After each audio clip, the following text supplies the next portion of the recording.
You've thought about visiting Japan. Everyone has.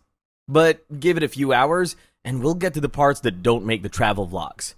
Plus, North Korea, South Korea, and the USA while we're at it. You might rethink the trip.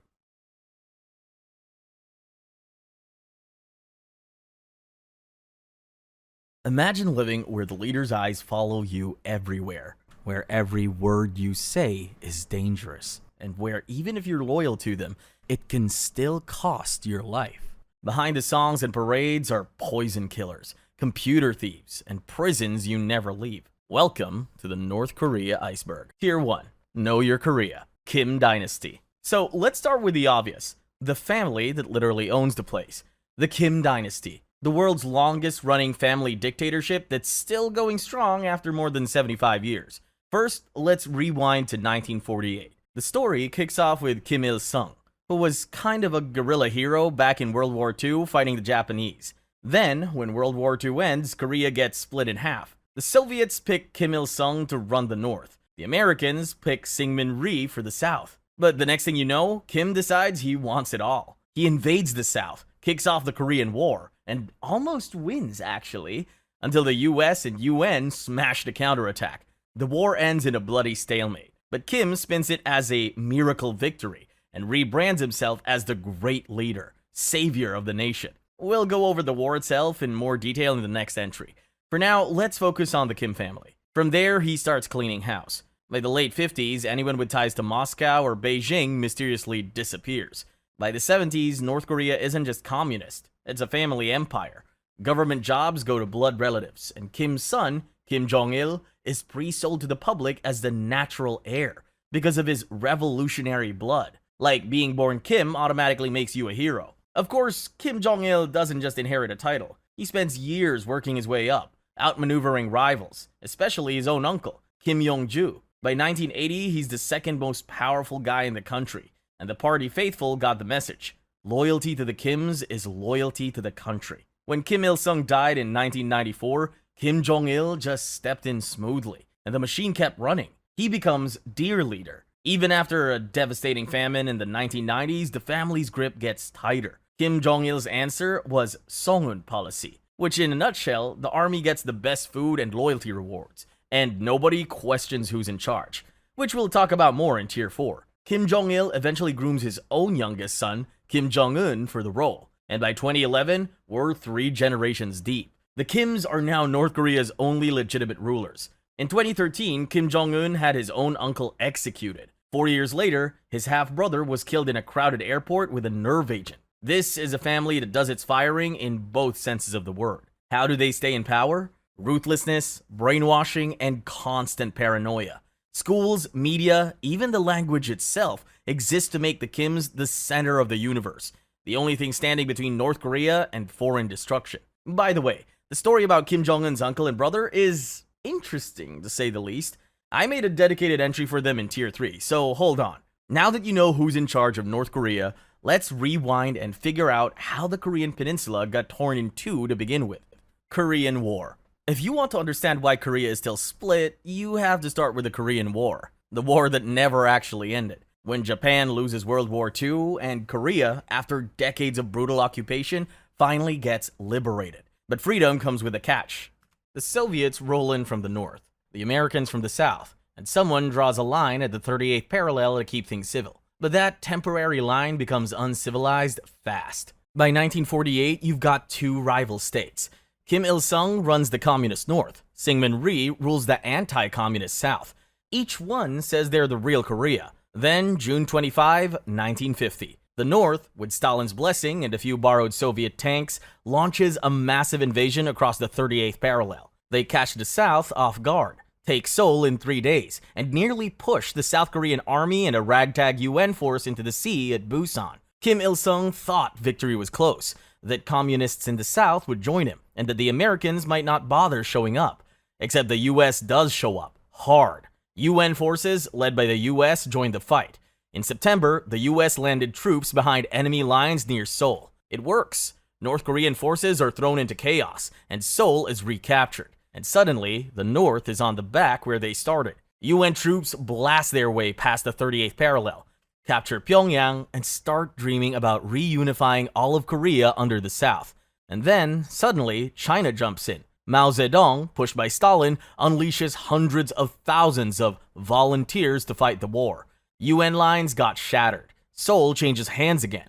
General Douglas MacArthur even pushed for using nukes, but President Truman fires him and keeps the world from turning into a fallout world. After that, stalemate. From 1951 to 1953, both sides dug in around the 38th parallel. Trenches, bunkers, and bloodbaths over every scrap of hill.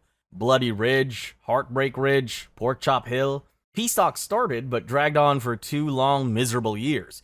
POWs were the key here, but some North Korean and Chinese prisoners flat out refused to go home, and it turns into a diplomatic circus. Finally, after Stalin died in March 1953, the communists got tired of the bloodshed. On July 27, 1953, they signed an armistice. Not a peace treaty, just a let's stop shooting for now agreement. And that's how the DMZ was born. Both North and South end up almost exactly where they started. There's no peace treaty, just a really tense ceasefire. The casualties were brutal. 3 million dead, most of them Korean civilians. In the North, 12 to 15% of the population died, and their cities vanished. South Korea was battered and nearly lost, but US aid and security guarantees set the country up for a dramatic comeback. In North Korea, Kim Il-sung purged his rivals, blamed them for anything that went wrong, and built a myth of victory and survival that the regime still clings to.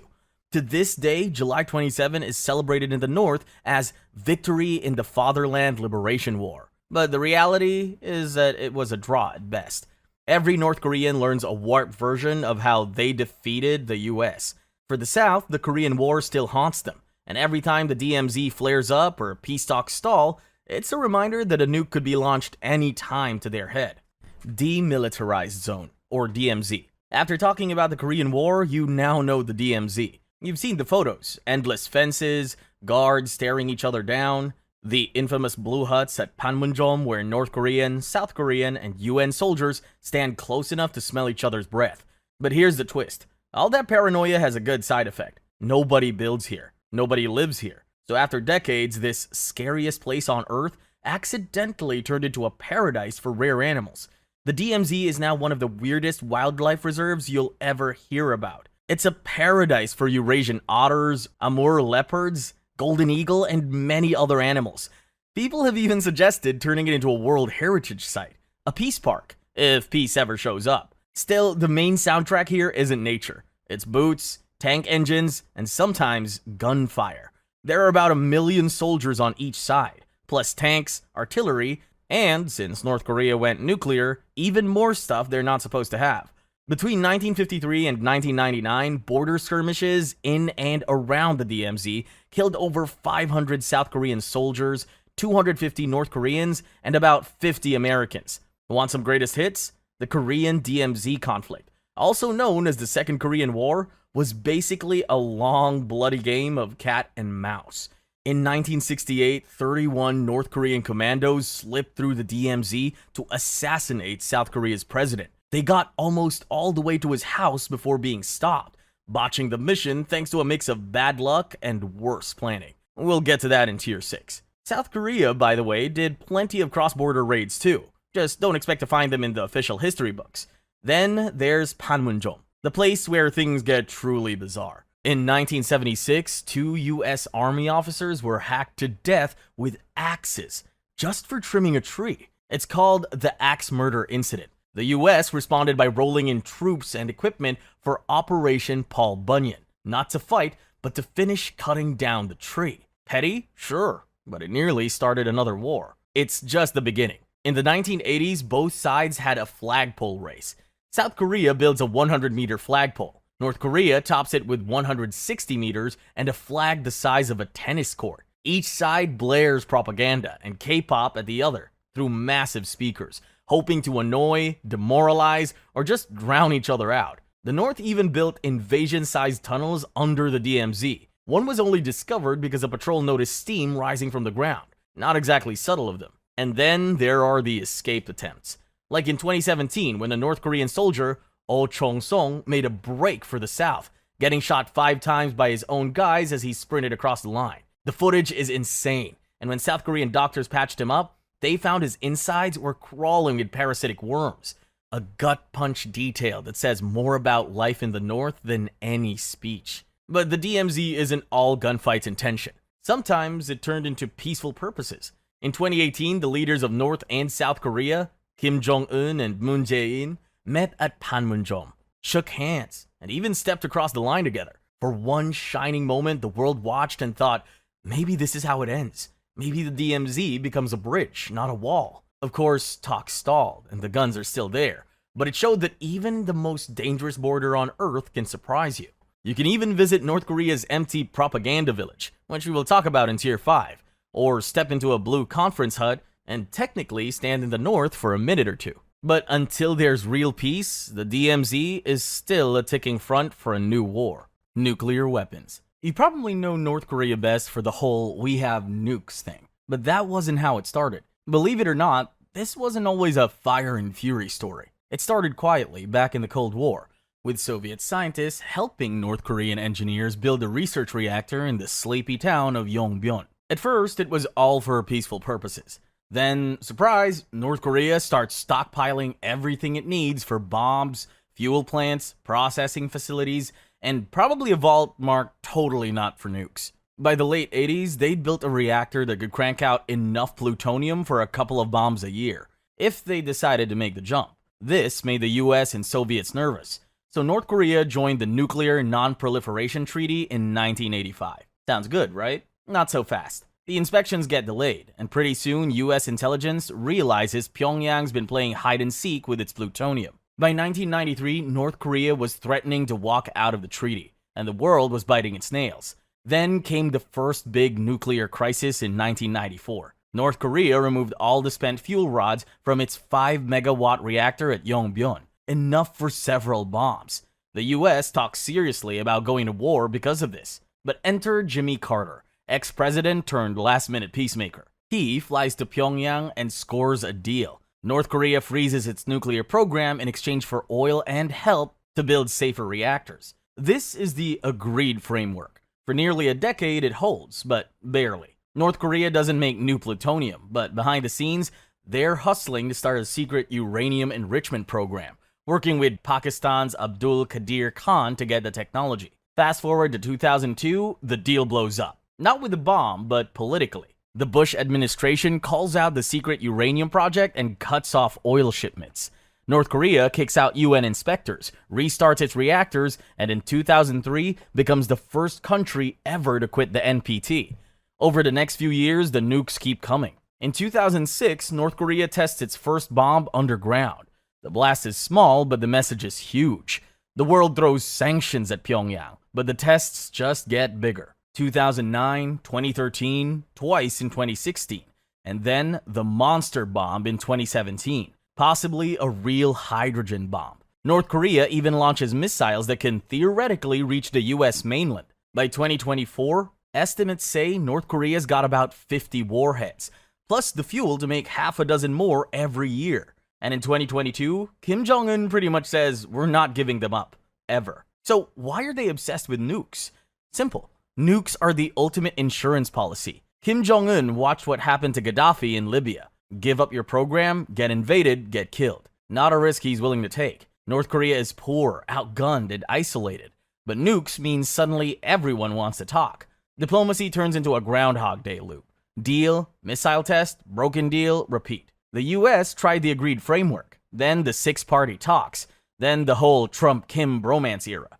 Sanctions, threats, handshakes, summits, they all bought time but never actually stopped the bomb program. Even China and Russia joined in on the sanctions, but nobody wants the regime to collapse, so North Korea always finds way around the pressure. Kim Yo-jong, Kim Jong-un's sister. Let's talk about the most mysterious power player in North Korea, Kim Yo-jong, Kim Jong-un's little sister. She's the regime's secret weapon, the one plotting behind the curtain, taking notes and quietly running the game. She was born in the late 80s to Kim Jong-il and his favorite consort. Kim Yo-jong has that Paek-2 bloodline, which in North Korea makes you noble and heroic. As a kid, she vanished into Switzerland under a fake name, sharing dorm rooms and breakfast cereal with her brother Kim Jong-un. This foreign education gave her an unusual bond with him. For years, Kim Yo-jong was just a rumor, a blurry figure in the official photos.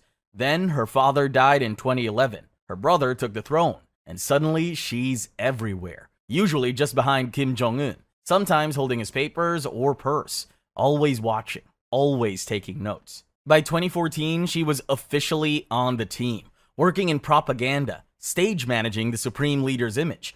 If you've seen those videos of crowds sobbing and clapping on cue, thank Kim Yo-jong. She's the one making sure her brother looks like a god. Then, in 2018, she steps onto the world stage. Kim Yo-jong goes to the Pyeongchang Olympics as her brother's envoy, the first Kim family member ever to visit the South. Cameras catch her shaking hands, smiling politely, working the room. South Korean press called her North Korea's Ivanka, but unlike the nickname, she's no ceremonial princess. She delivers Kim Jong-un's message personally to President Moon, and even her body language has had that authority aura. She knows when to defer, when to step up, and how to command the spotlight without saying a word. After the Olympic charm offensive, she's everywhere. Singapore summit with Trump, the Hanoi summit, inter-Korean meetings. Sometimes she's taking notes, sometimes she's running the show. If you want to talk to Kim Jong-un, you often have to get past his sister first. In North Korea's closed system, access equals power, and Kim Yo-jong has plenty of both. She's perfected the bad cop role. When defectors send balloons with leaflets over the DMZ, it's Kim Yo-jong who calls South Korea a frightened dog barking. She orders the demolition of the Inter-Korean Liaison Office in Kaesong. If the regime wants to get nasty, Kim Yo-jong is the one that does the dirty work. In public statements, she called US officials morons and told the Biden administration not to cause a stink. Her personal tone is rare in North Korea's rigid, faceless bureaucracy, and it signals just how much authority she's been given. Internally, Kim Yo-jong is basically the regime's second in command, even if there's no official number 2 badge. South Korean intel says she controls who gets access to him and keeps the party and army on a short leash. She's even seen cleaning Kim's chair and wiping his pen before he signs documents in Singapore. A sister, yes, but also his chief of staff, security czar, and PR manager all at once. In a system built for men, she's made herself indispensable. Analysts even say Kim Yo-jong would be the go-to interim ruler if something happened to Kim Jong-un. Well, she deserved her title, Iron Princess, and the most dangerous woman in the world. Tier 2. Lifestyle and Propaganda. Day of the Sun and Day of the Shining Star. Imagine you wake up in Pyongyang, and the entire country is dressed like it's hosting the Olympics, the Oscars, and a royal coronation all at once. There are flowers everywhere, parades rehearsed down to the millisecond, and enough patriotic music to shake the pavement. That's the Day of the Sun and the Day of the Shining Star, the two biggest, loudest dates in North Korea's calendar. April 15 marks Kim Il-sung's birthday, and February 16th celebrates his son, Kim Jong-il. Why do they matter so much? Because in North Korea, these aren't just birthdays. They're mandatory, nationwide performances meant to hammer in one idea. The Kim family isn't just running the country. They're blessed by the universe, and apparently responsible for your breakfast. Let's start with the Day of the Sun. The name became official in 1997 and is meant to be taken literally. Il-sung means become the sun. So yes, the official narrative is that their founder is basically a glowing space ball, still beaming kindness from the afterlife. Kim Jong-il's Day of the Shining Star follows the same pattern. The story claims a brand new star appeared in the sky the moment he was born. Never mind that Kim Jong-il was actually born in a Soviet military camp, not on Korea's sacred Mount Baekdu, and that no one outside North Korean schoolbooks ever spotted this mystical star. These holidays do more than just pad the Kim mythology. They also remind every citizen exactly who to thank for the rice in their bowl. And when the day comes, normal life stops. People line up at midnight to lay flowers in front of giant bronze statues of both leaders. But the real show starts when the sun's up. Sometimes it's a giant military parade in Kim Il-sung Square, complete with fresh missile hardware rolled right past the cameras. It's equal parts flex for the locals and a stage show for the outside world. If there's no parade, the state still puts on a spectacle. Thousands of kids flipping colored cards in perfect sync, choirs singing odes, dancers spinning, and the April-Spring Friendship Art Festival, where foreign performers belt out praise songs to Kim Il-sung in 20 different languages. At night, fireworks explode over the Taedong River. Students in bright hanbok fill public squares for synchronized dances. On TV, the narrator insists this is proof that life under the Kims is full of joy, Or at least that everyone's gotten really good at pretending. Then there's the material payoff. These holidays are one of the few times the regime hands out extra rations.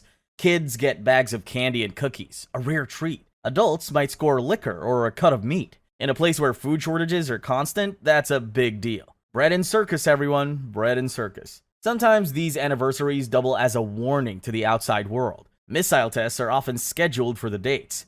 In 2012, they even rolled out a mock-up intercontinental ballistic missile, or ICBM, for the Day of the Sun parade. Foreign delegations sit in the front row, and sometimes they're told to bow to the giant statues. Awkward in person, perfect on state TV. So if you ever end up in North Korea on April 15th or February 16th, just know this. The flowers, the fireworks, and the smiling dancers are all part of one carefully staged message. The Kims are forever, and you're watching their biggest show of the year. Collision in Korea, Pyongyang Pro Wrestling Show. This one's weird, even by North Korean standards. Imagine flying into Pyongyang in the spring of 1995. Your passport is snatched by a grim-faced officer, and you're told you're about to perform for the largest wrestling crowd in history. Welcome to Collision in Korea, the only pro wrestling event where the audience shows up at gunpoint, and the main event is a three-way match between Propaganda, Paranoia, and Ric Flair's. By the way, if you don't know Ric Flair, he was one of the biggest names in pro wrestling, especially in the 80s and 90s. He was the loud and cocky character that fans either loved or loved to hate. The idea of that guy being polite in Pyongyang for Kim Jong-il is already funny, before you even get to the banquet scene. Here's how it happened. Antonio Inoki, Japan's legendary wrestler turned politician, was in trouble back home after a political scandal, so he needed something big to turn things around. Now enter Kim Jong-il. He'd just taken over North Korea after his father's death. The country was collapsing, famine was setting in, and the new regime was desperate for a show of strength and maybe a bit of international legitimacy. Inoki pitched a festival for peace, wrestling matches with American stars, Japanese stars, and Muhammad Ali as the guest of honor. Kim Jong-il loved it. Why wouldn't he? Americans and Japanese flying into his capital, smiling for the cameras, all on his turf? That's propaganda on a silver platter. Now, about that crowd. They claimed 165,000 people on day one, and 190,000 on day two inside Pyongyang's May Day Stadium. It's the biggest wrestling audience ever, on paper anyway. In reality, almost nobody wanted to be there. Attendance wasn't optional. Soldiers and civilians in street clothes filled the stands, drilled on exactly when to clap. And here's the twist. Most of them had no idea what pro wrestling even was. The whole good guy versus bad guy thing went over their heads, so the matches rolled out to total silence.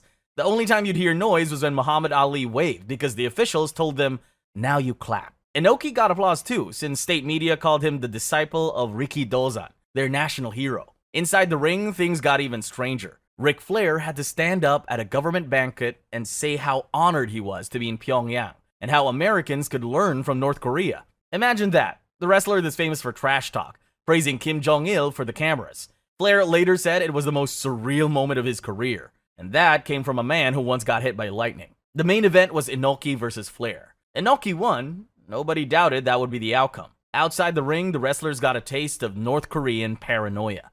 Their passports were taken. DPRK agents followed them everywhere. Hotel TVs looped Kim Il-sung's speeches and old wrestling tapes.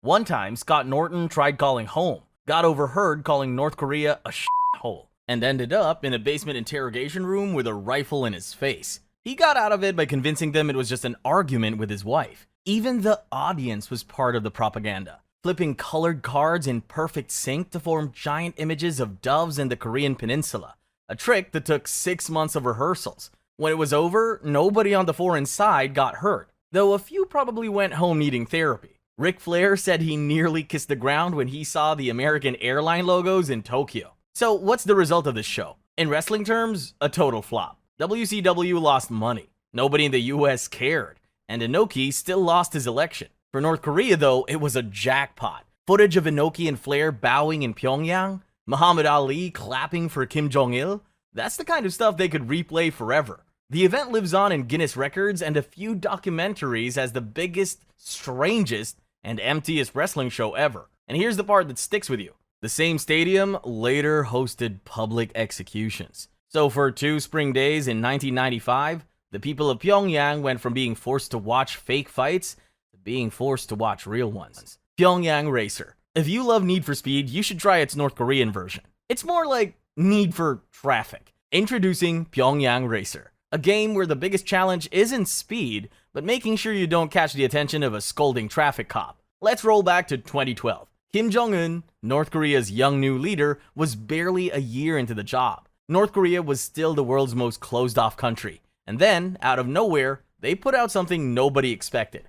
A homegrown video game, built to show off the capital. The game drops you into Kim Il-sung Square, behind the wheel of a Huiparam 2, the pride of North Korea's only car factory. Your mission is simple. Drive a set loop through the city, collect fuel barrels, avoid more than 3 crashes, and whatever you do, stay on the path. There's no racing, no police chases, no pedestrians, not even a hint of street crime. Try to veer off course and the traffic cop just shows up, scolding you with "stay on course." Do it again and she ups the lecture to "I'm on duty." The whole game is just stick to the rules, don't ask questions, and you'll reach the end. The city looks spotless. Giant monuments, wide boulevards, not a single pothole, and definitely no people. Which, honestly, is pretty accurate in its own way. Pyongyang is known for massive, eerily empty avenues, and here it's practically a selling point. Every time you hit a landmark like the Arch of Triumph, the Ryugyong Hotel, or the Cholima statue, a little pop-up fact appears to remind you which great leader you're supposed to thank. It was all propaganda, of course.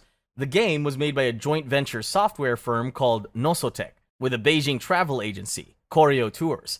The idea was to promote tourism by giving foreign players a glossy, tightly controlled tour of the city. Dress it up as a quirky driving game, and maybe people would get curious enough to visit. Some people call it delightfully bad, and they're not wrong. The graphics look like they came straight from the 1990s. The foreign press had a field day. Vice called it terrible, and even the creators admitted that they weren't aiming for anything modern. They spun the dated look as ultra-cool arcade style. Sure, buddy. Still, people played it. Thousands, just for the novelty. Some even emailed screenshots to Koryo Tours to win prizes, because the game didn't have an online leaderboard. That's not even retro. That's prehistoric. Pyongyang Racer went offline after a few years, probably because it ran on Flash, and Flash went extinct. The devs disappeared too, but for one brief weird moment, gamers everywhere could visit Pyongyang without the risk of a real-life police interrogation. Golden Star Bank. What if I told you one of North Korea's most important money pipelines wasn't in Pyongyang, but in the middle of Vienna's historic banking district? That was Golden Star Bank. On paper, just another foreign-owned bank in a city full of embassies and finance guys. In reality, it was North Korea's quiet little financial escape hatch that moved the regime's money around the world. Austria's neutrality and loose oversight made it the perfect hiding spot. In 1982, Golden Star opened in Vienna as a branch of Daesung Bank. If you know your North Korea, Daesung is the shadowy bureau that manages the Kim family's arms sales, drug money, and other off-the-books cash. Over time, each layer of shady got darker. In the 80s and 90s, it was mostly arms deals and hard currency transfers. By the 2000s, Austrian intelligence was hearing whispers about money laundering, shopping for nuclear parts, and circulating super notes. Counterfeit $100 bills so flawless, they slipped into circulation and kept leading back to Golden Star. Things hit a peak in 2003. Austria's banking regulator opened a probe, and the Interior Ministry publicly accused Golden Star of espionage, laundering money, and helping Pyongyang's nuclear shopping list. The investigators never caught a single undeniable piece of proof. Likely because the North Korean staff shredded documents the second trouble was on the horizon, and kept everything sensitive off the books entirely. By 2004, the Americans were leaning hard on Vienna, warning that if Golden Star kept operating, Austrian banks could lose access to US markets. That was enough pressure to kill it. Golden Star's owners handed in their license and walked away. The office was cleared out, the accounts were frozen, and about 15 million euros was all that remained. The real money had been moved long before. Even after the bank vanished, its fingerprints were still in Pyongyang's pockets, literally. When US dollars became too risky after the counterfeiting scandal, Golden Star had helped stockpile euros instead. If someone in Pyongyang handed you a euro coin, there was a good chance it came from Austria. At diplomatic talks years later, North Korean negotiators still waved old Golden Star account numbers, demanding frozen funds back. At one point, they even billed the Americans for $2 million. Of course, Washington's answer was a flat no. Golden Star proved something North Korea has mastered: the art of hiding in plain sight. One small bank in one quiet European city quietly moved weapons, money, dirty cash, and propaganda funding for decades. And most people walking past his front door never had a clue. Tier 3. Victims. Otto Warmbier. This one starts like a dare. Otto Warmbier, a smart, adventurous 21-year-old from Ohio, decides he's going to North Korea for New Year's celebration. Why? Because who else in his college circle can say they celebrated 2016 under fireworks in North Korea? For a few days, he's just a tourist, taking goofy group photos and thinking he scored the ultimate travel story. Then, right before his flight home, North Korean police grab him at the airport. Weeks later, he reappears on state TV, standing at a microphone, sobbing through a scripted confession. He claims he tried to steal a propaganda banner because a secret society and the church back in Ohio promised him money and a used car. The problem was, the groups he named didn't even operate the way he described, and both publicly denied knowing him. North Korea didn't care if it made sense. They just wanted an American villain for the cameras. Otto's trial lasted about an hour with no lawyer and no appeal. A judge handed down 15 years of hard labor, and that was the last anyone saw of him for more than a year. For 15 months, Otto was cut off from the outside world. No family contact, no visits from US officials. Then, in June 2017, with US and North Korea tensions spiking, Pyongyang suddenly told Washington he was in a coma and had been for over a year. American diplomats flew in, found him alive but unresponsive, and rushed him home. By the time his family saw him, Otto couldn't speak, move, or even blink on purpose. His brain was beyond repair. He died 6 days later, surrounded by family. Their official explanation was he got botulism, took a sleeping pill, and never woke up. But when US doctors examined him, they found no signs of botulism, no evidence of infection, and brain damage consistent with oxygen deprivation. The autopsy report offered no signs of broken bones or obvious physical abuse. Theories range from torture to a failed suicide attempt to medical negligence so severe it might as well have been intentional. Everyone agrees Pyongyang left him like that for over a year before letting him go. After Otto's death, the backlash was immediate. Americans were outraged. The US banned travel to North Korea. President Trump called the regime brutal and used the case to ramp up pressure. Otto's parents sued North Korea and won a $500 million judgment, though they're unlikely to see a cent. And the bizarre details didn't stop. North Korea tried to bill the US $2 million for Otto's medical care before letting him go. Otto's death wasn't forgotten. His case became the Otto Warmbier North Korea Sanctions Act. His parents became activists, and his name is now attached to every warning about what can happen if you make a wrong move in Pyongyang. Jang Song-thaek. If you want to know how brutal North Korean power really is, look no further than Jang Song-thaek. This guy climbed to power from level 1 crook to the level 99 mafia boss, only to be wiped from history because the level 100 mafia don got paranoid. Jang wasn't born a Kim, but he married one. In 1972, he tied the knot with Kim Kyung-hee. That's Kim Jong-il's only sister. That family tie was his golden ticket. Over decades, he hustled up the ranks, and by the 2000s, he was North Korea's number 2. Kim Jong-il trusted him with the money, the army, and smoothing over awkward moments with China. When Kim had a stroke, Jang essentially ran the country from the shadows. After Kim Jong-il died in 2011, Jang's job was simple. Make sure the barely out-of-college Kim Jong-un was ready for the throne. For a while, the new leader's dear uncle was glued to his side at every parade and every deal. Beijing treated him like a head of state, because everyone figured Jang was the brains behind the throne. But if there's one thing Pyongyang hates more than enemies, it's an advisor who's just a little too powerful. Jang played the game, but he played it too well. The party called him China's man in Pyongyang for his business ties, reform talk, and cozy meetings with Beijing. He even survived 2 previous political purges, but Kim Jong-un's regime had no room for rivals. As Jang's influence got bigger, naturally there was suspicion brewing. Suddenly, Jang's power looked more like a threat than a blessing. Then came the spectacle. In December 2013, at a Politburo meeting, security forces marched into the hall, right on camera, and dragged Jang out in front of his stunned peers. Within days, state TV is calling him every insult in the book. Traitor for all ages, worse than a dog, human scum.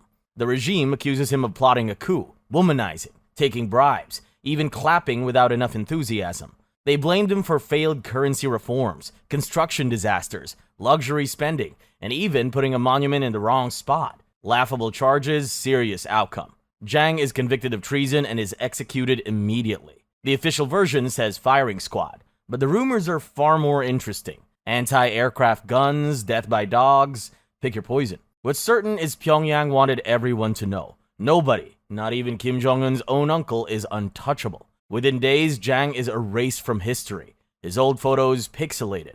His name was scrubbed from books and websites. In Pyongyang, party members read papers out loud denouncing him. This was no petty family drama. It was a public warning to every big name in the country. Stay in your lane or you'll disappear. His purge decapitated rival networks and sent his allies running for cover, or straight to prison.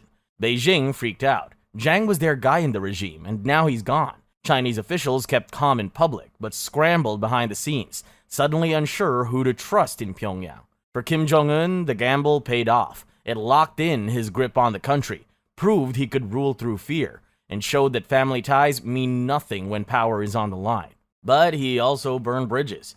The regime lost its only real reformer, the guy who understood how to keep China sweet, and maybe, just maybe, steer North Korea out of total economic isolation. In Pyongyang, there are two rules. Loyalty is never enough, and like the first law of power, never outshine the master. Kim Jong-nam. Now, you might be thinking, so the only ones safe are the core Kim family, right? Nope, not even close. Even Kim Jong-il's own son wasn't safe. This is the story of Kim Jong-nam. He was Kim Jong-il's firstborn son, the golden child groomed from day one to inherit the throne. On paper, he was the future of the Hermit Kingdom. In reality, he was headed for one of the most spectacular downfalls in North Korean history. He had the top jobs, access to tech, even a bit of swagger. But in 2001, everything was destroyed. Jong-nam gets caught in Japan, holding a fake Dominican passport under the ridiculous name Fat Bear, trying to sneak his family into Tokyo Disneyland. That one stunt made his father look weak and made the regime look like amateurs.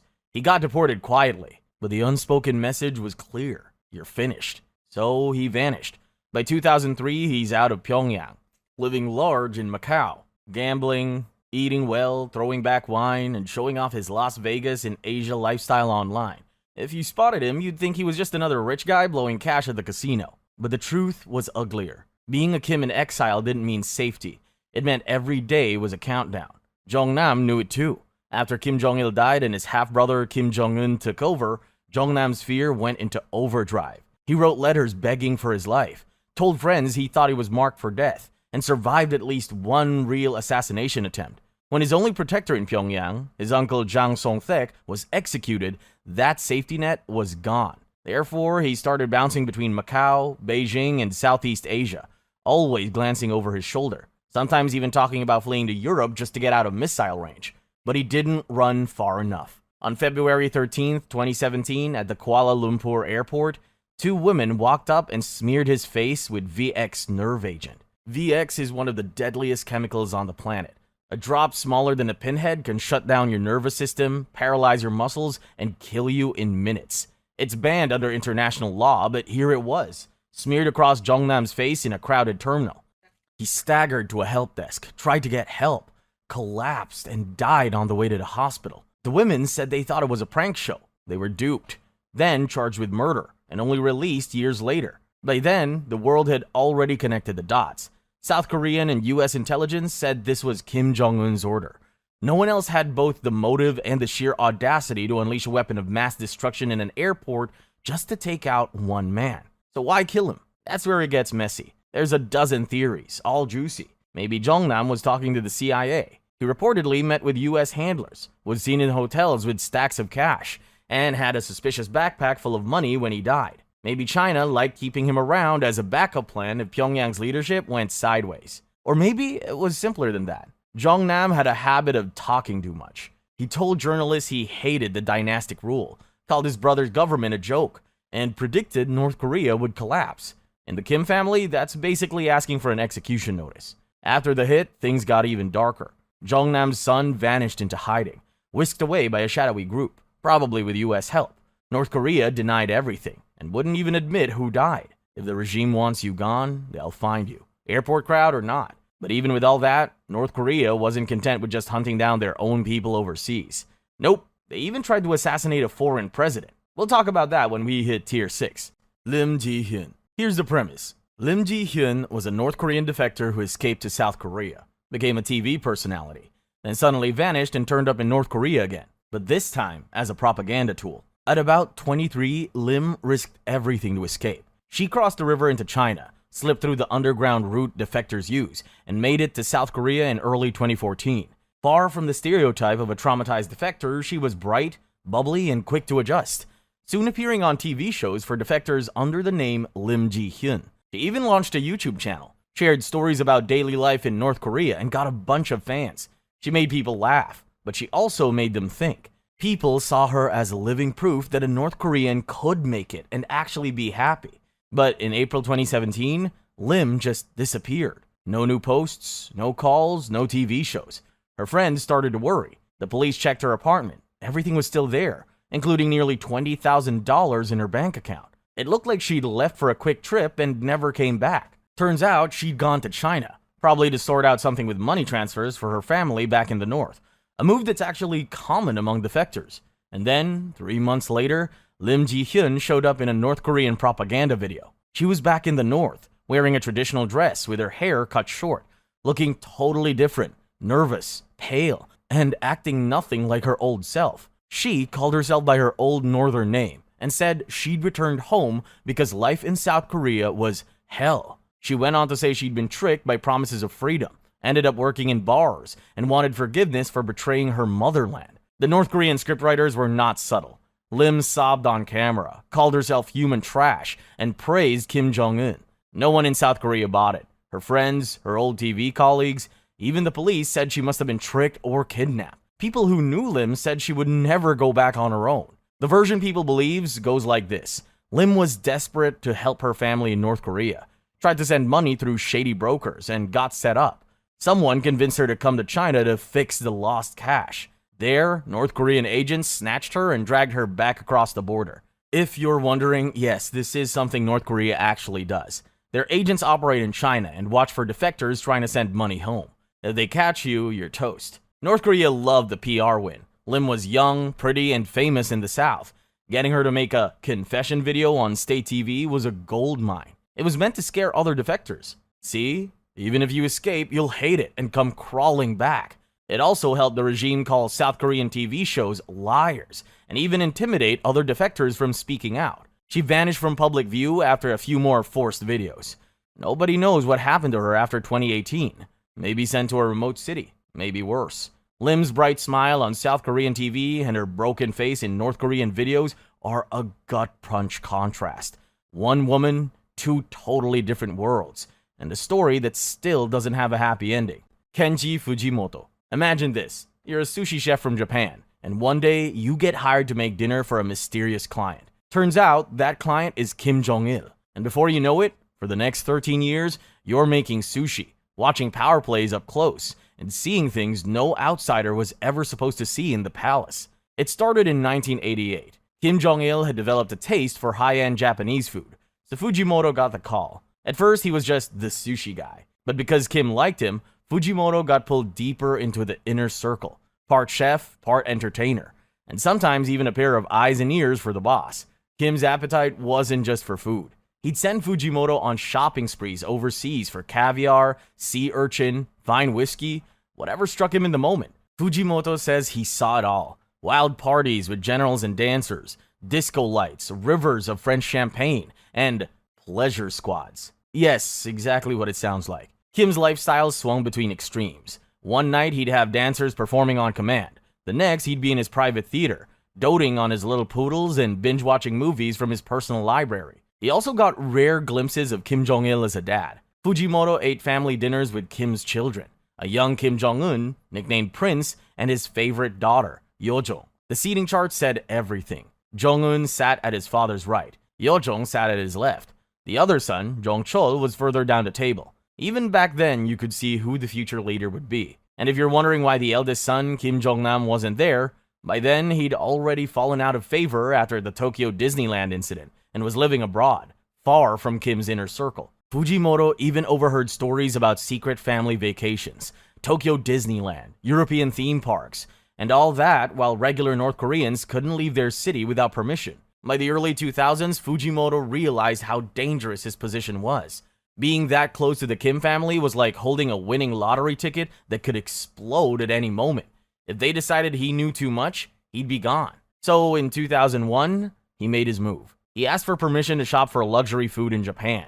And once he got there, he never came back. He left behind a North Korean wife and daughter, hoping one day he'd see them again. Back in Japan, Fujimoto told everything. He wrote a memoir, gave interviews, and confirmed things the outside world only guessed about.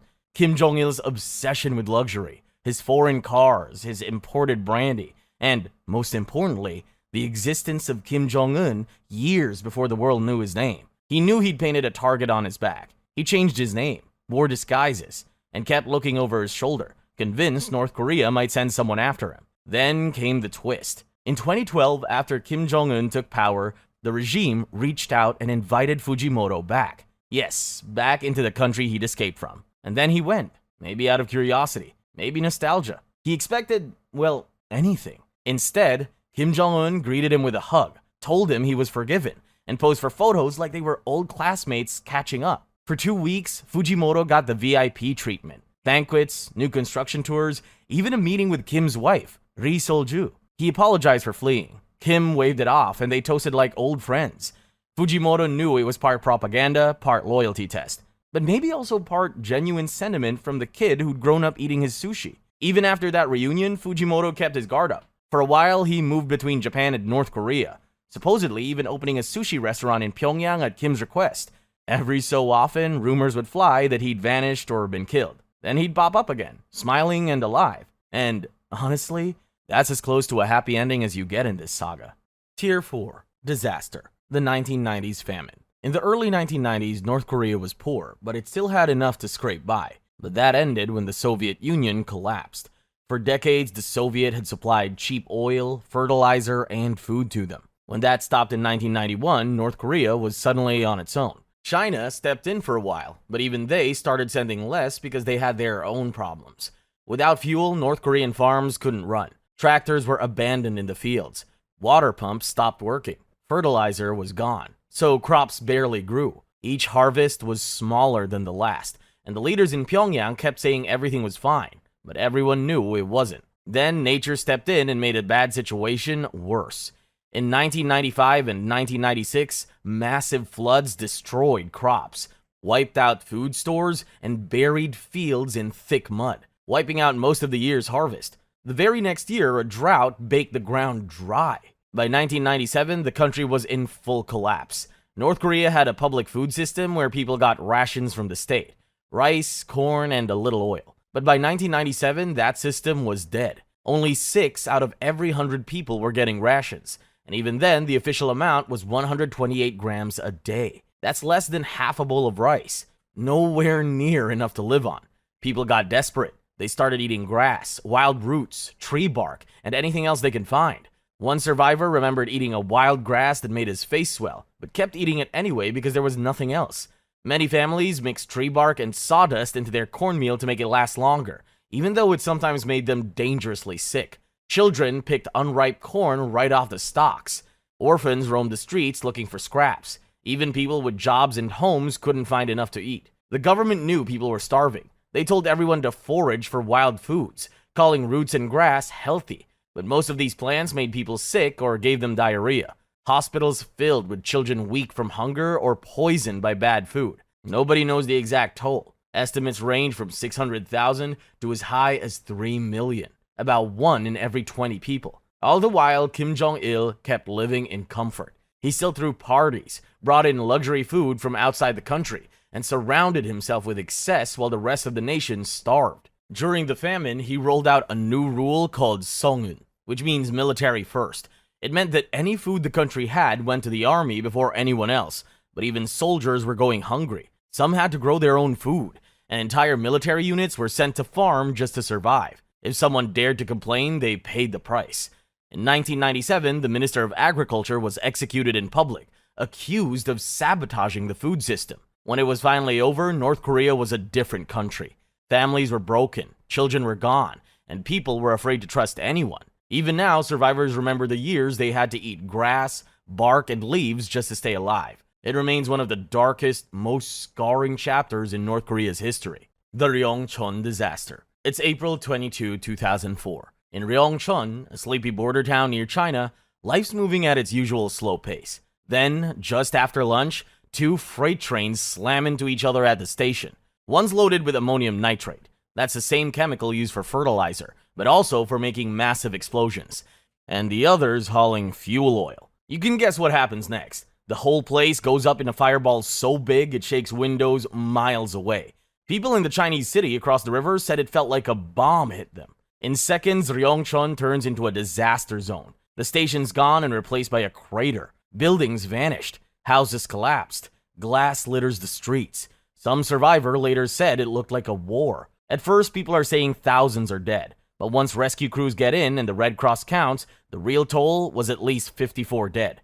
More than 1,200 injured, and a lot of them are kids. North Korea usually buries bad news, but this one was impossible to hide. The blast was too loud, too close to China. Word got out fast, and Chinese hospitals were already treating injured North Koreans before Pyongyang even admitted it happened. Then something almost surprising happened. North Korea asked for help, and the world answered. The Red Cross came in, the UN came in, even South Korea and the US sent aid. Relief teams set up tents for 8,000 people who lost their homes and worked non-stop to treat the wounded. In North Korea, that only happens when things are beyond bad. The official explanation is simple. Workers were moving those freight cars around when one touched a live electrical wire. The spark lit the fuel oil. The fuel lit the ammonium nitrate. Everything else disappeared. Anyone could see it was a disaster waiting to happen. The country's rail system is old, falling apart, and barely hanging on. But here's the part people still talk about. That morning, Kim Jong-il's armored train rolled right through Ryongchon. He was heading home from a rare trip to Beijing. Just hours later, the station exploded. Some think it was just bad timing. Others wonder if someone tried to take out Kim and missed. Pyongyang swears there was no plot. And most experts call it a tragic accident, but the timing still raises eyebrows. 200 Americans in North Korea. Imagine walking through Pyongyang and hearing an American accent. You turn, and there's a guy from Chicago buying groceries. A few blocks later, you meet a woman from North Carolina heading to work. For years, there were about 200 Americans calling North Korea home. Who they were, why they were there, and what happened to them is a story that starts quietly, builds into something almost unbelievable, and then ends in a way nobody saw coming. They were aid workers, teachers, charity leaders, doctors, and Christian volunteers. If you had visited Pyongyang back then, or traveled to that trade zone in the northeast near Russia. Some were doctors. Dr. Stephen Yoon, for example, opened a rehab clinic for disabled kids. That was almost unheard of in North Korea, and it even got him praised in state media after he helped a young girl with cerebral palsy walk for the first time. Others were charity leaders, like Heidi Linton, who brought millions of dollars worth of medical supplies to fight hepatitis and tuberculosis. She ran Christian Friends of Korea and spent whole summers inside the Hermit Kingdom. Then there was Pyongyang University of Science and Technology, or PUST, the only private university in the country. Most of its professors were Americans teaching science, finance, and agriculture in English. Many were Christians, but they were strictly forbidden to evangelize. The entire project only existed because the regime controlled every detail. A few Americans lived further north, near the borders with China and Russia, working on business and entrepreneurship training. Some had families there. Their children played in Pyongyang playgrounds under the constant eye of government minders. It might sound like a fascinating life, but the reality was different. You could not walk around freely. Government colleagues followed you everywhere. You lived in assigned housing. There was no real internet and almost no contact with the outside world. If you stepped over a political or religious line, you were either put on a plane out of the country or locked up. And being locked up in North Korea means your life is over. That risk was not theoretical. In 2017, 2 American teachers at PUST were arrested for what the regime called hostile acts. The details were never clear, but the message was. Anyone could be next. So why did they stay? For many, it was because the small victories were worth it. A North Korean doctor is learning a better way to treat TB. A university student thinking critically for the first time. Locals meeting an American who did not fit the villain image they had been taught since high school. And here is where the story takes its sharp turn. That same year, Otto Warmbier was arrested after being accused of stealing a propaganda poster. He was sent home to the United States in a coma and died shortly after. The US government responded by banning all American travel to North Korea. This is the moment that changes everything. Overnight, those 200 Americans had to leave. Some tried to get special permission to stay, such as journalists or Red Cross workers, but almost all were forced out. Hospitals lost their doctors, PUSD lost most of its teachers, charities lost their lifelines. But for the North Koreans who met them and for the Americans who lived there, it proved that even in the tensest, most isolated place on Earth, people-to-people contact can happen. And once it does, it is never completely forgotten. Tier 5. Conspiracy Rumors. Assassination attempts on Kim Jong-un. In Kim Jong-un's mind, every move, every speech, every purge is wrapped in one idea. Someone, somewhere, wants him gone. North Korea loves to talk about alleged plots to kill the supreme leader. It boosts Kim's image as the survivor, keeps the public on edge, and gives the regime an excuse to sweep out anyone they think might be disloyal. Figuring out which threats are real and which are pure drama is almost impossible. One of the most outrageous stories broke in May 2017. North Korea announced that the CIA and South Korean spies had cooked up a plan to kill Kim with a biochemical weapon. According to them, a North Korean man with the last name Kim, which narrows it down to about half the country, got paid $740,000 to sneak some kind of radioactive or nanopoison into Kim's path during a public event. The regime claimed they caught it just in time, then demanded that the US and South Korea hand over every terrorist involved. South Korea called the whole thing a lie, while the CIA stayed silent. The timing made it even more suspicious. Just a few months earlier, Kim's half-brother, Kim Jong-nam, was killed in Malaysia with a chemical weapon. Almost everyone believes Kim ordered it, so pushing a story about a foreign biochemical plot looked like a convenient way to flip the narrative, blame outsiders, and paint Kim as the ultimate target instead of the one giving the orders. And you can see it in how Kim moves. Public appearances are surrounded by bodyguards jogging beside his car. When he travels, there are decoy vehicles, last-minute schedule changes, and never the same sleeping place twice. In state media, this turns into legend. Kim the Untouchable, outsmarting every assassin. In reality, there have probably been very few genuine attempts, but Kim clearly takes the threat seriously. His purges, family executions, and tight national controls all feed into one goal: making the entire country part of his personal security system. Sony Pictures hack. When Hollywood got hacked by North Korea. It's late 2014, and Sony Pictures wakes up to its worst Monday morning ever. The staff walked into the office, turned on their computers, and instead of their usual desktop, they get a black screen, a red skeleton, and a warning. Oh, and every file is gone. Stolen. And this wasn't just some harmless prank. The hackers had everything. Emails, paychecks, entire unreleased movies, private HR files, you name it. Then they start dumping it all online one by one. The group calls itself Guardians of Peace, which is ironic because they're threatening to blow up movie theaters. So what's their problem anyway? Sony has to pull their film, The Interview, a comedy about assassinating Kim Jong-un. North Korea had been furious about it for months, warning that if it came out, there would be consequences. The threats worked. Big theater chains bailed first, announcing they wouldn't show the movie. This left Sony with no distribution, so they canceled the premiere and shelved the whole thing. That's when the fight spilled into the public. Politicians, actors, and random people online started yelling about free speech, asking if America was really letting North Korea decide what movies it could watch. The pressure built so fast that Sony reversed course a few days later. They put the movie online and gave it to small indie theaters.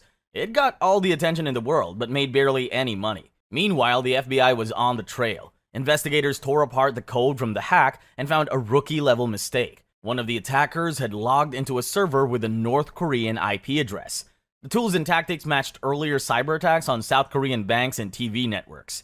That was enough for the FBI and President Obama to publicly name North Korea as the culprit. North Korea denied it, of course, but right after that, their internet went dark for hours. Nobody could prove the US was behind it, but it felt like a warning shot. Obama followed up with more sanctions, calling the hack an attack on American values.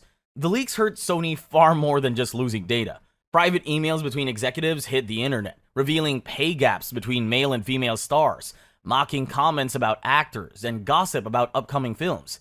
Even Angelina Jolie got a minimally talented spoiled brat in one exchange. There were salary disputes for American Hustle that showed the women in the cast were paid less. It was Hollywood's dirty laundry, and it was suddenly everyone's business. Other studios took notice. If North Korea could do this to Sony, who was safe? But there was still one big question. Could anyone prove it beyond doubt? In 2018, the US finally made its move. The Justice Department charged Park Jin-hyuk, a North Korean programmer working with the Lazarus Group, the regime's cyber war unit. This guy wasn't just tied to the Sony hack. The charges connected him to the WannaCry ransomware outbreak and the $81 million theft from Bangladesh's central bank. It was proof North Korea wasn't freelancing. They had skilled hackers operating worldwide, pulling off jobs that hit banks, governments, and now Hollywood. Lazarus Group, North Korea's hacking army. Now let's talk about the group behind Sony cyber attack. Even though North Korea barely has working Wi-Fi for normal people, it turns out the government runs one of the most dangerous hacker squads in the world. They call themselves the Lazarus Group. If you've ever heard about a bank getting cleaned out online, ransomware freezing hospital computers, or a Hollywood studio getting its secrets dumped online, odds are Lazarus was the culprit. Nobody outside the country has sat in a room with them. What we know comes from tracking their code, catching their mistakes, and the FBI finally naming a few members. They've been active since the late 2000s, and they don't freelance. They work directly for North Korea's Reconnaissance General Bureau, or in a nutshell, Kim Jong-un's personal CIA. Their breakout moment was the Sony Pictures hack in 2014, but that was just the opening act. After Sony, Lazarus went looking for bigger paydays. In 2016, they pulled the Bangladesh bank job. They broke into the bank system, queued up transfers worth almost $1 billion, and nearly got away with it. The only reason they didn't was because they misspelled the word foundation in one of the requests, which made someone at the Federal Reserve suspicious. Even so, they still walked off with $81 million, most of it laundered through Manila casinos and never recovered. Then came 2017 and the WannaCry case. They built ransomware that was hitting hundreds of thousands of computers in over 150 countries. UK hospitals had to turn patients away and go back to paper charts. The hackers wanted Bitcoin for the decryption key, and the code they used had been stolen from the NSA itself. The FBI says Lazarus was behind it. From there, they became the world's most prolific online bank robbers.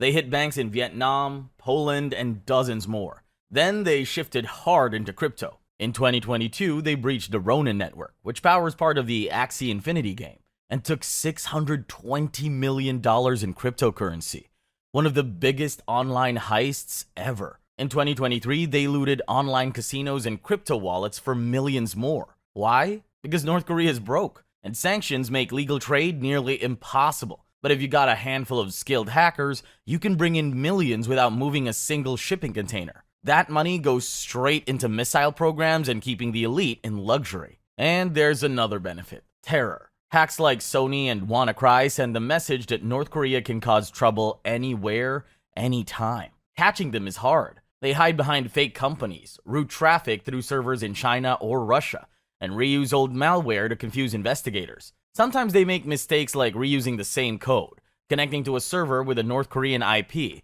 or just getting cocky. That's how the FBI identified Park Jin-hyuk in 2018. But arrest warrants don't mean much when the suspects never leave Pyongyang. And here's one of their boldest moves.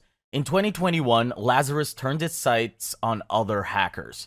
They posed as friendly cybersecurity researchers, struck up conversations online, and convinced some experts to run test code that was actually Lazarus spyware. The people hunting them ended up getting hacked themselves. They've shown you don't need missiles or tanks to run a global operation. Just a few hundred skilled hackers, a stable internet connection, and no fear of crossing the line. Empress Chung. In 2005, an animation film called Empress Chung hit theaters at the exact same time in Seoul and Pyongyang. Yep, North and South Korea released the same animated movie on the same day. For two countries that usually pretend the other doesn't exist, that's not normal. So what's Empress Chung? It's an animated retelling of a classic Korean folktale, Simchong, the story of a girl who sacrifices everything for her blind father. She jumps into the sea, gets saved by the Dragon King, and eventually comes back to the living world as an empress. It's one of those stories that everyone in Korea knows, whether you're from the north or south. So it was the perfect pick for something that's all about unity. But here's when it gets really interesting. The guy behind the movie is Nelson Shin. He's a South Korean animation legend who actually grew up in North Korea, then fled during the war. Later, he worked on Star Wars and created his own animation studio in Seoul, Akom, the same studio that's worked on The Simpsons. By the late 90s, Shin wanted to do something really Korean. He decided to make a movie himself, Problem was, making animation is expensive. Like your entire life savings expensive. So he came up with a crazy idea. Work with North Korea. Not a lot of people know this, but North Korea has a whole industry of animators. They've done contract work for Europe, Asia, and American productions like the Lion King TV spin-offs, The Simpsons movie, and Pocahontas. They rarely get credited. Labor costs are far lower in the North, so Shin figured, let the South handle storyboard and editing, while the North focused on frame-by-frame animation. So he brought in SEK Studio, North Korea's big animation house, to help. He poured more than $6 million and 7 years of his life into this project. Shin made 18 trips to Pyongyang during production, sometimes flying in with cans of Seoul tap water as weird peace offerings for the northern crew. All in all, about 500 animators worked on Empress Chung, and most were North Koreans. The Seoul team handled the creative blueprints. The North Koreans did the heavy lifting. Then the finished film came back south to be polished up. You'd think there'd be all sorts of drama, but by most accounts, everyone got along. Communication was slow, no phone or internet between the studios, but apparently there was real professional respect, and even friendship. The movie's packed with little touches, like animal characters based on Shin's actual pets, and the animation is loaded with historical detail. Now, this happened during the Sunshine Policy years, when South Korea was big on engaging with the North, hoping some gentle cooperation would thaw things out. That window didn't last long. In the mid-2000s, after critics accused the North of pocketing aid without reforming, and especially after North Korea's first nuclear test in 2006 reignited tensions. In 2005, though, the movie actually premiered in both Koreas, right on the 60th anniversary of liberation from Japanese colonial rule. That's basically Independence Day over there. In the South, it ran in about 50 theaters. In the North, in 6 theaters. For North Koreans, seeing a foreign movie, even one this gentle, was totally new. So how did it do? Critics loved the animation, rich colors, hand-drawn beauty, the works. The story's wholesome, the music's good, and people who saw it say it's got real heart. But at the box office, it was pretty much a flop. In South Korea, it didn't even come close to making its budget back, and it was quickly forgotten. Blame it on bad timing, bigger movies, or just the fact that people were over the North-South handshake movement by then. Even stranger, you can't find this film easily. There's no official DVD, and only festival cuts or low-res versions float around online. So Empress Chung is a legit lost movie. Still, the movie matters. It didn't fix the Korean divide, and it didn't kick off a wave of North-South film magic. Even Kim Jong-il, the North Korean leader, supposedly took pride in it. But it did prove you can get 500 people on both sides to make something beautiful together. And that's rare. Kijongdong. If you stand at the demilitarized zone, there's this village on the north side called Kijongdong. The North Koreans call it Peace Village. Looks nice, right? Painted buildings, huge flags, neat roads. At first glance, you might think, maybe North Korea is not that bad. But all of it's designed as propaganda. It's just for show. Built in the 1950s, right after the Korean War, the village supposedly has families, a school, and a hospital. But through a telescope from the south, you can see the truth. No glass in the windows, no furniture, no residents. Some buildings don't even have floors. At night, lights switch on and off like clockwork, all on timers. The only real activity comes from maintenance crews sweeping dust to keep the illusion alive. Now, here's the wildest part. In the 1980s, a literal flag war kicked off. South Korea raised a massive flagpole in its border village, so North Korea answered with a 525-foot tower in Kijongdong, taller than the Statue of Liberty, flying a 600-pound flag. Strong winds shredded so often, they've had to replace it multiple times, all just to one-up the South. For years, propaganda wasn't just visual. Loudspeakers on the rooftops blasted music, speeches, and operas for up to 20 hours a day. One minute, they'd urge South Korean soldiers to come join your brothers. The next, they'd be railing against the US. The South fired back with rock, pop, and news broadcasts. Standing at the DMZ, you'd hear both sides competing for ear space. Basically an all-day shouting match through giant speakers. Super annoying, honestly. These days, the loudspeakers are off, at least most of the time. But Kijongdong still stands empty, immaculate, and meant to impress. Up close, it's nothing. From a distance, it's a perfect stage set. Proof of how far the North will go to maintain appearances. Tier 6. War Crimes. Blue House Raid, South Korea President Assassination. On January 21, 1968, Cold War at full tilt. Vietnam's burning, US troops are in South Korea, and the peninsula's basically a loaded gun between two superpowers. That's when 31 North Korean commandos crossed the demilitarized zone aiming to kill South Korea's president, Park Chung-hee, in his own home, the Blue House in Seoul. Elite special forces trained for months, even rehearsing inside a full-size fake Blue House back in the north. They crossed snowy mountains, wore stolen South Korean uniforms, and made it all the way into the city. But on the way, they ran into woodcutters. After a quick communist lecture, they let them go. And within hours, Seoul was on high alert. By that night, these guys were within 100 meters of the president's house, just 1 block away. A police chief named Choi Gyu-shik spotted something weird, stopped them, and a firefight broke out right there on the street. The chief was killed, and the North Korean team scattered. Some hid in hills, some blended into the city. For the next week, it was chaos. South Korean and US soldiers hunted the raiders down. Most were killed in shootouts or took their own lives rather than get caught. In the end, 29 out of 31 were dead. One, Kim Shin-jo, got captured alive. Only one made it all the way back to North Korea. The raid was bloody. 26 South Koreans died and 66 more were hurt, including a bunch of civilians and 4 American soldiers.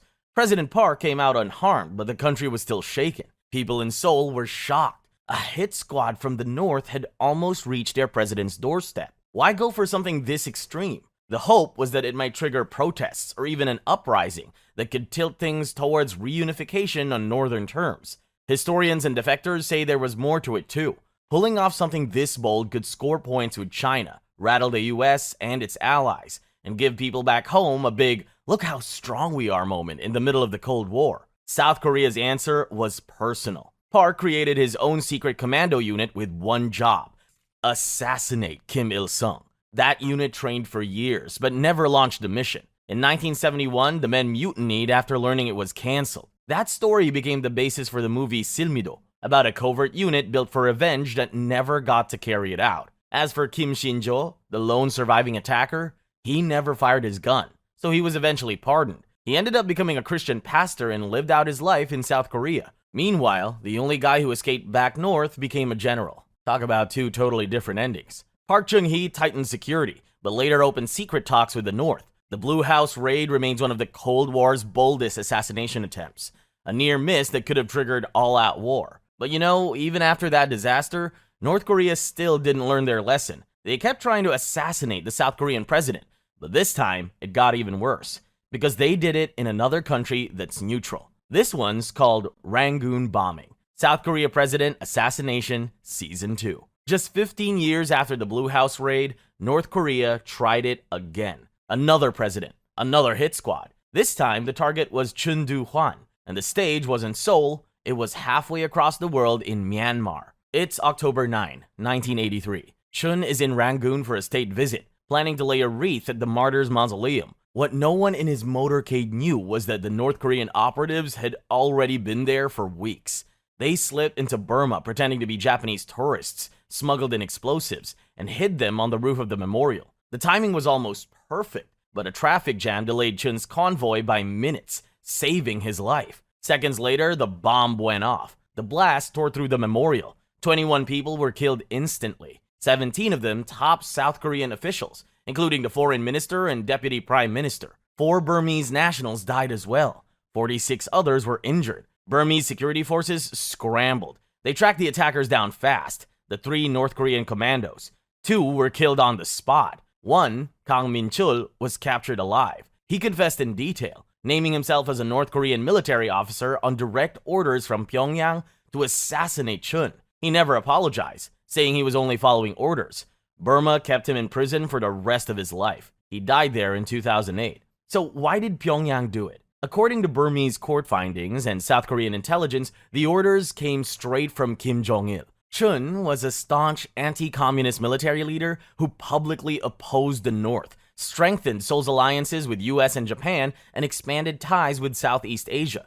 Targeting him overseas was meant to undermine South Korea's growing influence, punish Burma for cooperating with Seoul, and derailed the South's moment on the world stage after winning the bid to host the 1988 Olympics. The political fallout was immediate. Burma cut diplomatic ties with North Korea for over 2 decades.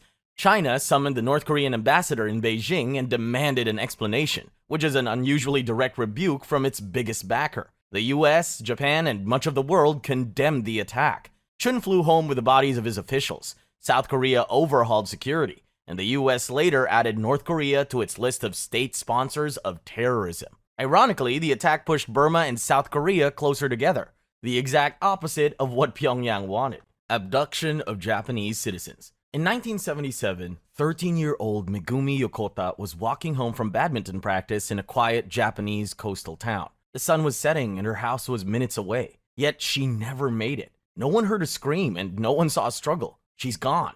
At first, it looked like a tragic missing person case, but years later, it turned out Megumi hadn't just disappeared.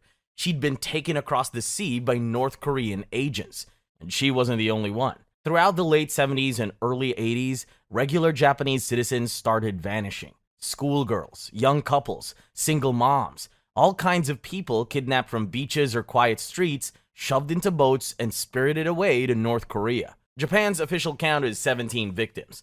Families and investigators believe the real number is much higher. When that happened, the Japanese police had nothing to connect these cases at the time. The number just kept getting higher with no clear motive. It wasn't until defectors started talking that the bigger picture came into focus. North Korea had a plan. Their spies needed to pass as Japanese, and the easiest way to make that happen was to learn from the real thing. So the abductees became their teacher, teaching language, customs, even the smallest quirks that might give someone away. Because of that, a kidnapped single mom named Yaeko Taguchi ended up training a North Korean operative named Kim Hyun-hui. Years later, Kim used that training to board a South Korean passenger plane in 1987 with a fake Japanese passport and plant the bomb that killed everyone on board. Other victims were forced into translation work, spy school teaching, or given new Korean identities. Some were even married off, like Hitomi Soga, who was paired with Charles Jenkins, an American soldier who defected years earlier. For decades, North Korea flat out denied it. Meanwhile, Japanese families campaigned, searched, and begged for answers. The story reached its peak in 2002, when Japan's Prime Minister met Kim Jong-il face-to-face. Out of nowhere, Kim admitted the kidnappings had happened and even apologized, something he almost never did. 5 survivors came home after 20-plus years trapped in North Korea. That should have been the ending, but it wasn't. North Korea claimed the rest were dead, handing over ashes and elaborate stories. Japan ran DNA tests. At least one set of remains didn't match the supposed victim. In Megumi Yokota's case, defectors swore they'd seen her alive years after her reported death. Even today, families don't know if their loved ones are alive. Japan refuses to normalize relations until every case is resolved. North Korea says the matter's closed. The 1969 KAL-YS-11 hijacking. It's December 11, 1969, a cold winter morning in South Korea. Passengers board Korean Airlines flight YS-11 for a short hop from Gangneung to Seoul. Just another routine flight. 47 passengers, 4 crew. But nobody realized there was a quiet North Korean agent sitting among them. 10 minutes after takeoff, he makes his move.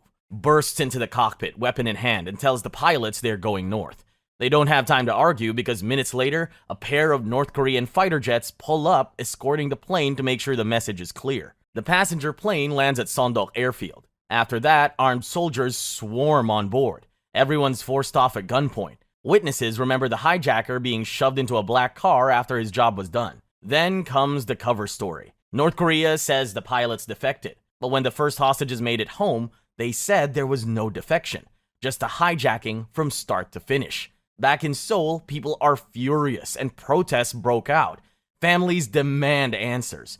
The government pushes for negotiations, but it drags on for 66 days. Finally, on Valentine's Day, 1970, 39 passengers were handed over at Panmunjom. They crossed the DMZ crying, shaking, relieved to be back, but 11 people never returned. The entire flight crew and 7 passengers. North Korea claims they wanted to stay, or they're being re-educated. Of course, no one believes that. Years later, some defectors talk about seeing 2 of the stewardesses in Pyongyang working at a propaganda radio station. The pilots were supposedly forced to train North Korean Air Force crews. Then, silence for decades. The only crack in the wall came in 2001 during a rare inter-Korean family reunion. One of the flight attendants, Song Kyung-hui, gets to see her mother. She says she's married now and living normally in Pyongyang. That's all she says. North Korea still denies the whole thing.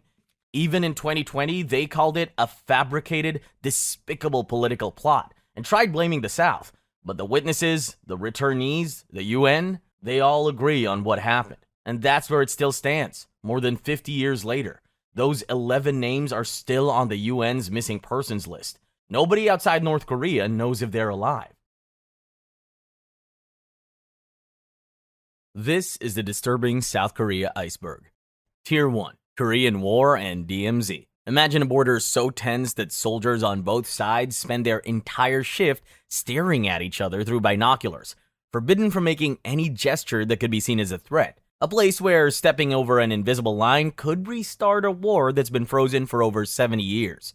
That's the DMZ, the demilitarized zone between North and South Korea. To understand how things got this way, let's take a trip back to the war that left behind one of the most paranoid borders on Earth. In 1945, World War II wrapped up, and Japan lost control of Korea, which it had occupied for decades. The Allies needed to figure out what to do with the peninsula, so they split it down the middle. The Soviet Union took the north, and the United States took the south. It was supposed to be temporary, just until they could set up a unified government. Spoiler alert, that never happened. Instead, two totally different governments formed. In the north, you got Kim Il-sung, a Soviet-backed guerrilla leader who set up a communist state. In the south, it was Syngman Rhee, an anti-communist leader backed by the Americans. Both of them wanted to reunify Korea, but under their own system. Tensions built for years. And then, in June 1950, North Korea invaded the south. North Korean forces pushed all the way down to Busan, a tiny perimeter in the southeast corner of the country. In a matter of weeks, South Korea was about to collapse entirely when the United Nations, led by the US, jumped in. General Douglas MacArthur launched a counterattack at Incheon, and suddenly the tide turned. UN forces pushed North Korea all the way back to the Chinese border. But then China decided it didn't want American troops that close, and sent in hundreds of thousands of soldiers. From there, the war turned into a brutal back and forth. By 1953, both sides were exhausted.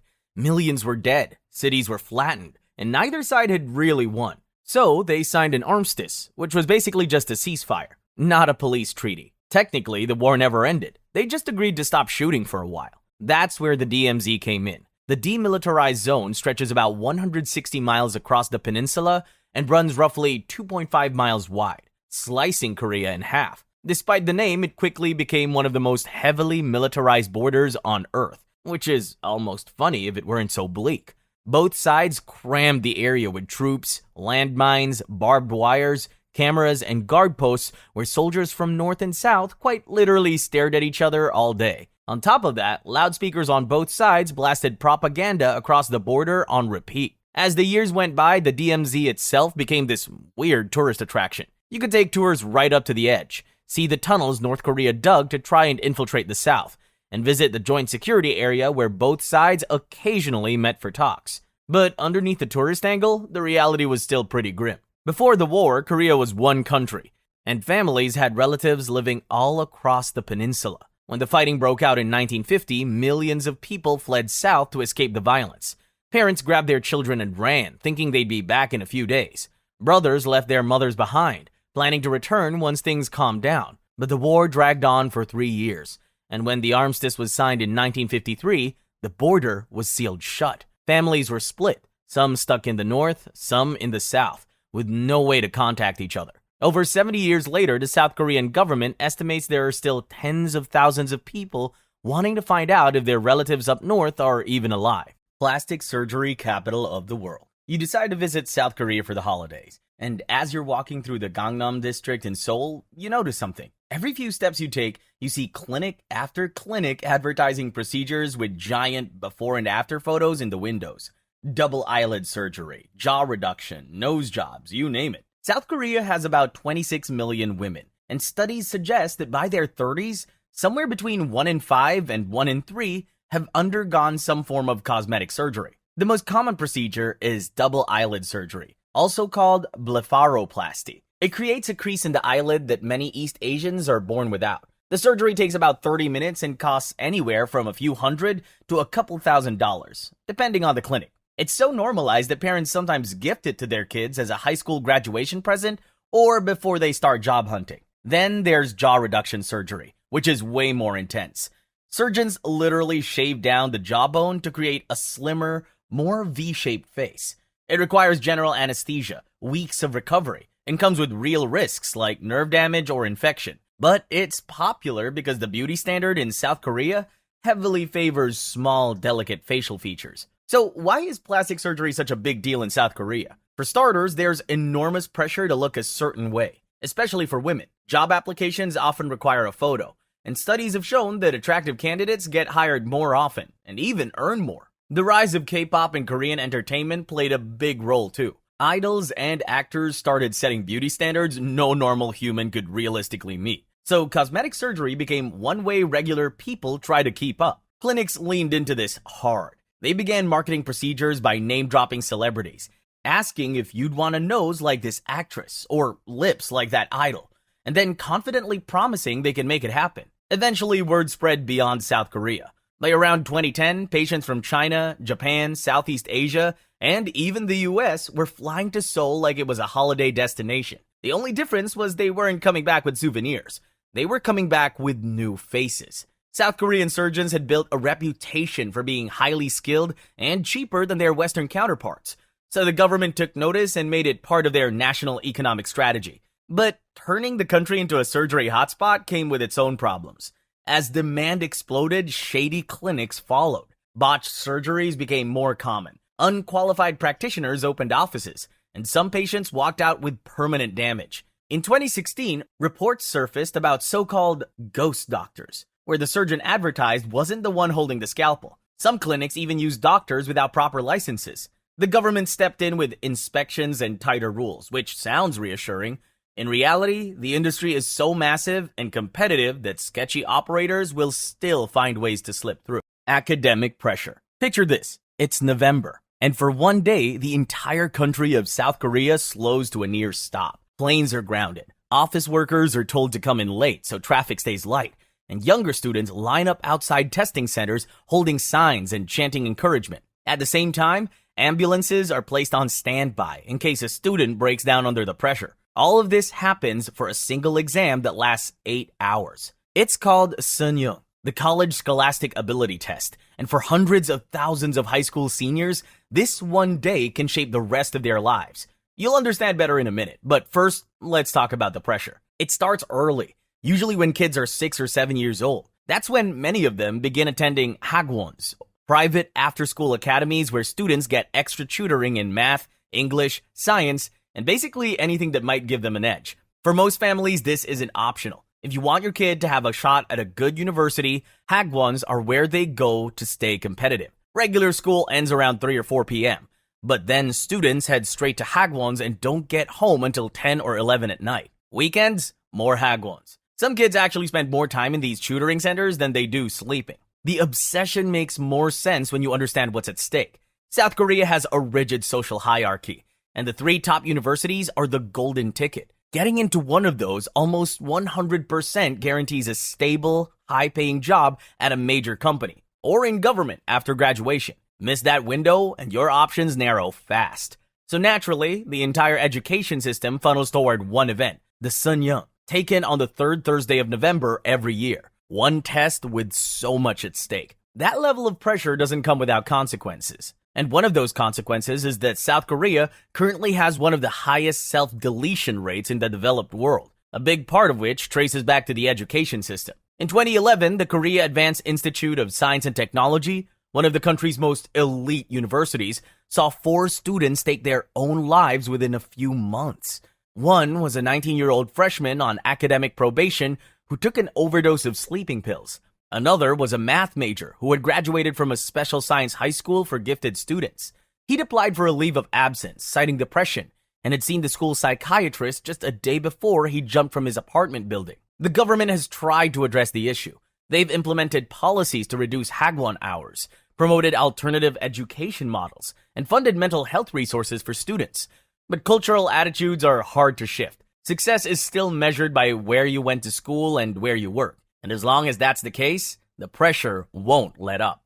Here too, comfort women, World War II. Imagine being a teenage girl in Korea during the 1940s, promised a job at a factory or as a nurse, only to be forced onto a train and shipped hundreds of miles away to a military camp. There's no way to contact your family and no way to leave. You're told you'll be serving the Japanese military, but the reality is far worse. You've just become what the Japanese government called a comfort woman, which is about the nicest way they could describe the people they abused and violated. It all dates back to World War II and the years leading up to it. During this time, the Japanese military set up comfort stations across the occupied territories. These were essentially forced labor camps where women were held and made to serve soldiers. Estimates suggest between 50,000 to 200,000 women were trapped in the system, many of them from Korea, which Japan had occupied since 1910. Some women were lured with promises of well-paying jobs. Others were simply taken by force.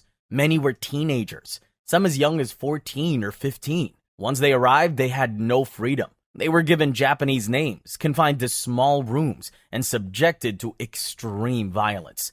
They were expected to serve dozens of soldiers per day. Some survivors reported numbers as high as 30 to 40 men daily. Soldiers often refused to use protection, leading to the rampant transmission of STDs. Medical care was almost non-existent, and so, sadly, a huge chunk of the women didn't survive. When World War II ended in 1945, many comfort women were abandoned in foreign countries with no way home. Some were killed by retreating Japanese forces to cover up evidence. The ones who made it back to Korea faced crushing stigma. In a conservative society that placed enormous value on a woman's purity, survivors were shamed into silence. Many never told their families what happened. For decades, the issue was buried. The Japanese government denied responsibility, and South Korea, being focused on rebuilding ties with Japan, didn't push. That changed in 1991, when Kim Hak-sun, one of the survivors, came forward to publicly testify about her experience.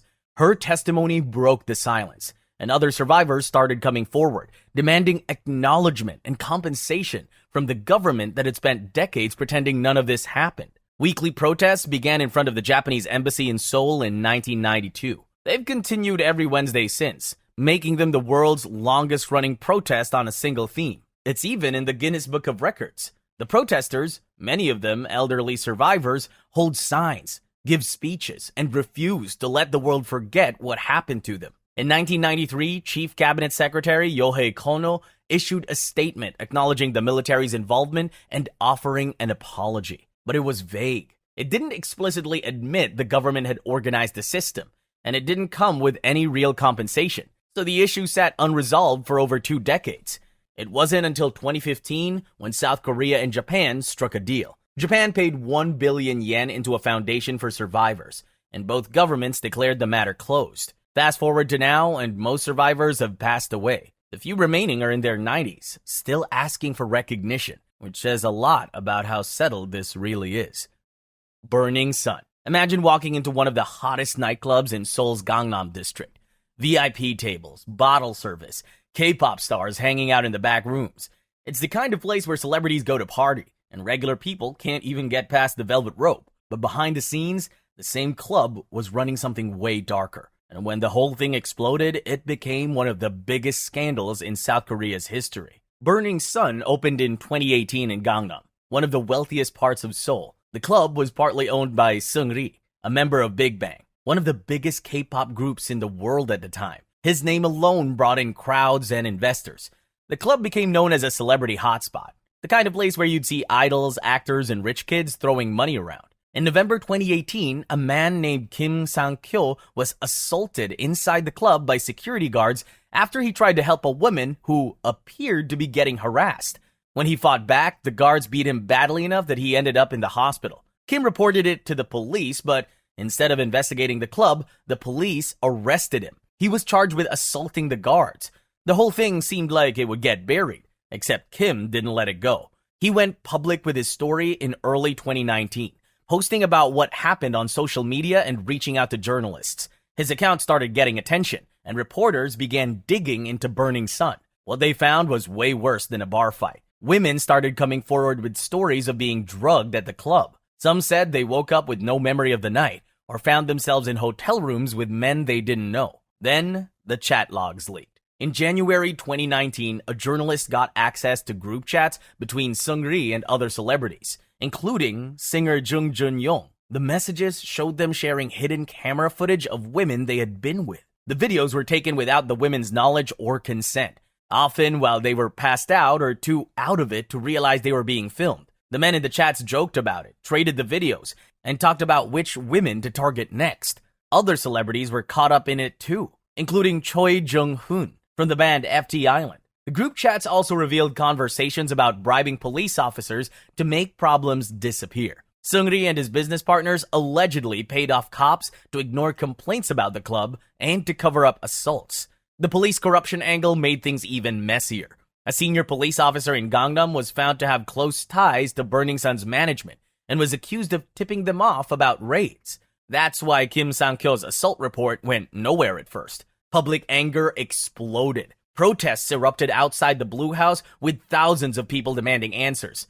The media kept digging. More victims came forward, and the government was forced to launch official investigations into Burning Sun and the police officers involved. Eventually, the club shut down in February 2019, and Seungri announced his retirement from entertainment in March 2019. But that didn't stop the investigations. In 2021, he was convicted of arranging illegal adult entertainment for investors, embezzlement, and other charges. He was sentenced to 3 years in prison, later reduced to 1.5. Jung Jun-young got 6 years of filming women without consent and sharing the footage. Choi Jung-hoon got 5 years for similar crimes, plus bribing a police officer. The convictions shocked the K-pop industry. For a lot of fans, it shattered the image of their idols. Big Bang had been untouchable for years, but after Burning Sun, the group never recovered. Sewol ferry disaster. Picture a ferry packed with high school students on a field trip to Jeju Island, a popular vacation spot in South Korea. It's April 16, 2014, and the morning feels normal. The kids are laughing, taking selfies, just happy to be away from school. But before the end of the day, disaster struck. And the disaster didn't start that morning. It started years earlier, with a ship that never should have been carrying passengers in the first place. The Sewol was a 20-year-old ferry bought from Japan in 2012. The company that made it made modifications to increase profits, adding extra passenger cabins on the upper decks that made the ship top-heavy. They also routinely overloaded the cargo hold to squeeze more money out of each trip. On the day of the disaster, the Sewol was carrying about 2,142 tons of cargo, which is more than double the legal limit, and most of it wasn't properly secured. The ballast tanks, which keep the ship stable, were only filled to a third capacity to save on fuel. That morning, around 8:50 a.m., the ship made a sharp turn near the Mengol Channel. The poorly secured cargo shifted, and the top-heavy ship started tilting. The captain of the ship, Captain Lee Jun-sok, wasn't in the wheelhouse at the time. He was in his private cabin. A third mate named Park Han-kyo, with less than a year of experience on this route, was behind the wheel. When the ship started tilting, she panicked. Captain Lee rushed to the bridge, but instead of ordering an evacuation, he froze. The engines shut off, and with no power, the ship just drifted sideways, tilting further. Meanwhile, the intercom kept repeating the same message: stay in your cabins and wait. The students, most from Danwon High School, did exactly what they were told. They stayed in their rooms, texting their parents, waiting for instruction. At 8:52 a.m., a student named Choi Dok-ha called emergency services. It was the first distress call. The crew didn't call until 3 minutes later. By then, the ship was already leaning at a 30-degree angle. When the Coast Guard finally showed up, the response was a mess. The first patrol boat didn't arrive until 9:30 a.m., about 40 minutes after the initial call, partly because different stations were arguing over whose responsibility it was. When rescue boats did arrive, time was wasted figuring out who was in charge and what the rules allowed instead of evacuating passengers. At the same time, the crew made their choice. Around 9:30 a.m., Captain Lee left the ship on a lifeboat, and other crew members followed. They were among the first people rescued. Back on the ferry, hundreds of students were still in their cabins obeying instructions to stay put. Divers didn't enter the water for hours, and fishing boats and civilian vessels ended up doing most of the rescuing. More than half of the survivors were saved by civilians, not the Coast Guard. By the time real rescue operations got going, it was too late. At 10:31 a.m., the Sewol sank. Out of 476 people on board, 304 died, including about 250 students. Among them was Choi Dok-ha, the student who made that first emergency call. His body was recovered weeks later, still inside the ferry. The way the government handled the crisis made everything worse. President Park Geun-hye didn't appear in public until 5:15 p.m., which is more than 7 hours after she learned about the disaster. To make things worse, she made her first public statement about the incident 5 days later on April 21st, when she accused the captain and crew of murderous behavior. Later investigations revealed that the ferry company, Chonghejin Marine, had been cutting corners for years. Safety inspections were routinely faked. Regulators who were supposed to enforce the rules either looked the other way or took bribes. And the crew had barely any emergency training. Captain Lee was eventually sentenced to life in prison for murder and convicted of abandoning passengers while ordering them to stay put.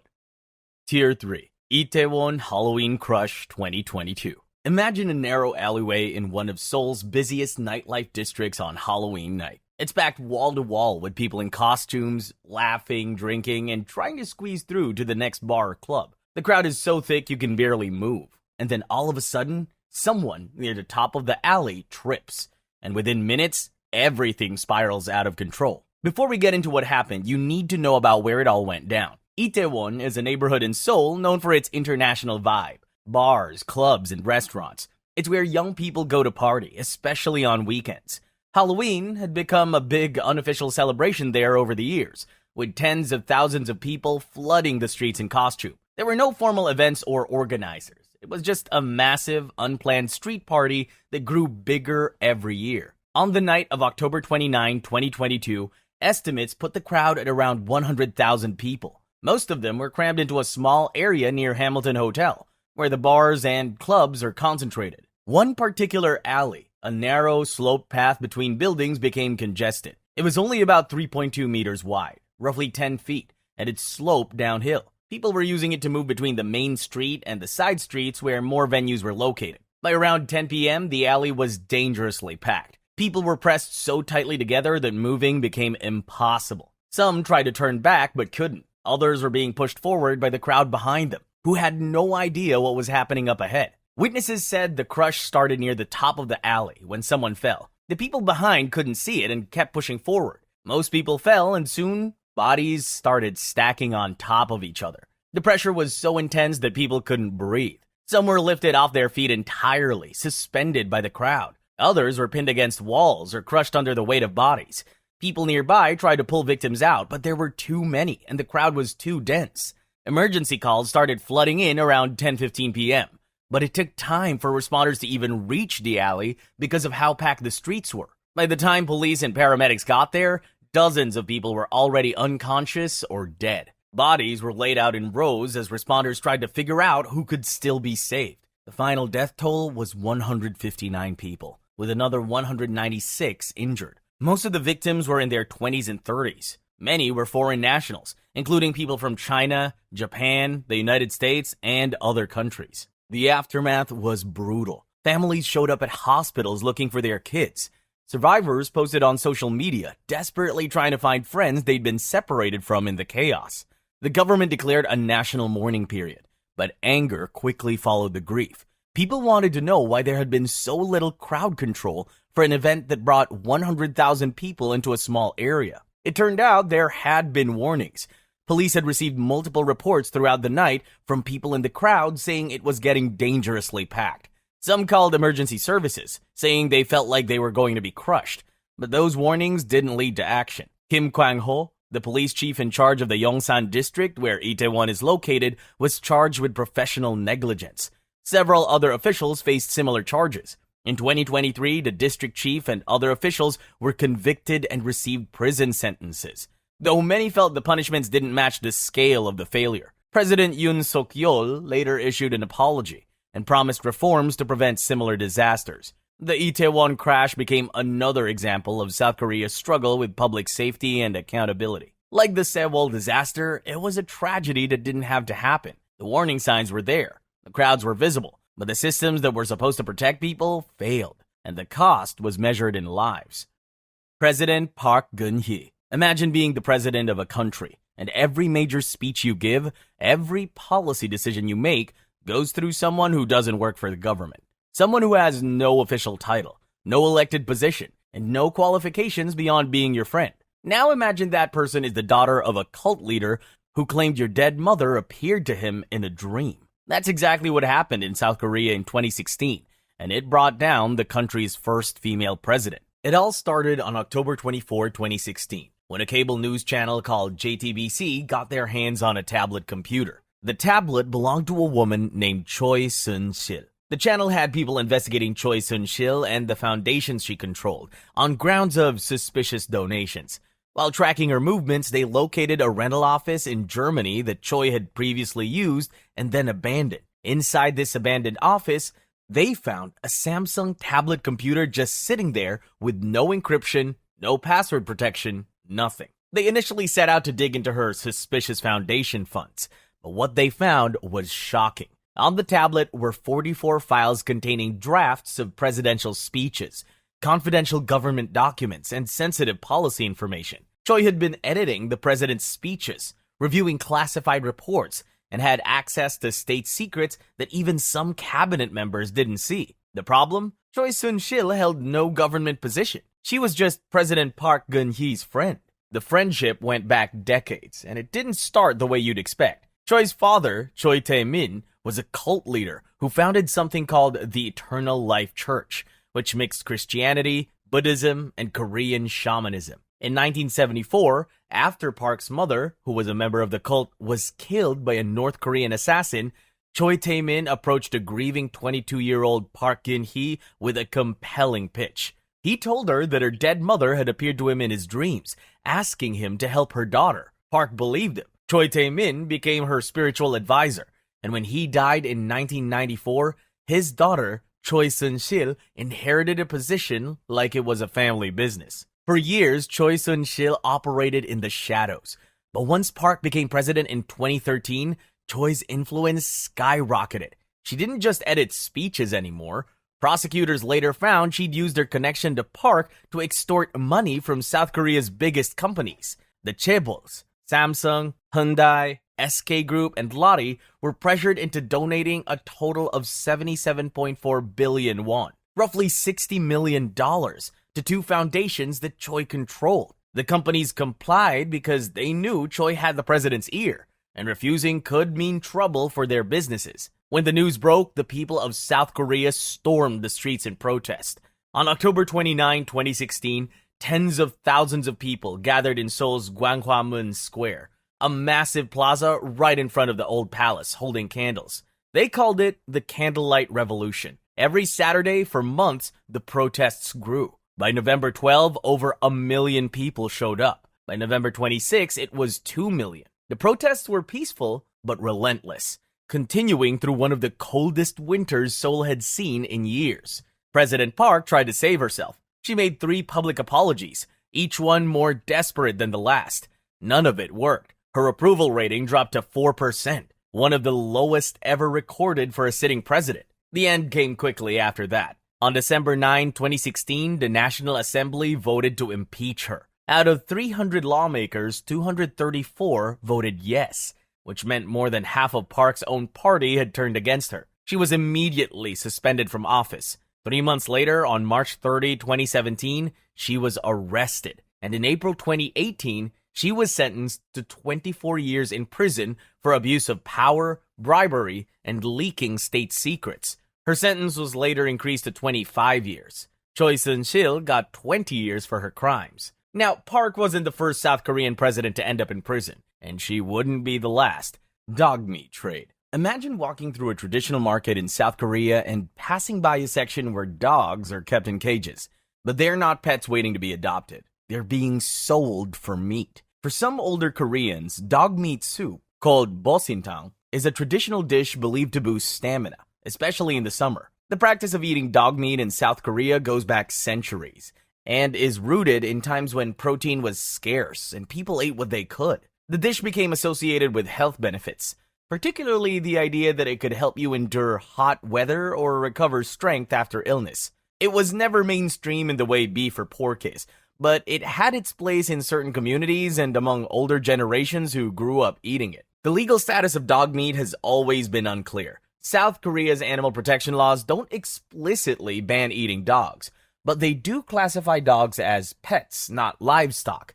That means slaughtering dogs for food technically falls into a legal void. The practice isn't officially recognized as legitimate, but it wasn't outrightly banned either. This gray area has allowed the industry to operate for decades without clear regulation, which has led to problems on multiple fronts. The conditions in dog meat farms are often brutal. Dogs are kept in cramped, filthy cages with little access to food, water, or veterinary care. Many of the dogs are breeds commonly kept as pets, like golden retrievers and Jindo dogs, which makes the practice even more disturbing for animal rights activists. However, public opinion in South Korea has quietly flipped over the years. Younger Koreans, especially in cities, are largely done with dog meat, and polls now show most people support banning it outright. International pressure has been building too. Animal rights groups, celebrities, and foreign governments have been side-eyeing the practice for years. And that attention gets especially loud whenever South Korea is about to host a big global event. That's exactly what happened before the 2018 Winter Olympics in Pyeongchang. Protests ramped up, campaigns went viral, and suddenly dog meat was a potential PR disaster. The government solution was temporary silence. Restaurants near Olympic venues were asked to quietly take dog meat off the menu for the duration of the games. Problem hidden, problem not solved. It took until 2024 for something real to happen. South Korea passed a law banning the slaughter and sale of dogs for meat, set to fully kick in by 2027. The law includes a 3-year grace period to give farmers time to transition out of the industry, along with financial support to help them switch to other forms of agriculture. Tier 4. Presidential Curse. Picture this. You get elected president of your country. You've made it to the top. You have power, influence, and the support of millions. But there's a catch. If you look at the history of South Korean presidents, almost none of them leave office with their dignity intact. They end up in prison, dead by their own hand, or watching their families get torn apart by scandal. It's happened so many times that people started calling it the presidential curse. To understand why this keeps happening, you have to look at South Korea's political history, which has always been messy. The country didn't become a democracy overnight. For decades after the Korean War, South Korea was ruled by military dictatorships and authoritarian leaders who held on to power through force, corruption, and rigging elections. Even after the country transitioned to democracy in the late 1980s, the culture of corruption and backroom deals didn't disappear. It just got better at hiding. Let's start with the early presidents. Syngman Rhee, South Korea's first president, ruled from 1948 to 1960. He rigged elections, cracked down on protests, and ran the country like a true dictator. In 1960, mass student protests forced him to resign. He fled to Hawaii, where he lived in exile until he died in 1965. That set the tone for what was to come. If Rhee's exile seemed bad, what happened to Park Chung-hee, his successor, was even darker. He took power in a military coup in 1961 and ruled as a dictator for 18 years. While he's credited with jump-starting South Korea's economy, his methods were brutal. He silenced critics, tortured political opponents, expanded his power through rigged elections. In 1979, he was shot and killed by his own intelligence chief during a dinner. His wife, Yuk Yong-soo, had already been killed 5 years earlier by a North Korean sympathizer who was trying to shoot Park but missed. You'd think the transition to democracy in the late 1980s would have changed things, but the curse followed right along. Kim Yong-sam, who became South Korea's first civilian president in decades, tried to clean up corruption, but his presidency was wrecked by the 1997 Asian financial crisis. After he left office, 2 of his sons were convicted of bribery and tax evasion. Kim himself avoided prison, but his reputation was destroyed. The next president actually seemed like he might break the pattern. Kim Dae-jung was a former political prisoner who won the Nobel Peace Prize for his work on reconciliation with North Korea. He took office in 1998, and for a while it looked like things might be different. But after he left office, 3 of his sons were convicted of bribery and illegal use of influence. Kim spent his final years watching his legacy get dragged through scandals. By this point, the curse was undeniable. Roh Moo-hyun came next, serving from 2003 to 2008. After his presidency, prosecutors started investigating him for bribery, and his family members were accused of taking money from businessmen. The pressure mounted until 2009 when Roh jumped off a cliff near his home. He left a note saying he was tired of being a burden. And then there's Park Geun-hye, the president we covered back in Tier 3, South Korea's first female president and the daughter of the dictator Park Chung-hee. She became the poster child for the curse.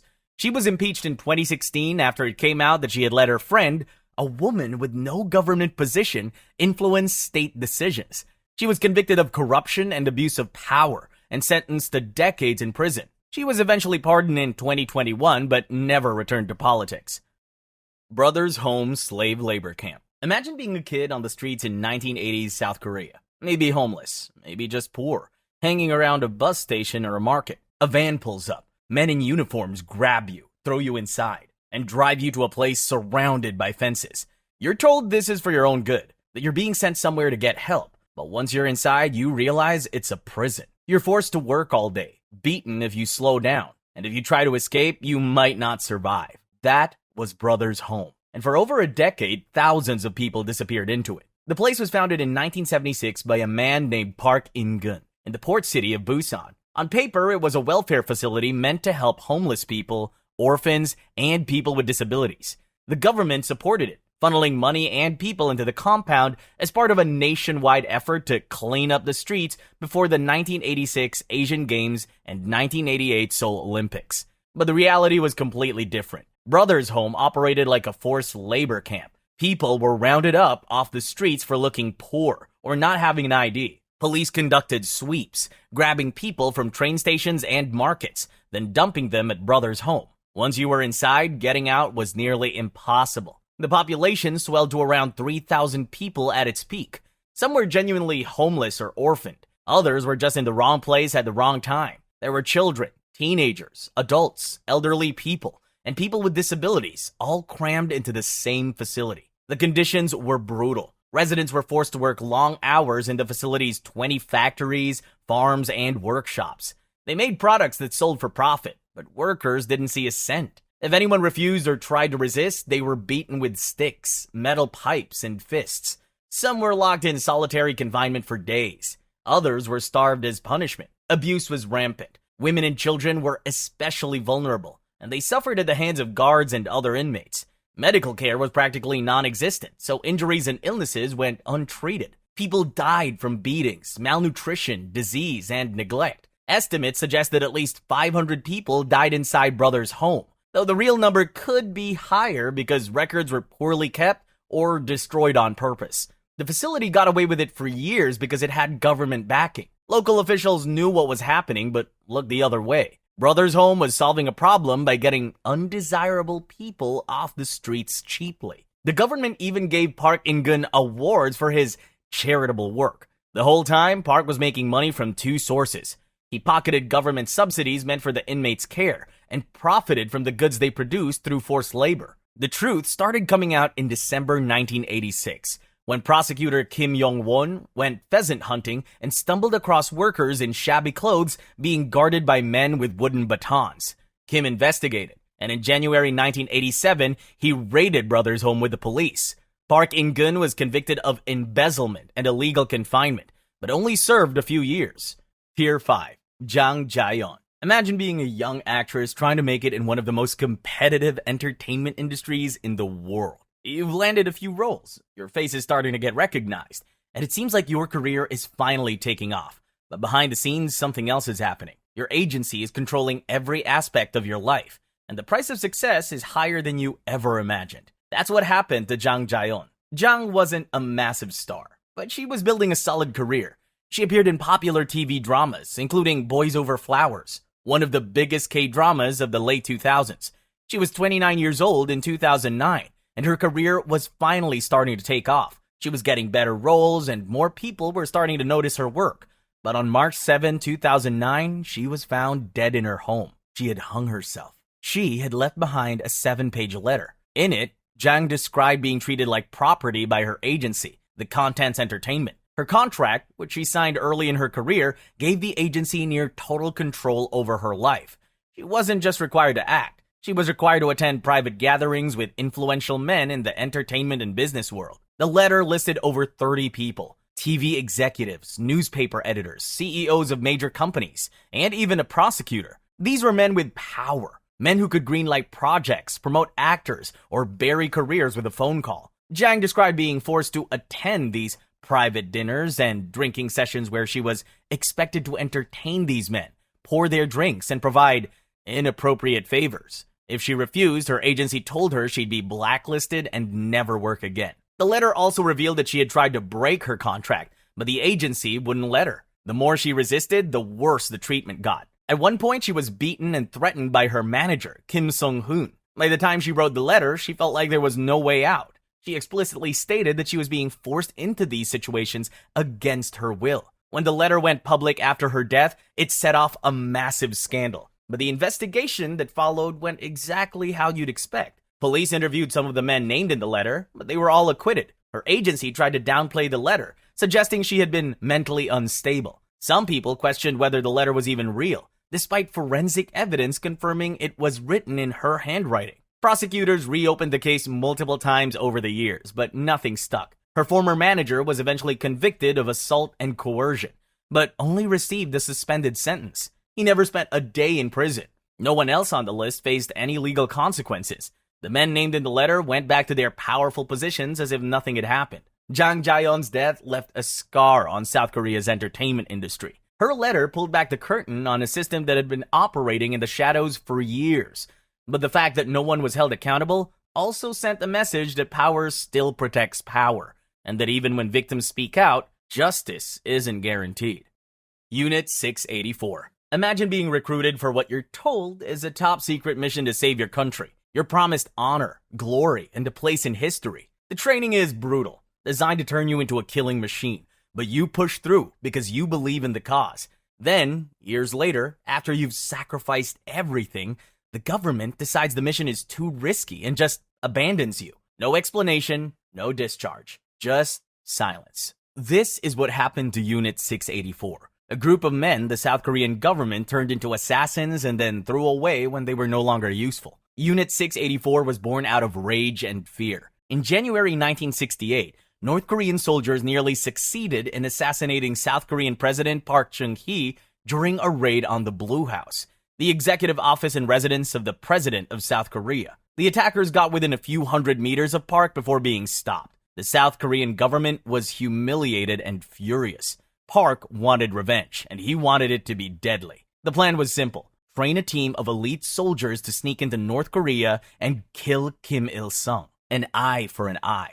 The government didn't want regular soldiers for this mission, though. They wanted men who had nothing to lose. People society had already written off. They targeted petty criminals, gang members, and homeless young men, offering them a deal they couldn't refuse. Join this secret unit, complete the mission, and you'll be pardoned, given money, and treated as a national hero. For guys who were living on the streets or facing jail time, it sounded like the perfect way out. 31 men signed up and were sent to a remote island called Silmido off the coast of Incheon. Turns out, national hero was more of a suggestion than a promise. The training on Silmido was hell. The men were put through extreme physical and psychological conditioning. They learned hand-to-hand combat, explosives, infiltration tactics, and survival skills. The instructors beat them, starved them, and pushed them to the edge of death to see who would break.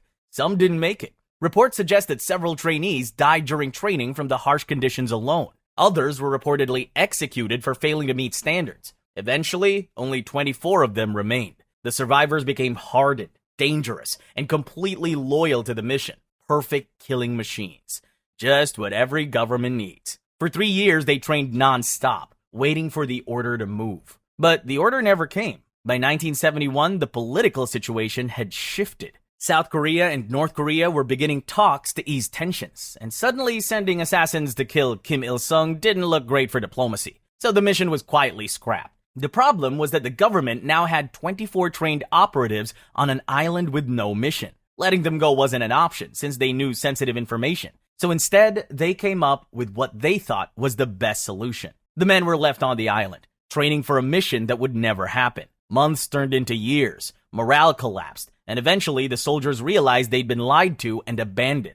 In August 1971, they'd had enough. The men rebelled, killed their commanding officers and several guards, commandeered a bus, and made their way to Seoul, armed and desperate. Their plan was to reach the Blue House and confront President Park. What happened next was just as you'd expect when armed trained killers stormed the capital. South Korean military and police intercepted them before they reached the Blue House. A firefight broke out, and most of the men were killed. 4 were captured alive and later executed. The incident was reported in newspapers at the time, including the New York Times. But the government called them special criminals and covered up what they really were. The full truth about Unit 684 stayed hidden for decades. It wasn't until the 1990s that the real story started coming out. And in 2003, a film called Silmido brought it to widespread public attention. The government finally released an official report in 2006, acknowledging the unit's existence. Jehovah's Witness persecution. Picture being 20 years old and getting a letter in the mail that says you have to join the army. Normal enough in a country with mandatory military service, but what if your religion says you can't fight, and refusing means prison time, a criminal record that follows you forever, and your entire family being treated like traitors? That's been the reality for thousands of young men in South Korea for over 70 years. South Korea requires all men to serve in the military for about 18 to 21 months. There's no getting around it unless you have a medical problem. The country's been technically at war with North Korea since 1953, so the government takes military service seriously. But Jehovah's Witnesses believe the Bible tells them not to kill anyone, not to take up weapons, and not to participate in war at all. They've been present in Korea for over 100 years, and they've been going to prison for their beliefs almost that entire time. During the Korean War in the 1950s, Jehovah's Witnesses refused to serve in both North and South Korea's armies. At the time, prison sentences for refusing military service were relatively short, usually a few months to a year. That changed in 1963, when President Park Chung-hee pushed for a 100% sign-up rate. Every man between 18 and 22 had to serve, and refusal now meant an 18-month prison sentence. The 1970s were the worst period. The military government started taking Jehovah's Witnesses teens to training camps by force. High schools made military training mandatory in 1970, and witness students who refused were beaten and forced to drop out. Those who continued to refuse military service were arrested and sent to prison. By the late 2000s, South Korea had imprisoned more people who refused military service than any other country in the world. Over 19,300 Jehovah's Witnesses served time between 1953 and 2018, adding up to over 36,700 years behind bars total. After the release, the criminal records stuck around. Employers wouldn't hire them, especially in the public sector. People treated them like cowards who dodged military service. The stigma followed them for life, and society saw them as traitors who chose their church over their country. In June 2018, South Korea's Constitutional Court finally ruled that forcing people who refused to fight into military service was against the law. The government had until the end of 2019 to create an alternative. Then, in October 2020, South Korea launched a different service program. Problem solved, right? Not quite. The alternative service lasts 36 months, which is twice as long as regular military service. International standards say alternative service shouldn't exceed 1.5 times the length of military duty. South Korea's program is double the time, and it gets worse. The men have to work in prisons. They're rotated between laundry, kitchen, and desk jobs inside jails, and they have to live there the entire time with controlled movements. Almost 900 men are currently doing this work, with another 1,485 waiting to be called in. Tier 6. Chijeon Family Gang. Imagine a group of construction workers blowing off steam after a poker game, complaining about money and how stacked the system feels. It's the kind of frustration most people vent about and then forget. But this group didn't forget. They organized, decided certain people deserved to pay for their success, and started kidnapping those they thought were rich. And once things started going wrong, they crossed lines most people never even get close to. The Chijeon family wasn't actually a family. It was a gang formed in the summer of 1993 by Kim Gi-hwan, a construction worker who hated wealthy people. At a poker game, he met two others who felt the same way, Moon Sang-rok and Kim Hyun-yang. They spent the night complaining about inequality, and by the end, they decided to form a gang to target the rich. Over the next few weeks, they recruited more members, mostly construction workers and ex-convicts, until they had 7 people. They weren't amateurs. The gang trained on Jirisan, one of South Korea's tallest mountains, learning kidnapping tactics and how to handle explosives. Kim managed the group's money and planned operations like a military commander. Their first victim in July 1993 wasn't even wealthy. The victim, Miss Choi, was a 20-year-old farmer's daughter. They abducted her, assaulted her, and Kim strangled her while telling the others, "This is how you kill a person." In September 1994, they kidnapped businessman Seo and his secretary Park and demanded a ransom. Seo arranged for a worker to deliver the money. The worker reported it to the police in Ulsan, but they told him to report to Gwangju instead. It was common for police to pass cases between jurisdictions, and Gwangju police thought the whole thing was fake, a cover for financial problems. The ransom was handed over and no one intervened. Even after getting paid, the gang killed Saw and Park. Then they dismembered the bodies and ate parts of them. One member later said eating the victim's flesh was meant to boost his courage and renounce his humanity. To mask the smell of burning the bodies of their victims, they had a barbecue outside and offered pork to local villagers, who had no idea what was really happening. The gang was finally caught in mid-September 1994. Police traced Saw's cell phone and found the businessman's car pushed down a cliff. They staked out gang member Kang Dong-eun's apartment and arrested him on September 19. Then they called the rest of the gang, pretending Kang had been in a serious accident. When the members rushed to help, the police arrested them all. The broker, who supplied their weapons, was also arrested, leading to stricter gun control laws that made it impossible for civilians to get firearms in South Korea. Jong Nam-gyu serial murders. Imagine a killer who doesn't fit any pattern. One day, he's stabbing children at a playground. The next, he's breaking into homes and beating elderly people to death with a hammer. There's no logic, no motive that makes sense. And when he's finally caught, his explanation is even worse than the randomness of his crimes. That was Jong Nam-gyu, one of South Korea's most brutal serial killers.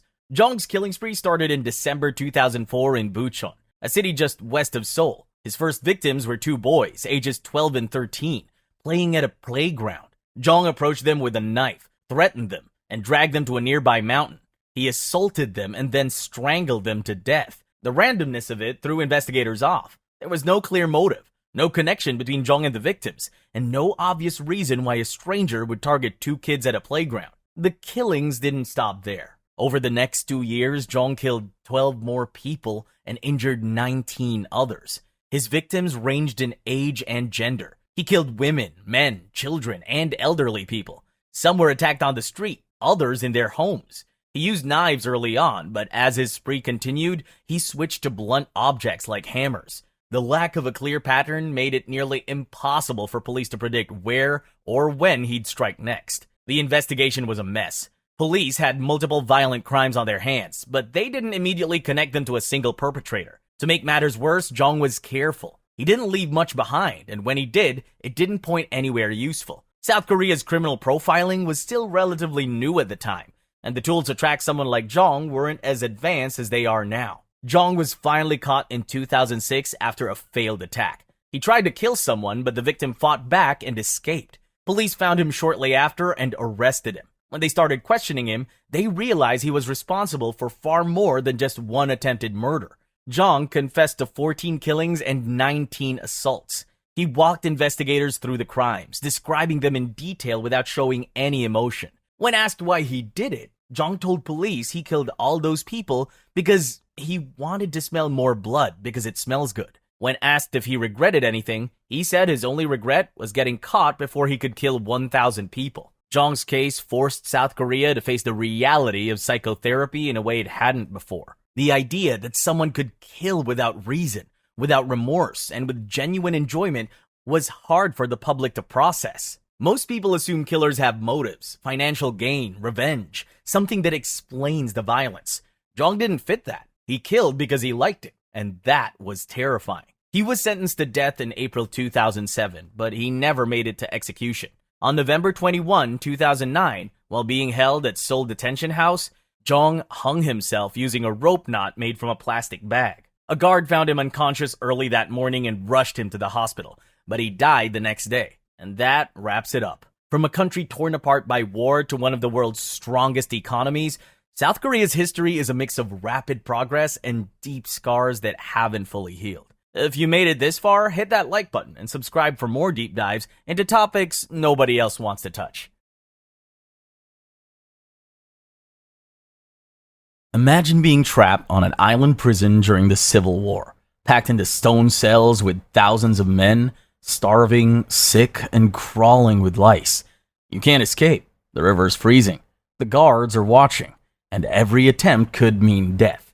This is the disturbing USA Iceberg, and what you just heard is only the beginning. Tier 1, 2011 Zanesville Exotic Animal Escape. In small-town Ohio, people are used to hearing gunshots during hunting season.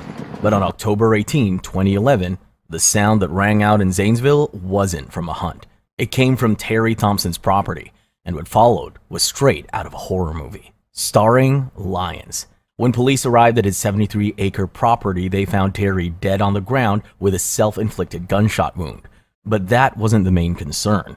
The real panic set in when they looked around and realized that most of the cages were wide open and very, very empty. Tigers, lions, wolves, monkeys, bears, not one or two, but almost 50 exotic animals were gone, just out there, roaming through cornfields and backyards like it was some kind of low-budget Jurassic Park reboot, but without the fences. Now, Terry Thompson wasn't some random guy who liked animals. He was a Vietnam vet, an exotic animal collector, and by all accounts, completely obsessed. He'd spent years gathering rare animals from auctions, private trades, and breeders, just so he could stack them up in rusty enclosures behind his farmhouse. Legal? Technically, yes, or at least for the most part it was. Ethical? Probably not. Neighbors had been raising red flags for years. They had been complaining about howling in the night, animals looking malnourished, and the occasional tiger peeking over the fence.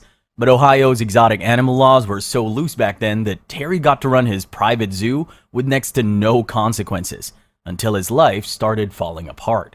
He'd just gotten out of prison for weapons charges. His finances were in shambles and his wife had left.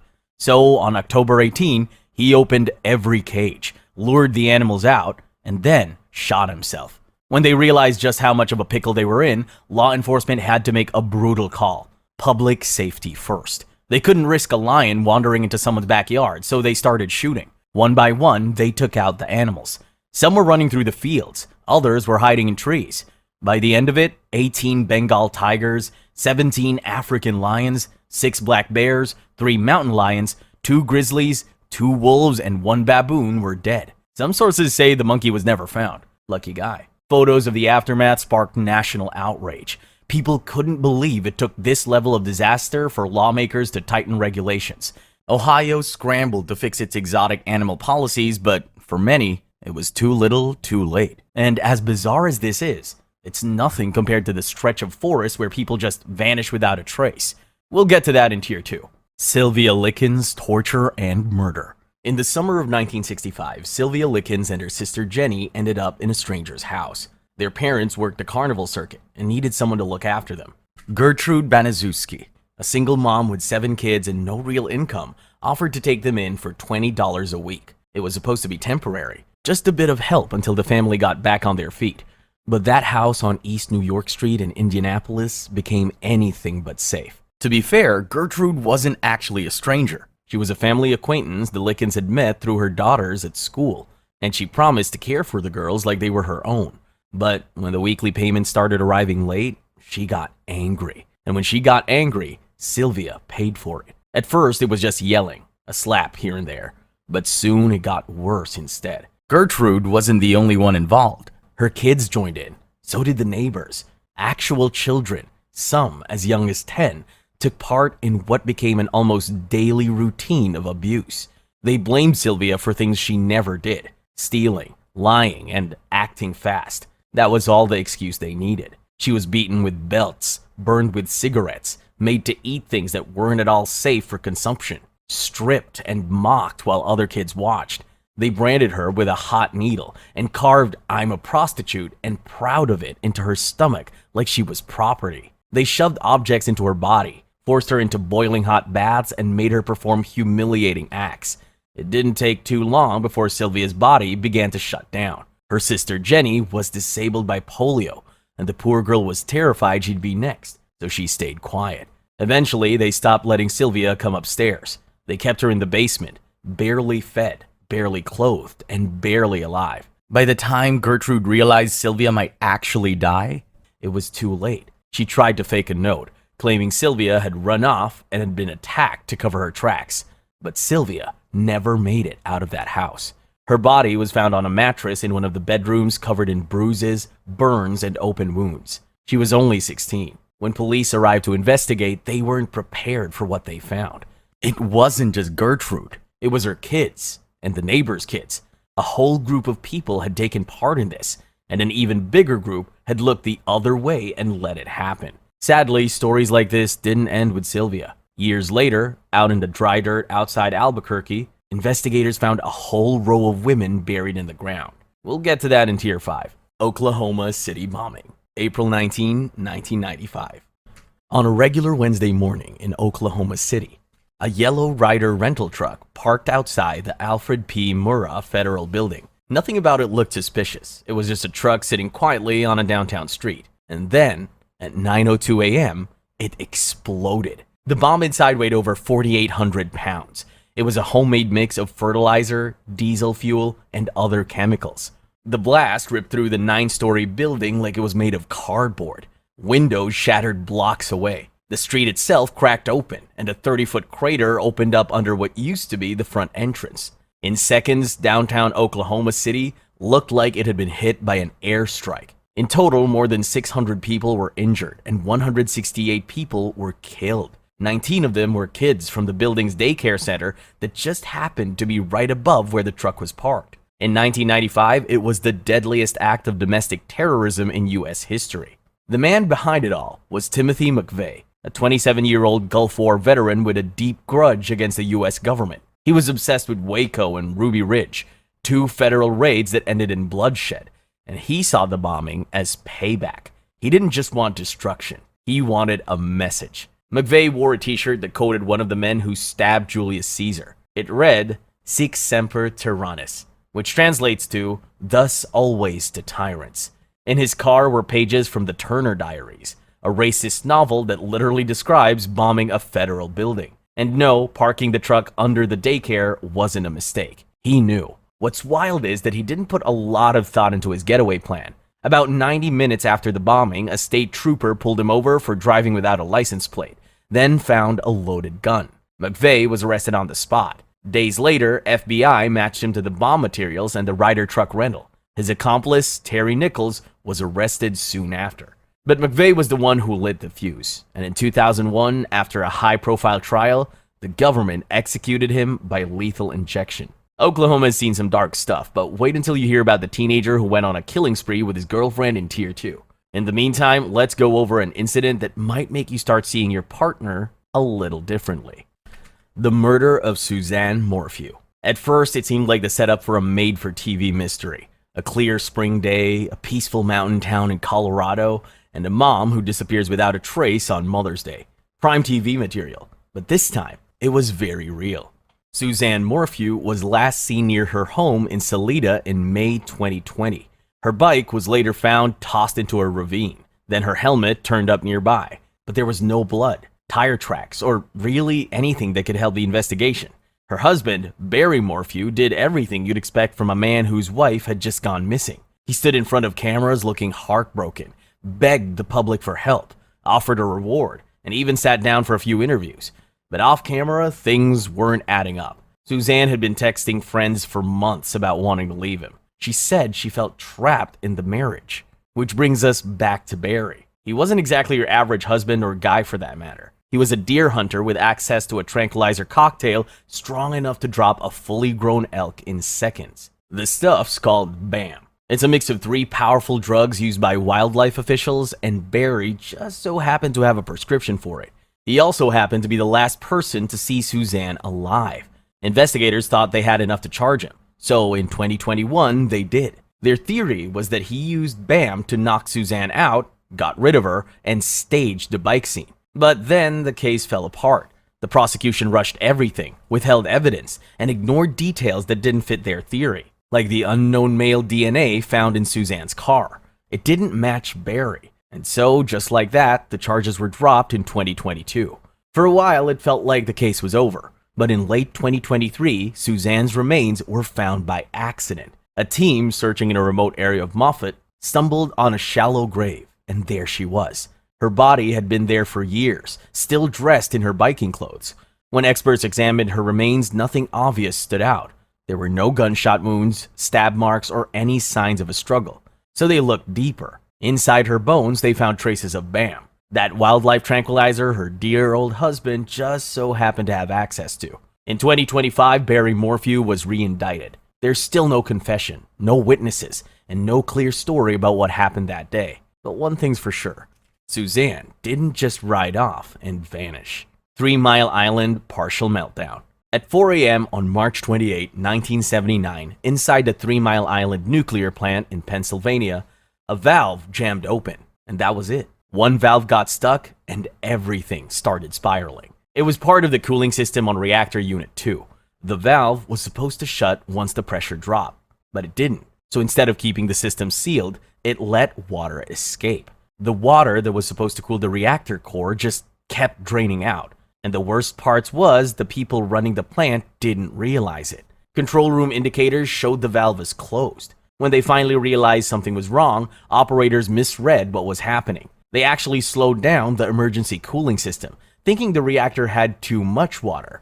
In reality, it was almost dry, and without coolant, the uranium fuel rods inside the reactor started overheating. The metal cladding around the rods began to warp and melt. Radioactive gases leaked out, and eventually, the uranium fuel itself started breaking down. By the time someone figured it out, part of the reactor core was partially melted. Then it got worse. As the heat built up, hydrogen gas collected inside the containment structure and caused a small explosion. As a result, radioactive steam vented into the air.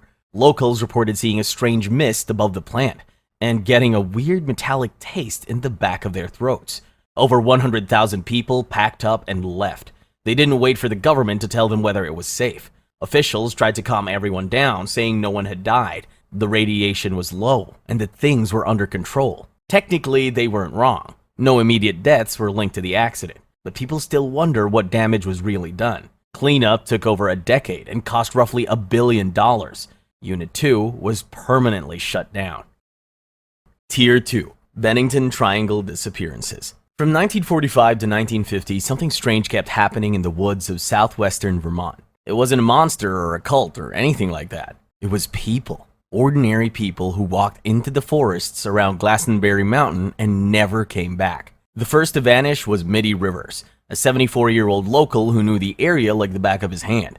He was out near Bickford Hollow on a hunting trip when he just disappeared. Search teams combed the woods for weeks. The military even showed up, but all they ever found was his handkerchief. It turned up months later in a spot that many say had already been searched. That's not creepy at all. A year later, it happened again. Paula Weldon, an 18-year-old college student, told her roommate she was heading out for a hike on the long trail.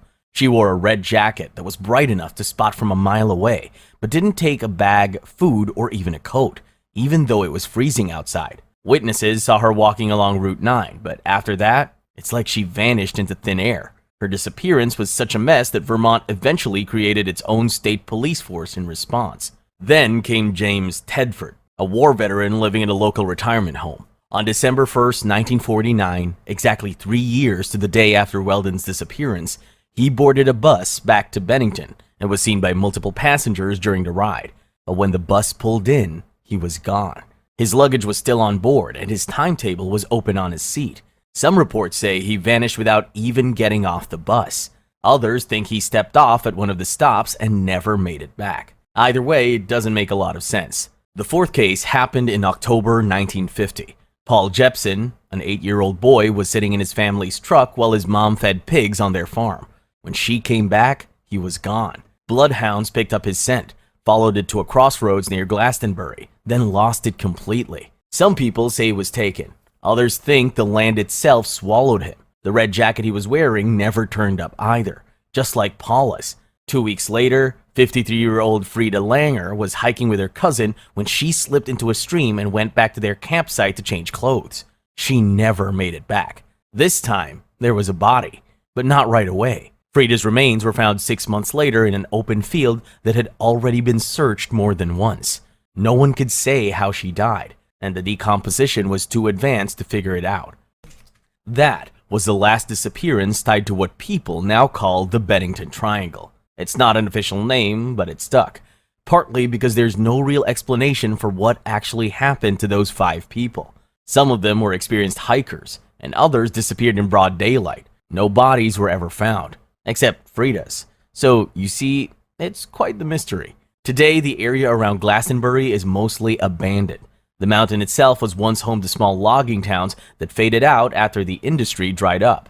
But even when people lived there, locals said the place felt off. Getting lost in the woods is scary, sure, But what happened to an entire village centuries ago? That's in Tier 4, and it's the kind of stuff that'll keep you up at night.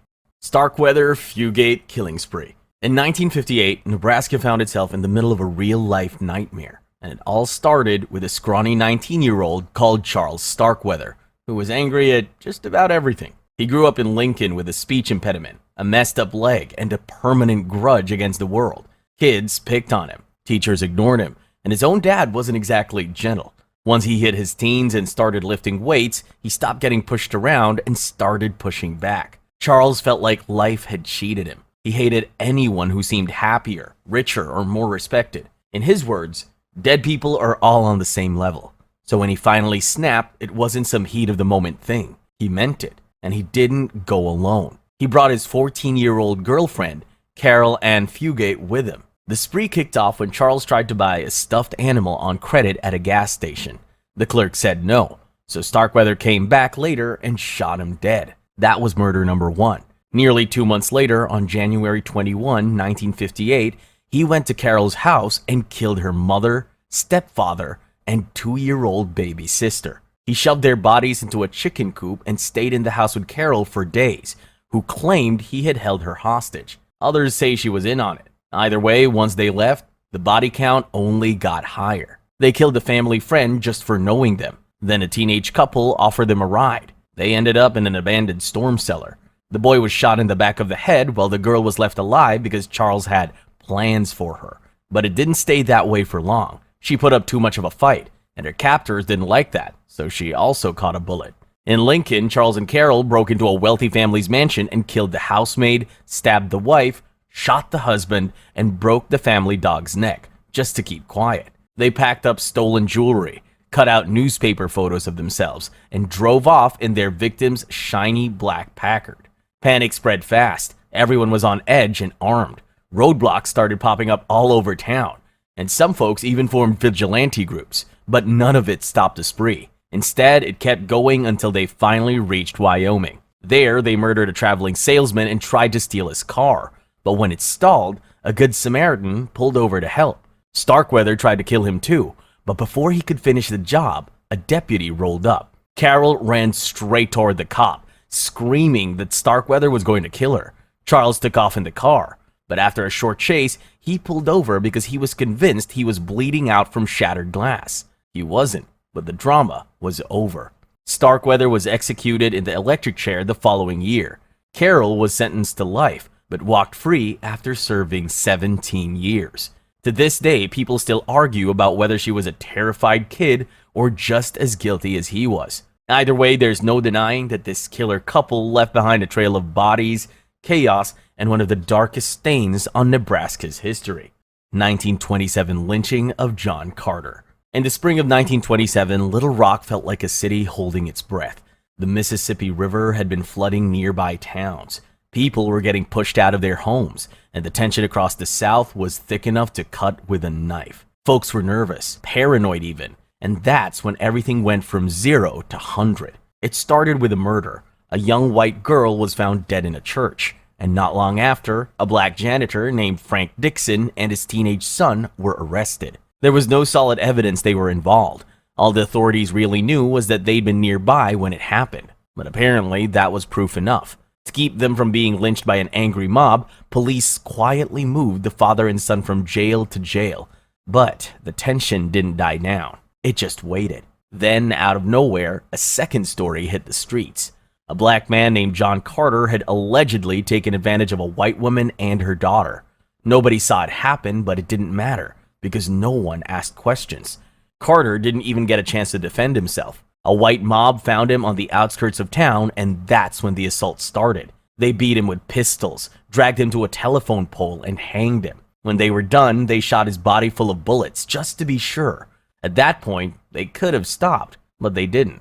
They cut him down, tied his body to a car, and dragged it through the streets of Little Rock. It didn't matter that it was the middle of the day or that he was already dead. After some time, the mob drove straight into West 9th Street, which was the center of the black business district. Then it got worse. They tore pews out of a local church and stole wood from nearby stores.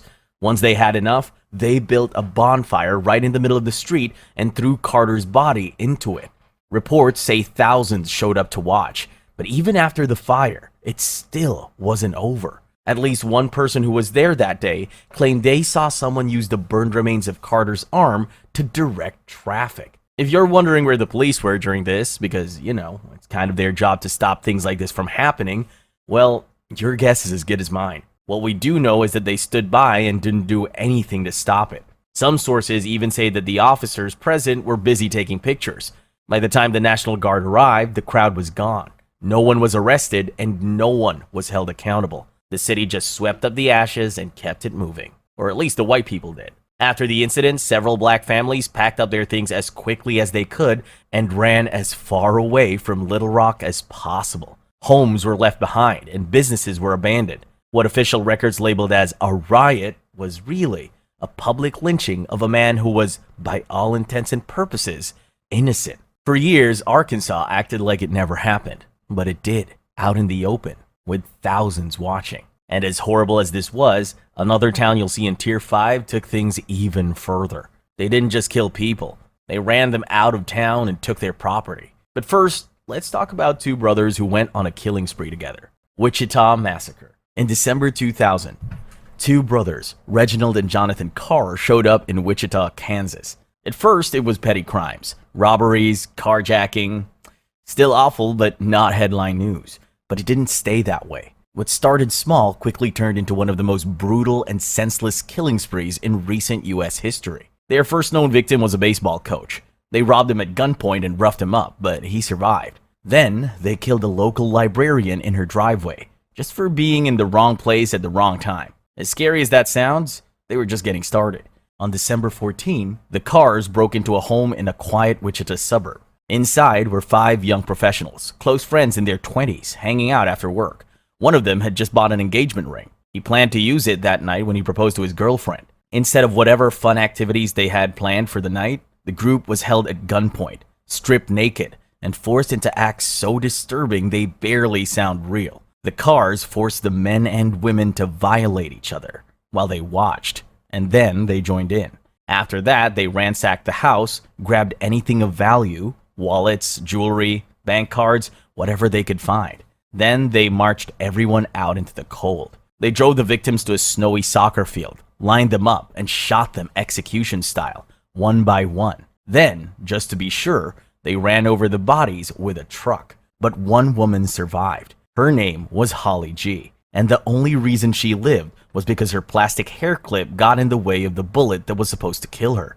She was naked, injured, and in sub-zero weather, but she got up and ran for over a mile in the dark. She finally made it to safety and told the police everything.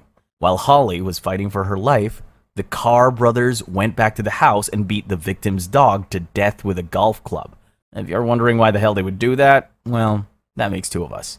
The brothers were caught within days. Both were convicted and sentenced to death. But the case dragged on for years, bouncing through appeals and court battles, all the way up to the Supreme Court. If you think this is one of the worst home invasion cases, wait till you hear about the one where a whole family was wiped out in one night in Tier 3. 1998 Thurston High School shooting. On the morning of May 21, 1998, students at Thurston High School in Springfield, Oregon were sitting in the cafeteria, eating breakfast, and talking about whatever high schoolers talk about before first period. It wasn't anything out of the ordinary until a 15-year-old named Kip Kinkle walked in with a rifle and 2 handguns and opened fire. He shot 27 people.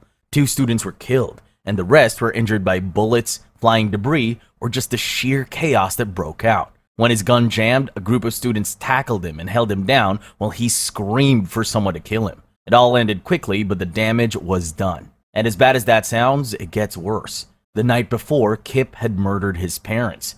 He shot his dad in the back of the head, then waited for his mom to get home and shot her 6 times. He dragged their bodies into separate rooms, covered them with sheets, and just stayed in the house, alone, listening to opera music on repeat, like he was trying to drown something out. That something was the voices. Kip had been hearing them for years, and they kept telling him he was worthless and that he should hurt people. He tried to fight them off with music, violent fantasies, basically anything to shut them up, but nothing worked for long. His parents had tried everything too, including therapy and medication. They even bought him guns, thinking it might help, a decision that would later come under intense scrutiny. Kip fired 51 rounds into the cafeteria that day before he was stopped.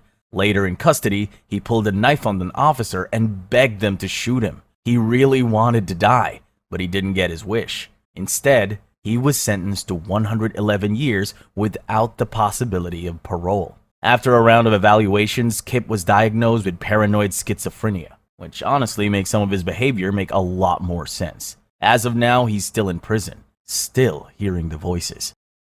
Tier 3. Salem and Witchcraft Hysteria. In 1692, Salem, Massachusetts was a strict little Puritan village where everyone watched each other a little too closely. Life was hard, people were tense, and religion controlled just about everything. So when 3 girls suddenly started having weird fits, complete with screaming, twitching, and collapsing, the town didn't ask too many medical questions. A local doctor looked at them and said they were bewitched. That was all it took. The girls pointed fingers at 3 women, including an enslaved woman named Tituba. And just like that, the panic kicked off.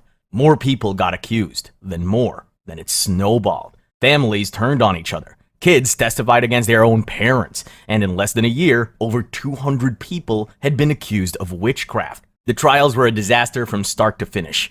You could be convicted based on spectral evidence, which meant if someone said they saw your ghost in a dream, that was enough to land you in court. It didn't stop there. If your crops failed, if a storm hit, if you looked at someone funny, that also meant you might be a witch.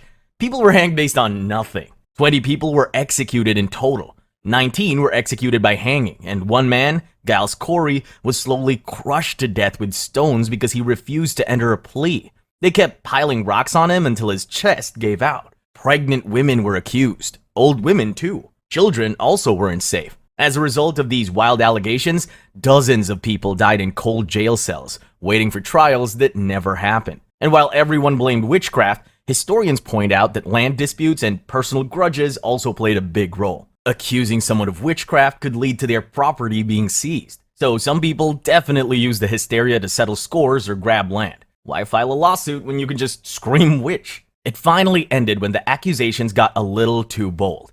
Someone went after the governor's wife, and that's when he stepped in and shut the whole thing down. The court was dissolved, the trials stopped, and years later, Salem issued an apology. A few people were even legally cleared, but by then, it was way too late. The Salem witch trials weren't just about superstition. They were about fear, power, and how fast things can fall apart when people stop thinking and start accusing. And even now, over 300 years later, it's still one of the clearest examples of what mass hysteria can really do. The witch trials are pretty popular, but there was a real-life massacre on election day that barely anyone talks about. That's all the way in Tier 5. For now, let's rewind a bit and get into all the messy details behind what's considered America's first recorded ghost story, Nellie Butler. In 1799, something strange started happening in the coastal town of Sullivan, Maine. It wasn't a full-blown haunting at first, just weird whispers, muffled voices, and strange knocking noises in the basement of Captain Abner Blazedel's house, like someone was buried under the floor and was now trying to get out. The family brushed it off. They blamed the strange sounds on the wind, rats, or just the house settling. But then, on January 2, 1800, the voice spoke clearly, like someone was standing right in the room with the Blaisdell family. When Abner, who wasn't exactly the type to scare easy, being a Revolutionary War vet and all, asked who it was, the voice responded saying, "I'm the dead wife of Captain George Butler, born Nellie Hooper." Nellie had died young, at 21, during childbirth. Her baby died too. And now, apparently, she was back, haunting the cellar of someone else's house. At the center of it all was Abner's 15-year-old daughter, Lydia. She was the only one who could reliably hear Nellie, and she kept getting drawn back to the cellar like something was pulling her in. Then it got weirder. Nellie started making demands. She wanted her former husband, George Butler, who was 29 at the time, to marry Lydia. That's when people started paying attention. Word spread fast. Neighbors came to the house claiming they heard the ghost too. Some even said they saw her glowing, wrapped like a corpse, drifting through fields or floating just above the basement floor. One man swore he tried to touch her, and his hand went right through. Oh, and she didn't just appear. She talked too, a lot. Some people said she quoted Bible verses, and others said she warned them that their souls were at risk. Some of the townfolks thought it was really Nellie, but others thought it was something darker using her voice. But all of that didn't really matter because George Butler himself believed it. He married Lydia in May, just like the ghost asked, and less than a year later, she died in childbirth, just like Nellie. The baby didn't make it either, and after that, the ghost of Nellie Butler went MIA. There were no more sermons from her, and she stopped making appearances. It's considered the first recorded ghost story in American history, not because it was the first haunting, but because so many people witnessed it, wrote about it, and swore it was real. Whether you think it was a restless spirit or something more manipulative pretending to be one, the end result was the same. Upstairs lounge arson. On a Sunday night in 1973, a group of friends gathered at the Upstairs Lounge in New Orleans, French Quarter. It was a laid-back gay bar on the second floor of a building on Iberville Street that had cheap drinks, a jukebox, a piano, and regulars cracking jokes. That night, they were talking about raising money for kids with disabilities before things went south. At 7:56 p.m., someone rang the doorbell downstairs. Without putting too much thought into it, one of the men walked over to buzz them in. He probably figured it was a cab or something like that, but he was wrong. In a matter of seconds, the entire staircase exploded into flames. The killer had poured lighter fluid and lit a match, turning the only public exit into a wall of fire. Within seconds, thick black smoke filled the bar. People screamed and started to panic. Some tried to make it to the roof. A few made it out through a back exit, but most of the guests didn't stand a chance because the windows were barred. Trapped and choking, people clawed at the glass as they burned. One man squeezed through the bars but fell to the ground, still on fire. Others burned alive while bystanders watched. The body of Reverend Bill Larson was found hanging from the window bars with his arms still wrapped around the metal. He stayed like that for hours, in full view of the street below. 32 people died that night. Many of them were so badly burned, they couldn't even be identified. And while the fire itself was horrific, what came after was somehow worse. Most churches refused to hold funerals. Families refused to claim bodies, and local news outlets barely covered the incident. There were no candlelight vigils or public statements.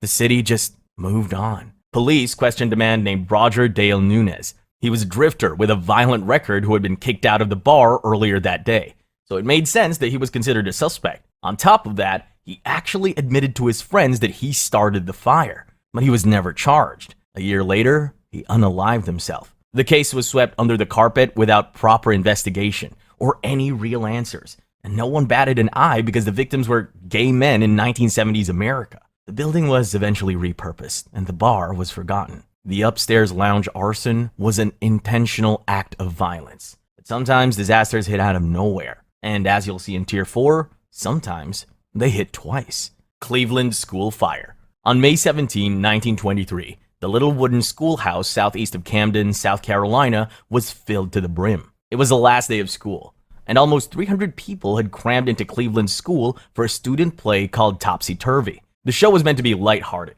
a comedy that would serve as one final celebration before the building closed its doors for good. Families showed up in their Sunday best. The walls were lined with oil lamps for stage lighting, and the kids were fidgeting in their seats, probably more excited about summer break than the play itself. It was all going fine, until it wasn't. Near the end of the show, one of the oil lamps fell. It crashed onto the stage, and the burning oil spread instantly. Men in the audience tried to smother the flames with their coats, but it was too late. The fire had already spread to the stage curtains, then up to the ceiling. At this point, everyone knew they needed to get out, fast. They all rushed for the stairs, which was the only way out. And that's when things went from bad to completely irreversible. The stairway turned into a choke point. People piled on top of each other, clawing, screaming, and trying to get through a doorway that just couldn't fit that many bodies at once. Then the wooden stairs, under all that weight and fire, gave way. The whole thing collapsed. Over 100 people were thrown to the ground floor in a tangle of limbs, smoke, and burning wood. Some suffocated. Others were crushed. The rest burned alive. A few people jumped from second-story windows to escape. Some of them made it out with broken bones, while others didn't make it out at all. By the time the fire burned itself out, less than an hour later, the school was gone. 77 people died that night, and sadly, most of them were children. Only about a quarter of the bodies could be identified. The rest were buried in a mass grave nearby, because there was no other way to tell who was who. No one expected a farewell play to turn into one of the deadliest school fires in US history, but it did. Villisca Axe Murders. In 1912, the town of Villisca, Iowa, was the kind of place where people didn't lock their doors and everyone knew everyone else.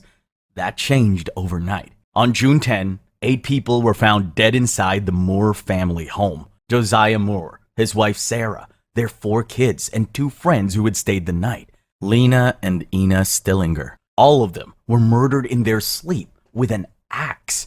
The entire house turned into a crime scene overnight, and it's still one of the most brutal and confusing cases in American history. The killer didn't just attack and leave. He went from room to room, swinging hard enough to shatter skulls.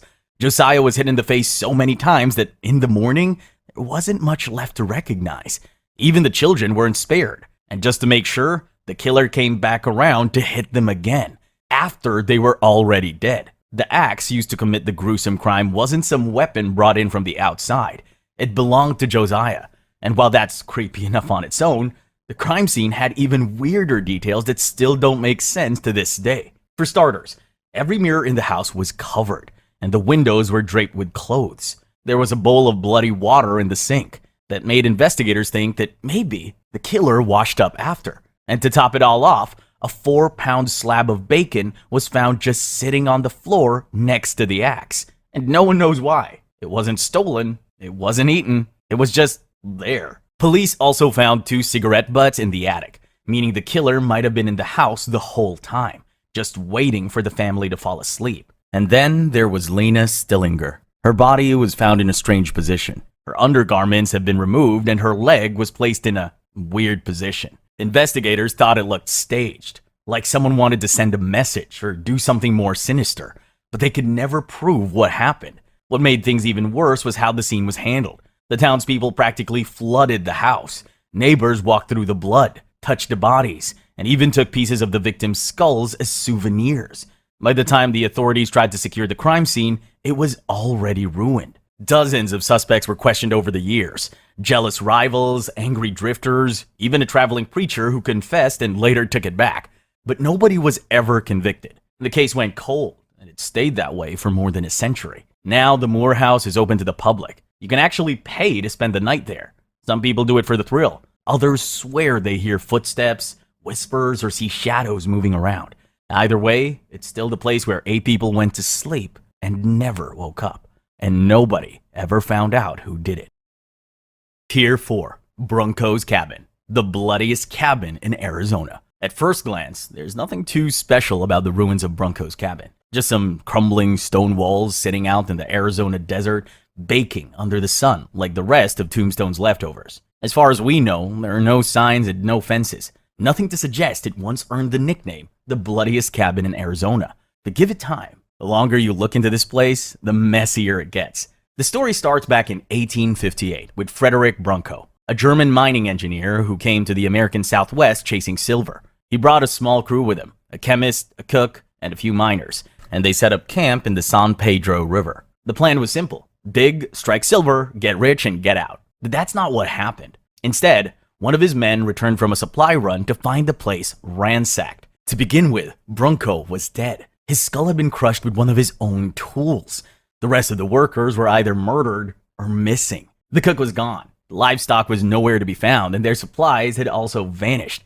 Sadly, no one was ever arrested. The authorities concluded that it was the work of the Apaches, a group of Native Americans, or disgruntled workers who had it out for Brunco. Blaming the Apaches sort of made sense because they were actively raiding and attacking settlers in the area at the time. The initial reports from the cabin mentioned fresh graves and stolen goods, which, to be fair, did line up with their usual playbook. Brunco's cook countered this by saying a group of Mexican laborers were responsible. But honestly, no one really knew for sure what went down that day. And that was just the first bloodbath. Over the next few decades, things only got weirder.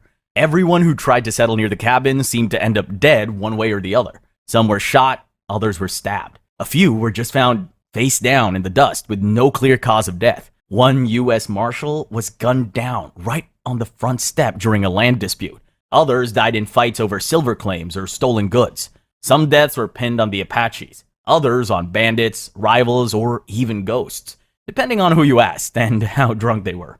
In total, more than 20 people were killed in or around that little stone building between the 1860s and 1890s, and a lot of them were buried right there. Today, all that's left of Bronco's cabin is a half-collapsed ruin surrounded by desert silence.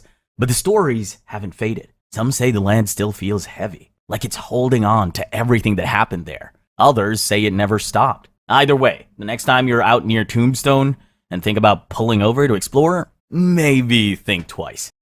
Fort Delaware Prison Hell. From a distance, Fort Delaware doesn't look like much, just a giant stone fortress sitting on an island in the middle of the Delaware River. But back in the 1860s, it wasn't exactly a sightseeing spot. It was where the Union held Confederate prisoners during the Civil War. Not every camp was like this, but this one was the stuff of nightmares. Originally built in 1859 to guard the Philadelphia and Wilmington ports, Fort Delaware was supposed to be a symbol of military strength. Instead, it somehow became a prisoned island where thousands of men were left to rot behind stone walls.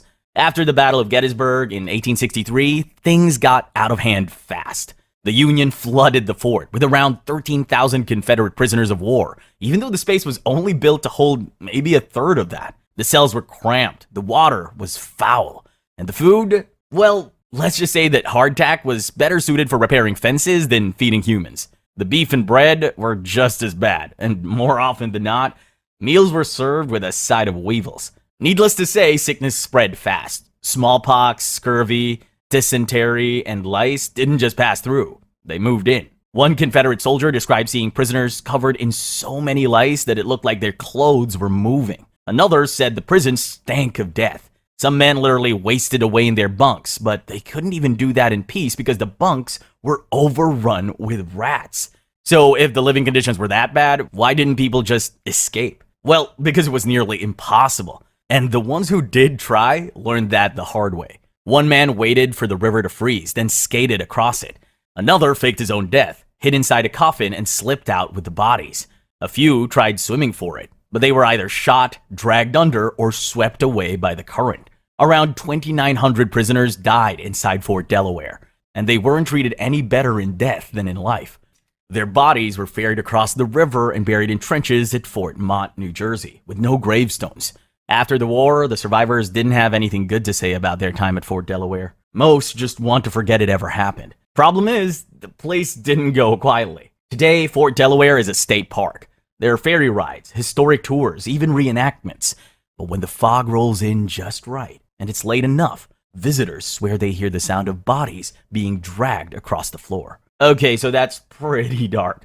And if you think being stuck in a Civil War prison is as bad as it gets, you're wrong. Because there's a town coming up in Tier 5 that people swear is cursed. La Conchita landslides. 1995 and 2005. La Conchita, California. Looks like one of those towns people daydream about when they say they want to get away from it all.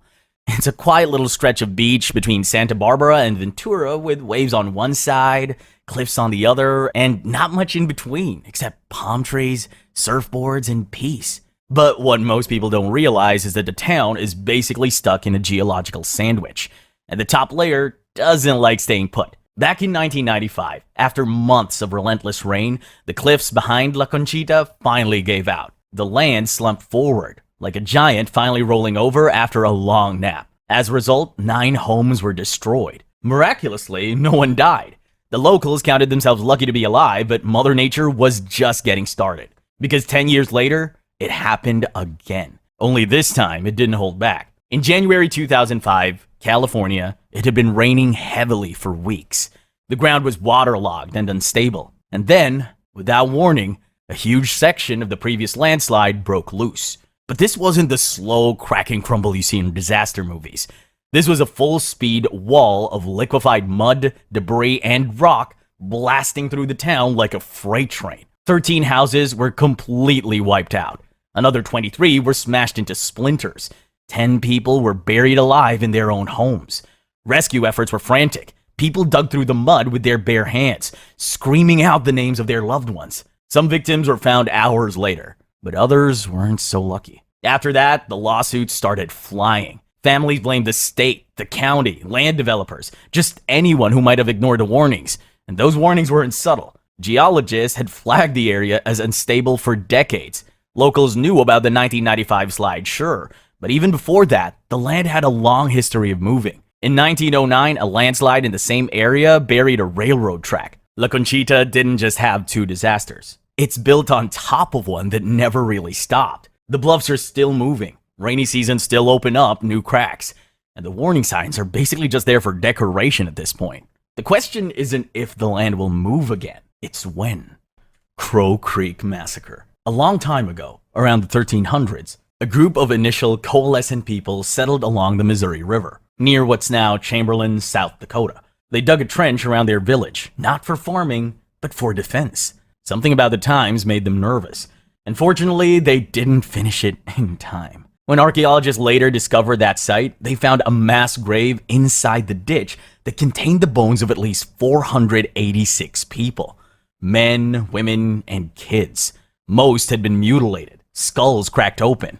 Some had their limbs hacked off. Others were decapitated or scalped. A few even had their tongues cut out or teeth removed. This was, by all intents and purposes, a massacre. And what made it worse was what came before. These people hadn't been thriving when they were alive. Their bones showed signs of hunger, long-term malnutrition, and illness. The village was already struggling before the attackers even showed up. Archaeologists first found the site in the 1950s, and again in the 70s. The evidence was so brutal and so clear that no one doubted what it was. Experts studied the remains with care, and tribal leaders worked with them to make sure it was all done with respect. In 1981, the bones were reburied in the same ground they were found. Today, the Crow Creek site is a National Historic Landmark, and it's the largest known pre-Columbian massacre in North America. It's proof that long before the U.S. existed, people were still fighting over the same things: land, food, power, and sometimes they lost everything. Heights Crematory Scandal. Heights Crematory was supposed to be one of those quiet places you don't think too hard about. You drop off your loved one, say your goodbyes, and trust that the people in charge will handle the rest with care. But instead of dignity and respect, families got something straight out of a nightmare. It started with whispers and a tip from the Illinois Funeral Directors Association. A few employees couldn't stomach what they were seeing every day and finally spoke up. What they described sounded like something from a horror show. But when investigators showed up at the facility, they realized that the employees had been telling the truth all along. Bodies were literally stacked on the floor. Some were dumped like trash on cold concrete, half covered in plastic bags and sheets. Others were crammed into broken down coolers, not refrigerated, just sitting there, decomposing. Then came the trailer. Investigators found it just sitting there like it was no big deal, except it held 19 corpses inside. There was no cooling system, and the corpses were piled on top of each other, decomposing into the floor. Somewhere on the premises, officials found over 500 boxes of ashes just sitting there, collecting dust. No one had claimed them, not because the families forgot, but because the management and staff never bothered to send them out. The deeper the authorities look, the worse it got. Paperwork was a mess, and tracking systems were non-existent. Families who thought they had closure were now wondering if they were given the wrong ashes, or if the ashes they received belonged to anyone at all. Illinois had never revoked a crematory's license like this before, but Heights didn't just break the rules, they lit them on fire. The facility was shut down permanently, and the owners were banned from ever operating again, but the damage was already done. The Heights crematory scandal reminded everyone that even in death, people aren't always treated with the respect they deserve. As horrifying as this is, the guy we're ending on was even more unhinged, and he never hid what he was. Tier 5. 1912 Forsyth County Racial Cleansing. Forsyth County, Georgia. In 1912, looks like your typical southern town. It was one of those places that was quiet, predictable, and nothing out of the ordinary ever happened. Racial tensions were high, but it wasn't until one night when the locals heard a scream in the dark that everything really went south. A white woman named Ellen Grice claimed she woke up to find a black man standing in her room. Nobody was harmed and no proof was found at the scene, but the town was already on edge. And then things got worse. Just a few days later, 18-year-old May Crow, who was also white, was found in the woods. She had been beaten, assaulted, and was barely alive. She died not too long after. That's when the town stopped pretending to be civilized. Police arrested 16-year-old Ernest Knox, saying a cheap pocket mirror that had been sold to him at a local store somehow connected him to the attack. But that's not really what nailed him. Knox was tortured until he confessed, as in they staged a fake lynching, tied a noose around his neck, hoisted him up, and held him there until he broke. Then came Rob Edwards, another black man who was implicated by Knox's false confession. He didn't even make it to court. A mob dragged him out of jail, shot him, beat him, and strung him up from a telephone pole in the town square. His corpse hung there while people laughed and threw rocks, and somehow that was only the beginning. Knox and Oscar Daniel, another black teenager, were both rushed through trials with all-white juries, because that's not biased at all. They were found guilty and sentenced to death by hanging. It was supposed to be a private execution, but word got out and thousands of people showed up. Some people even brought their kids. That's questionable parenting, to say the least. Just when it seemed like the tragedy was over, along came the Night Riders. White men on horseback rode through black neighborhoods at night, shouting threats and firing shots. Leave in 24 hours or we'll burn you out. Just to prove they weren't bluffing, the Night Riders smashed windows, slaughtered livestock, and fired straight into homes with families still inside. By the time it was over, Forsyth County had lost 98% of its black population. More than 1,000 black people ran for their lives, leaving everything behind, from landed properties to family heirlooms. And if you're wondering what happened to all that stolen land, well, some of it became part of Lake Lanier. Yeah, that Lake Lanier. The one where people go boating and tubing and pretend not to know they're floating over parts of a flooded town called Oscarville. Ocoee Massacre. The day is November 2nd, 1920. It's election day in Ocoee, Florida, a small town just west of Orlando. The weather's fine, the polls are open, and black residents, many of them landowners, are lining up to vote. Sounds normal, right? Well, not exactly. This is the Jim Crow South. And while the Constitution says everyone has a right to vote, reality doesn't work like that here. For months, black organizers had been holding meetings, collecting receipts for poll taxes, and preparing to do something that shouldn't be revolutionary: casting a ballot. But some white residents weren't having it. The Ku Klux Klan had already marched through the streets the day before the election, warning black voters to stay home or else. That morning, a man named Mose Norman shows up at the polls. He's wealthy, educated, and unafraid. But when he tries to vote, he's shoved out and turned away for a flimsy reason. Some say he left quietly. Others say he came back with a shotgun. Either way, no shots were fired at the polls. But that didn't stop the rumors. That night, a mob of angry white people, most of whom were armed, set out to punish Norman for attempting to exercise his constitutional right. They got word that he was at the home of July Perry, who, of course, was also a black man, and so they marched straight to Perry's house. His daughter was inside, and she was shot almost as soon as they got there. Perry tried to defend his home. He fired back and managed to wound a few attackers. In the chaos, 2 white men were killed, most likely by their own men, but of course, that didn't matter. Perry was arrested, beaten, dragged from jail, and lynched. They strung him up on a telephone pole in Orlando and left his body hanging there as a warning. And then came the real purge. White mobs stormed through Ocoee's black neighborhood, and they didn't hold back. Homes were set on fire, lodges and churches burned. Some people were gunned down in streets, while others were beaten, mutilated, lynched. Families who tried to run were chased down. One woman and her pregnant daughter were found burned under their own porch. And not too far away, a man was castrated and left to die face down in the dirt. By morning, it was still not over. When the attack finally ended, the black community of Ocoee was gone. Their homes were gone too. But the land, that didn't disappear. It was taken. Deeds were seized, titles were transferred without consent, and white residents simply moved in like nothing had happened. For over 60 years, not a single black person lived in Ocoee. And today, if you drive through town, most people won't bring it up. Some didn't know, and others pretend not to. But the facts are simple. Ocoee had an ethnic cleansing, and it happened in plain sight under the American flag on Election Day. Dudleytown, Cursed Village. Way out in the quiet corners of northwest Connecticut, there's a stretch of forest that most people don't even realize has a name. No signs to point to it, and the locals don't exactly hand out directions. But if you ask around long enough or dig deep enough, you'll find out that it's called Dudleytown. It's not a town anymore, hasn't been for a long time. These days, it's just a cluster of ruins tucked deep inside something called the Dark Entry Forest, which honestly sounds like a place where people go missing on purpose. Sunlight barely makes it through the trees, and there's nothing left standing except some crumbling stone foundations, stone walls, and the stories people won't stop telling. The legend goes like this. Back in the 1740s, a group of settlers moved in, including members of the Dudley family, who, according to folklore, brought something nasty with them from England. The story claims they were cursed. One of their ancestors supposedly got executed for treason, and the curse followed the bloodline all the way to the colonies. Now, historians love to ruin the fun and say that the Dudleys in Connecticut weren't even related to the cursed ones from England.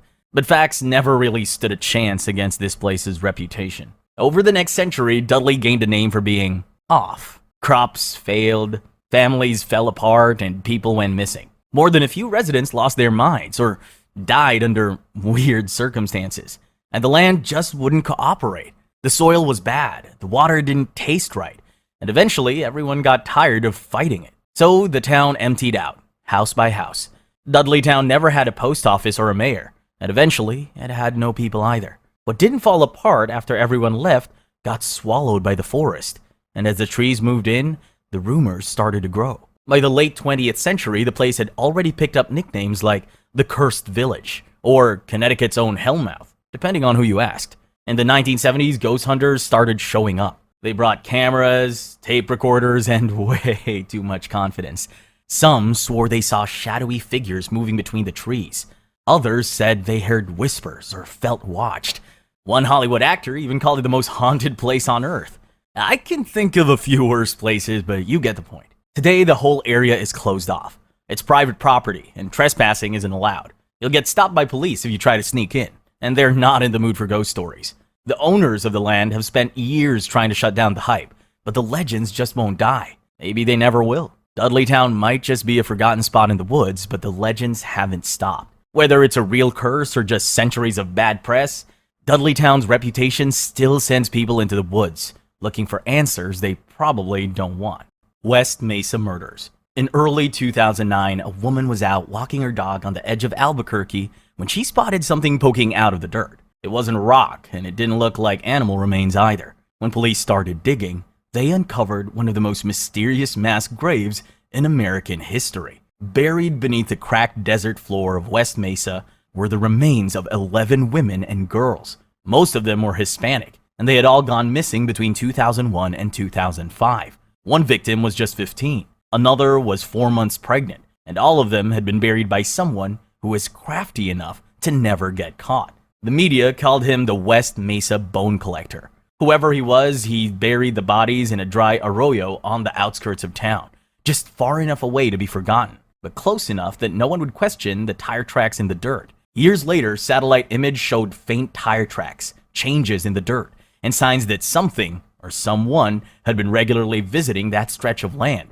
and using it as a personal graveyard. He probably would have gotten away with it too if not for the housing crash in 2008. That land was supposed to be developed, but when the economy tanked, the project stopped, and with no bulldozers tearing the place up, the land stayed untouched, and the secret stayed hidden for a little longer. Now here's the part that makes it worse. Nearly all of the victims had ties to adult work and drugs, and that's exactly why the killer picked them. Or at least, that's what the theories say. They were women the system didn't prioritize, so even though some of their families did report them missing, not much happened. Some people think it wasn't just one killer. There's a theory that it could have been a trafficking ring moving women along highways, working the fares, and dropping off whoever didn't make it. Albuquerque sits right in the middle of a lot of that traffic, and nobody was really watching. There were a few suspects, a known pimp, a landscaper with a criminal record involving minors, and then there was Lorenzo Montoya, a press operator with a history of hiring escorts and roughing them up. In 2006, he strangled a teenage girl and was caught red-handed trying to shove her into a car trunk. Her boyfriend shot him on the spot. When police searched his house, they found creepy footage of him filming what looked like a lifeless woman. Still, none of the West Mesa victims were linked to him directly. To this day, whoever did this, whether it was one man or a group, has never been identified. And for the site, a memorial park was built over part of it, and the surrounding area has been developed. Carl Panzram. Carl Panzram was born in 1891. By the time he was 8 years old, he was already drinking. By age 11, he was stealing from neighbors. And by the time he turned 14, he was burning down buildings. He hated people and believed the entire world deserved to suffer. So when he got his hands on someone, that's exactly what he made them do. In 1906, Panzram was locked up in a Montana reform school for burglary. He claimed that a guard beat him so badly he almost died. He retaliated by smashing the guard's face with a wooden plank. When he regained his freedom, Panzram went from town to town with an accomplice named James Benson. The two of them had a great time carrying out robberies and torching buildings. But, as the saying goes, all good things, or in this case, crime sprees, must come to an end. Panzram was enlisted in the military, got kicked out for theft and insubordination, and then went back to his life of crime. He was arrested over and over again for many different crimes, and at one point, he started using aliases. While he was locked up in many different prisons across the country, Panzram set up what you could call a prison routine. He planned escapes, some successful and some not, committed more assaults, and even claimed to have assaulted fellow prisoners. He called himself Rage Personified, and apparently that meant he didn't care about money, only control and pain. When Panzram was released from a Montana prison in 1915 with a suit and $5, he had no soul left, or at least that's what he said. He left Montana and went right back to his life of crime. He would hang out in train yards and back alleys, attacking and killing boys, men, and strangers. Basically, anyone who was unfortunate enough to cross paths with him. Also, Panzram didn't hide his crimes. He kept tabs on his victims, and even bragged about all the crimes he'd committed. As scary as it sounds, Montana was just the beginning, because from there, Carl Panzram went on to become one of the most violent killers in American history. No, seriously, that's how he earned a spot on this iceberg. He killed 5 people that we know of, confessed to 21 murders in total, and is suspected of having a body count of over 100. That's all we have for today. Don't forget to like and subscribe. Drop a comment if one of these stuck with you, or if your hometown was on the list. And who knows, maybe I'll make a part 2. This is the disturbing Japan Iceberg Explained. Tier 1, Aokigahara Forest, the suicide forest. It's 2003. You're hiking near Mount Fuji when a bad smell drifts through the trees. It's thick, rotten, and hard to ignore. You assume it's a dead animal and keep walking. Then you notice a pair of shoes, then a rope hanging from a tree. A few steps later, you see the body, barely 2 feet away, partially decomposed and covered in moss. Aokigahara Forest sits at the base of Mount Fuji, covering 35 square kilometers of dense trees, twisted roots, and volcanic rock. Locals call it Jukai, which means the sea of trees. It looks peaceful at first, the kind of place hikers go to clear their heads, but Aokigahara is known for something else. It's where people go when they've decided not to come back. The forest became a hotspot for people trying to end their lives for quite a few reasons. The trees grow out of hardened lava, with roots sticking up from the ground at just the right height for, well, that. The woods are so dense that once you step off the path, no one is going to see you. The volcanic rock messes with compasses too, which means backing out isn't guaranteed. And on top of all that, it's only about 2 hours from Tokyo. Aokigahara is nicknamed the Self-Delete Forest, and the numbers back that up. In 2003 alone, authorities found 105 bodies. That's the highest official count on record. The real number is probably higher because dense vegetation and the sheer size means some bodies stay hidden for years. In 2010, officials stopped publishing annual counts, saying it encouraged the behavior. The forest's reputation goes back centuries. Locals tell stories about yurei, vengeful spirits tied to unfinished lives trapped in the trees. By the 1950s, newspapers and novels were reporting dozens of deaths in Aokigahara in just a few years. Word spread across Tokyo and the surrounding regions. For people crushed by work, family shame, or money problems, the forest became a quiet place to disappear. Japan's culture of keeping struggles private only made it feel even more like the perfect solution. By the 1970s, searching the forest for bodies had become routine. Volunteers, police, and forestry workers combed through the trees, finding corpses in every state, fresh, skeletal, and sometimes torn apart by animals. The number got so high the government had to put up signs urging people to reconsider. The signs are still there, faded and weathered, and searchers still stumble across bodies just steps away from them. Despite this, there is a positive side to Aokigahara. People go there to hike for fun. They explore the ice caves, photograph the lava formations, and leave. Seppuku. Imagine watching someone kneel on a mat, dressed entirely in white, and as every eye is on them, they prepare to make the most painful decision of their life. Seppuku, also called harakiri, was a ritual form of self-disembowelment practiced by the samurai class in Japan. The practice dates back to at least the 12th century and was closely tied to Bushido, the samurai code of honor. The logic was simple. If you failed your lord, lost a battle, were captured, or just embarrassed yourself publicly, the only way you could restore your honor was to die by your own hand. The ritual followed a strict, highly controlled format. The samurai would bathe, dress in white, write a death poem, and sit formally on a mat. He would then cut his abdomen from left to right, sometimes adding a vertical slice upward. This was meant to show sincerity and courage. To prevent prolonged suffering, a second person, called a kaishakunin, would stand behind him and behead him at just the right moment. Too early was dishonorable, and too late was cruel. Samurai who refused seppuku faced public disgrace, loss of status, and severe punishment. Refusing was seen as cowardice, a stain on one's family, and could lead to exile or execution. So if you refused, chances are you'd still die anyway. Over time, choosing honor became something many people felt they had to do. Soon enough, seppuku became an official practice. Daimyo ordered it, shoguns approved it, and courts enforced it. It was considered more respectable than execution because it was technically a choice, which is a generous interpretation when the alternative was public disgrace or worse. During the Edo period, the act became more symbolic. Sometimes the blade was replaced with a fan, and the kaishakunin would execute the samurai immediately. Seppuku didn't disappear with the samurai, it lingered into modern Japan. Military officers often used it to escape the dishonor of surrender during World War II. Johatsu. You tell your son you're leaving for a 3-day work trip. You pack a small bag, say goodbye, and then walk out the door. Except, you're not coming back. 3 days turn into 3 weeks, then 3 months, then 3 years. Your wife's left wondering what happened, and your son keeps asking when you'll be back home. Johatsu literally means evaporated people. It's the term Japan uses for people who quietly erase themselves from their own lives and start over somewhere else without telling anyone. One day they're going to work. The next day their apartment is empty and their phone is disconnected. Not even their family has an idea of their whereabouts or how to reach them. Every year, Japan reports around 80,000 to 90,000 missing person cases.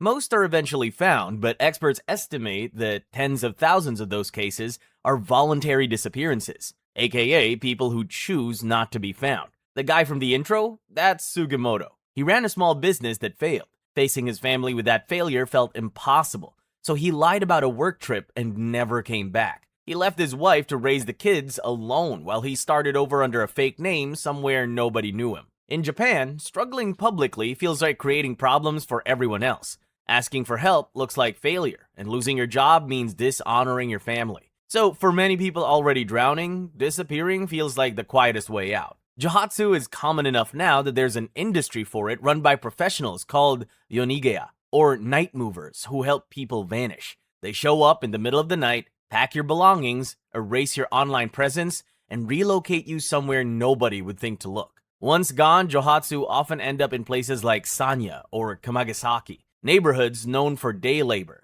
cheap hostels, and cash-only work. These areas are built to absorb people who don't want questions. There are usually no contracts, no IDs required, and no digging into the past. You work today, you eat tonight, and nobody asks who you used to be. Families left behind usually get no closure. The authorities can't really get involved because adults are legally allowed to disappear, so relatives are left in limbo, not knowing whether to grieve or wait. Some families spend decades searching. Others are told quietly that it's, better to stop asking. In extreme cases, families don't even report disappearances out of embarrassment, which makes the numbers even harder to trace. Some researchers believe Johatsu masks self-deleting numbers, while others argue it prevents them. The truth is probably both. Disappearing can be a way to survive and start over, but it can also be the first step to leaving the server permanently. Karoshi. The office is silent. It's way past midnight, but you're still typing. And you know you can't afford to stop. Your shoulders ache, your head pounds, your heart races, and then eventually, it stops.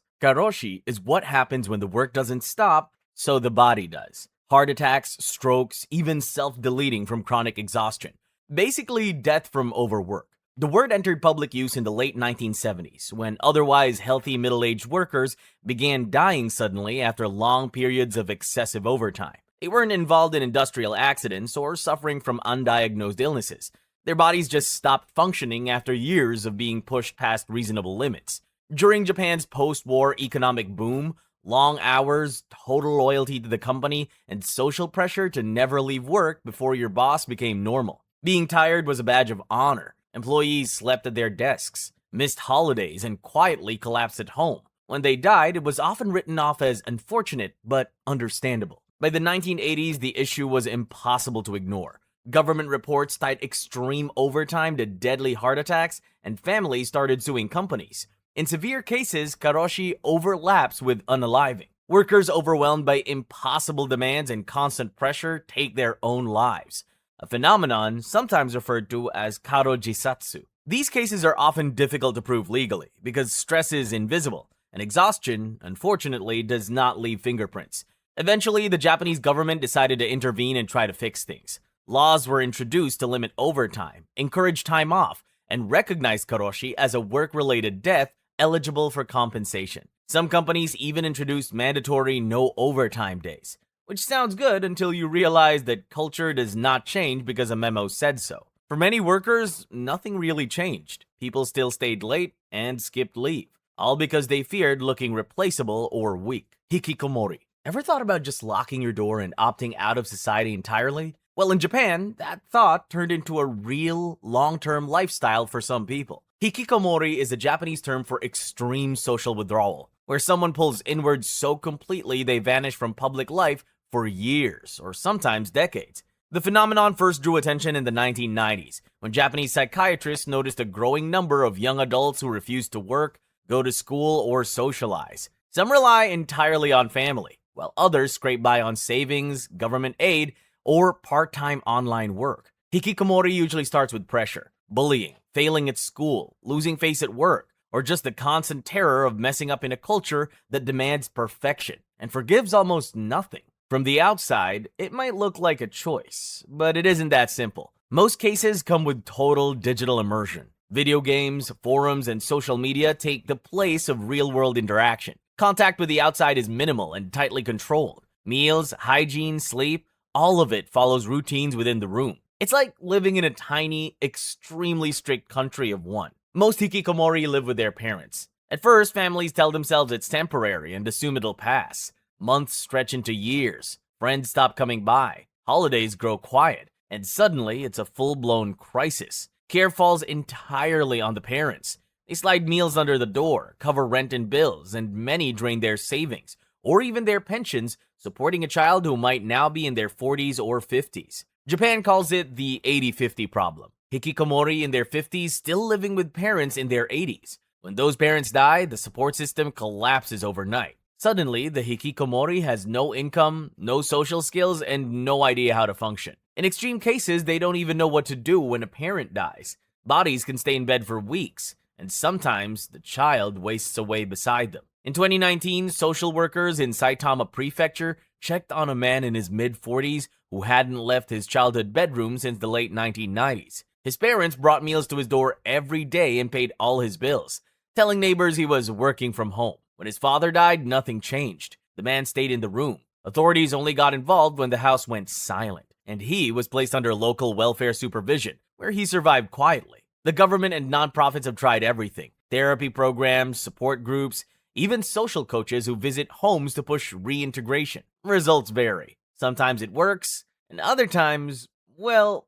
Tier 2. Tokyo Sarin Gas Attack. It's the morning of March 20, 1995, and the Tokyo subway is packed like always.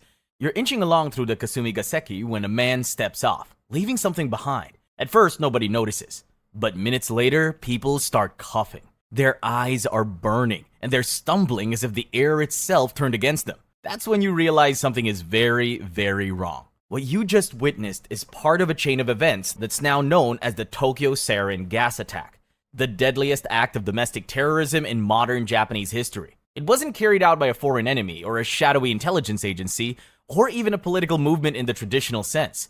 The perpetrators were members of a yoga and spirituality cult, or at least they started out as that. The group responsible was Aum Shinrikyo. It began in 1984 as a meditation and spiritual wellness group, founded by a partially blind pharmacist named Chizuo Matsumoto, later known as Shoko Asahara. And like many cult leaders, he mixed bits and pieces of existing religions until the result sounded deep enough to stop questions. Hinduism, Buddhism, Christianity, apocalyptic prophecy, everything went into the blender. What came out was a wildly distorted interpretation of the Hindu concept of Kali Yuga, which in actual Hinduism does not involve committing acts of mass violence to reset the universe, but accuracy wasn't really the goal. During the Monday morning rush hour, 5 Om members boarded trains on 3 major subway lines, passing through Kasumigaseki and Nagatacho areas near Japan's government offices. Each carried plastic bags filled with liquid sarin, wrapped in newspaper. They punctured the bags with sharpened umbrellas, left them leaking on the train floor, and calmly exited. The gas spread quickly, making passengers collapse. Station workers tried to help and became victims themselves. Some people walked out blind, while others never walked out at all. 13 people died in total, and around 50 were severely injured. Nearly 6,000 suffered temporary vision loss or nerve damage. Long before the subway attack, the warning signs were impossible to miss. Aum had already been linked to serious crimes like the 1989 murder of a lawyer, Tatsumi Sakamoto, and his family, and the 1994 sarin attack in Matsumoto that killed 8. And yet, the police kept focusing on a local resident, largely ignoring the cult. They knew the group had bought chemicals for nerve gas. Every red flag was there, and still, nothing decisive happened. Why?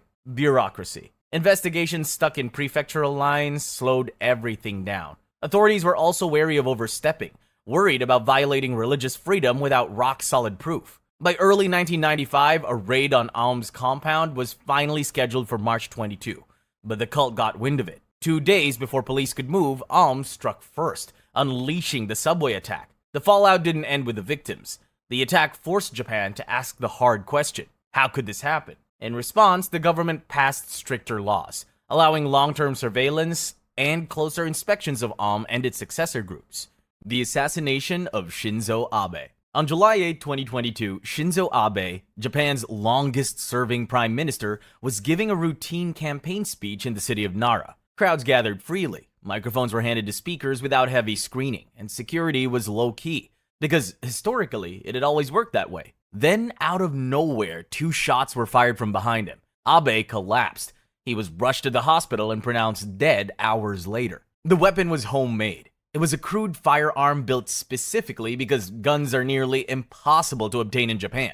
The shooter was Tetsuya Yamagami, a former member of Japan's Maritime Self-Defense Force. After the shooting, he didn't run or even try to resist. Instead, he waited calmly for the police and confessed immediately, which really ruins the idea that this was some chaotic outburst. Yamagami stated that he did not kill Abe out of political disagreement in the usual sense. He believed Abe was connected to the Unification Church, a controversial religious organization known for aggressive fundraising and political networking. Yamagami blamed the church for destroying his family financially after making his mother donate massive sums over many years, under the belief of securing her spot in heaven. Yamagami chose Abe not because he was the only one involved, but because he was the most visible. He planned the attack over months, building the weapon and studying Abe's movements. Investigations after the assassination revealed that Abe and many members of his political party had long-standing ties to the Unification Church. For context, these connections were not secret. They were public, legal, and largely ignored. But after the shooting, they started attracting a new kind of attention. Hiroshi Mayu. You're 14 years old in Japan in 2005, buried under family problems and out of options. You stumble onto an online forum where people talk openly about ending their lives. Someone messages you. He says he understands, says he's been through it, says he knows a painless way out. When you agree to meet him, you learn too late that help was never his intention. Hiroshi Mayu was 32, living alone after dropping out of university and losing job after job. He had something we'll call a bedroom disorder. He could only finish by strangling people. Years of isolation and an obsession with the mystery novels he'd read since childhood turned his disorder into a compulsion. To get his fix, Hiroshi started seeking out self-delete forums. Sites meant for desperate people became his hunting ground. He'd pose as someone equally troubled, speak gently, build trust. Then he'd offer to help them die painlessly using carbon monoxide in a car. His victims believed him. One of them was a 14-year-old boy escaping family despair. Another was a 25-year-old woman crushed by debt. A third was a 21-year-old man haunted by failure. They all thought they were meeting someone who understood, but that wasn't the case. When they showed up, the story changed. Hiroshi attacked and strangled each of them to death to fulfill his sick desire. He got caught when the disappearances raised alarms. Police traced the victims' last online messages and found they'd all talked to the same username on the forum. Investigators matched IP addresses and phone records and tracked him down. He wasn't the brightest matchstick in the box, so his home and car had evidence everywhere. He confessed immediately, admitted he lured his victims with promises of painless death, then strangled them instead. Said his childhood obsession with mystery novels drove the whole thing. Hiroshi Mayu was sentenced to death, and in 2009, he was executed. Internet cafes. Imagine walking into an internet cafe in Japan. You smell coffee and fried food, see the glow of screens everywhere, and pass rows of tiny cubicles just big enough for one person. Most people think these places are for gamers or late-night browsing, but for thousands of people in Japan, there's something else entirely. Their home. The people who live there are known as net cafe refugees, or net cafe dwellers. They can't afford proper housing, so they spend their nights in cramped cubicles, usually showering with whatever facilities the cafe has. By 2020, estimates suggested more than 40,000 people were living this way, using internet cafes as temporary shelters. For many, it's the cheapest way to stay indoors. You get a small cubicle, a door that locks, and a few hours where nobody asks why you're there. Most end up here because rent is too expensive, and their jobs don't pay enough to keep up. Some are young, some are older, but the situation looks the same either way. They sleep where they can, eat whatever's cheap, and repeat the process the next day. It isn't ideal, but it's what they can afford. During the COVID-19 lockdowns in April 2020, internet cafes across Tokyo and Osaka were ordered to close overnight. When that happened, thousands of net cafe residents were suddenly pushed onto the streets. Because for them, those cafes were housing. Local governments rushed to open emergency shelters and, in the process, openly admitted they hadn't realized how many people were actually living full-time inside internet cafes. The situation can be dangerous at times. Long-term stay in such confined, poorly ventilated spaces can lead to health issues, mental strain, and social isolation. Some cafes try to provide safety measures, but the truth is, they are not designed to house humans full-time. Tier 3. The Kobe Child Murders. You're 11 years old in Kobe, Japan, walking home from school on May 27, 1997. The city's still rebuilding from that massive earthquake 2 years back, but things feel normal again. School just let out. You're taking your usual route home. Then someone grabs you from behind. Between February and June of 1997, someone was attacking elementary school children in Kobe. 2 girls survived with serious head injuries.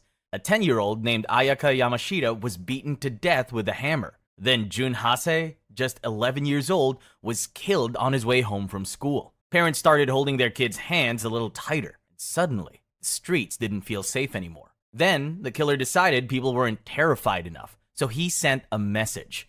Jun's severed head was left outside the gate of a junior high school. Inside his mouth was a handwritten note in red ink, signed Sakakibara Seito, a fake name. The note said this was only the beginning of a game, and that he wanted to watch people die. Panic spread through Kobe almost immediately. Police opened a full investigation and started lining up every attack side by side. They rechecked crime scenes, compared injuries, and chased down anything that looked even slightly useful. The handwritten note became the centerpiece, because handwriting does not lie the way people do. They were looking for someone careful, organized, and way too comfortable planning violence. What they found caught everyone off guard. The killer was 14 years old, a local junior high student who knew the neighborhoods, the routes home, and exactly where kids would be alone. Japanese law kept his identity sealed because he was a minor, so he became a ghost with a nickname instead of a name. Police matched the handwriting, tied the assaults together, and quietly closed in. He was arrested, tried, and found guilty, but his age changed everything. Instead of prison, he was sent to a juvenile correctional facility for treatment. During psychiatric evaluations, he talked openly about violent fantasies, an obsession with death, and a need to be noticed. He said killing made him feel alive, which is one of those statements that tells you therapy is going to be a long road. Then he got released because the system said he was done. Years later, he published a book describing his thoughts during the murders. Thanks to how juvenile records work in Japan, he was legally allowed to profit from it. In the book, he complained that people remembered the victims more than they remembered him, which is a wild thing to be upset about, seeing how he unalived the child, among other things. The backlash was immediate. Parents demanded tougher juvenile crime laws. and the media had to seriously ask itself why this was ever allowed. Japan eventually lowered the age at which minors could be tried as adults for serious crimes. Schools added gates and guards. Kids were told not to walk alone anymore, and the sense of everyday safety that people didn't even realize they had before the incident quietly disappeared. Today, the killer is probably still out there somewhere, living under a new identity, protected by laws designed for rehabilitation. Nanjing Massacre. You're in Nanjing, China's capital city, around December 1937. The Japanese army is closing in, but your military retreats. Officials evacuate, leaving 500,000 civilians behind with promises that everything's under control. And then, boom, the Japanese forces enter your undefended city. Japan had been trying to expand across Asia since the early 1930s, and they were doing it by taking chunks of China piece by piece. In July 1937, they launched a full invasion called the Second Sino-Japanese War. Japanese forces moved fast, overwhelming cities as they went. Nanjing was the capital, so taking it meant more than just another victory. It would crush China's ability to keep fighting. On December 13th, Japanese troops show up and surround the city. Chinese forces are outnumbered and barely organized. Some try fighting back. Most just retreat or give up. The city falls in under a day. Then Japanese soldiers start moving through the streets. It doesn't take long for them to start killing people. Soldiers at first, then anyone who might have been a soldier, then just anyone male. Then it stops mattering who you are. Families get lined up and shot together. Some people are beheaded. Others get used for bayonet practice while they're still breathing. And yet another group gets locked inside a building and set on fire. Women and girls get dragged out and taken advantage of in the streets, houses, pretty much anywhere, and in front of whoever's left alive to watch. Doesn't matter if you're 8 or 80. Most get killed right after. Some get taken to buildings where soldiers come back repeatedly for days before finally executing them. Everything gets looted. Homes, shops, anything with something inside worth taking. What can't be carried gets torched. Bodies start piling up in the streets, drifting down the Yangtze River, and in mass graves dug by people who understand very clearly that they are digging for themselves. This goes on for 6 weeks straight. At some point, foreign missionaries and businessmen who stayed behind try setting up a safety zone to protect civilians. They write everything down, take photos, and send letters back home describing what they're seeing. Japanese soldiers walk right into the zone and drag people out anyway. The death toll depends on who you ask. China says 300,000, but most historians outside both countries put it between 40,000 and 200,000. Japan says those numbers are way too high and has been saying that for decades.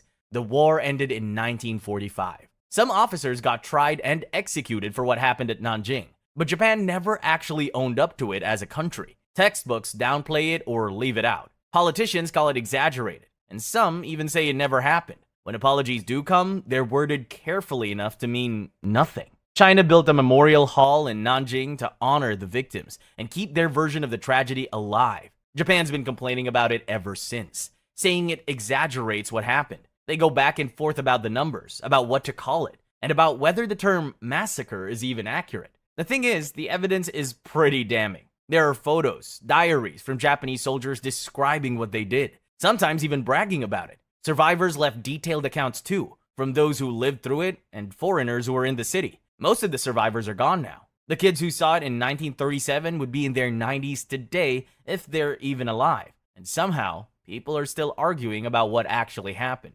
Issei Sagawa. It's 1981, and you're walking through the quiet streets of Paris. The air is crisp, and students are chatting as they leave campus. Among them, someone is smiling politely, carrying a notebook and blending in perfectly. You have no reason to think he's not what he pretends to be, but that's exactly the case. Issei Sagawa seemed like an ordinary young man from a wealthy family in Japan. He was studying abroad, learning, reading, and living the life of a foreign student. He was polite and unassuming, and didn't really stand out. But inside, a violent obsession had been quietly growing for years. One evening, he invited a classmate over. Anyone walking by would have thought it was a normal study session, but it wasn't. He got her to come using the excuse of homework and conversation. And as soon as the door closed, he attacked. He strangled her first, and then, when she was dead, cut and ate parts of her body. After he was caught and arrested in France, psychiatrists declared Sagawa legally insane and unfit to stand trial. That ended the case there, so they sent him back to Japan. By the time he got home, Japanese prosecutors had nowhere to turn. He had never been convicted in France, and the psychiatric records were sealed, which left them without enough evidence. The case collapsed, and he was free to do pretty much whatever he wanted. Turns out what he wanted was to become a celebrity. Sagawa entered Japanese media at a time when shock value publishing was profitable and poorly regulated. Magazines paid for interviews. Publishers offered book deals, and TV stations invited him on air. He wrote essays, appeared on talk shows, was framed as a disturbing curiosity, and no one treated him like the criminal he was. Lindsay Hawker's murder. You're heading out to teach a private English lesson in Tokyo, 2007. Nothing unusual, just a quiet meeting like all the other ones you've done before. You've exchanged messages, set a time, and picked a place. It's all routine, but during the lesson, something changes. By the time you realize it isn't normal, it's too late to leave. In 2007, Lindsay Hawker was a 22-year-old British English teacher living in Japan. Like many foreign residents, she taught private lessons to support herself. It was very much common at the time. So when a man contacted her claiming to be a student, there was no obvious reason to be suspicious. The lesson was scheduled for March 26th, and Lindsay went along, thinking it would be just another normal session. Tatsuya Ichihashi, the man she was supposed to be tutoring, seemed quiet and polite, the kind of person who barely registers in a crowd. She had no idea, though, that he had already become obsessed with her. Once she was alone with him, he drugged her, assaulted her, and then killed her. Next, he buried her body in a bathtub filled with sand and dirt on his apartment balcony, before covering it with compost soil. Police found Lindsay the next day after her friends reported her missing. They'd seen her get into Ichihashi's car, and they shared that information with the authorities. When officers arrived at his apartment, he'd already fled, but the body was still there, freshly buried. From that day, Ichihashi vanished. For about 2 years, he lived under fake identities, worked odd jobs, and managed to stay hidden, even though authorities had launched a full-scale manhunt. When police finally caught him in 2009, he'd undergone cosmetic surgery to change his face. He tried to become someone else rather than face what he'd done. In the end, he was sentenced to life in prison in 2011. For foreign residents in Japan, the case hit differently. Many relied on private lessons and informal trust as part of daily life. And after Lindsay's murder, that safety net cracked. Language teachers started rethinking one-on-one lessons in private spaces, and women adjusted their routines. Lindsay's case is a reminder that predators don't always lurk in dark alleys. Sometimes they're quiet, polite, and unassuming. Tier 4. Tsuchiura Serial Stabbings. You're walking through Tsuchiura in March 2008, and for some reason the streets feel tense in a way you can't explain. Someone's been stabbing people at random. Elderly men, commuters at train stations, just anyone. There's no pattern or even a motive you can understand, just that violence could hit anyone at any moment. In 2008, a 24-year-old man named Masahiro Kanagawa decided he wanted to die, but not by his own hand because that felt too uncertain. So he came up with a plan: commit enough murders to guarantee the Japanese government would execute him. He wanted death, just delivered by someone else. Kanagawa had been unemployed, failed out of school, and had started spending most of his time playing video games to cope with depression and death thoughts. At some point, that stopped working. Instead of seeking help, he decided to start a killing spree. On March 19, 2008, Kanagawa stabbed a 72-year-old man to death in Tsuchiura, Ibaraki Prefecture. The man was victim number 1, but one murder wasn't enough to guarantee execution. He needed more. 4 days later, he went to JR Arakawaoki Station and started stabbing people in broad daylight. 2 people died, a 27-year-old man and another victim. 7 more were seriously injured. The attacks were fast, chaotic, and indiscriminate. He didn't care who his victims were or whether they had families waiting. They were just a means to an end. When he was convinced he'd wreaked enough havoc, Kanagawa walked up to the police and turned himself in.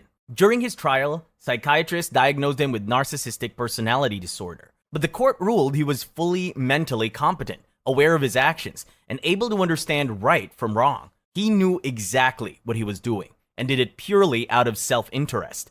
In December 2009, the Mito District Court sentenced him to death. Kanagawa didn't appeal. He accepted it because that was always the plan.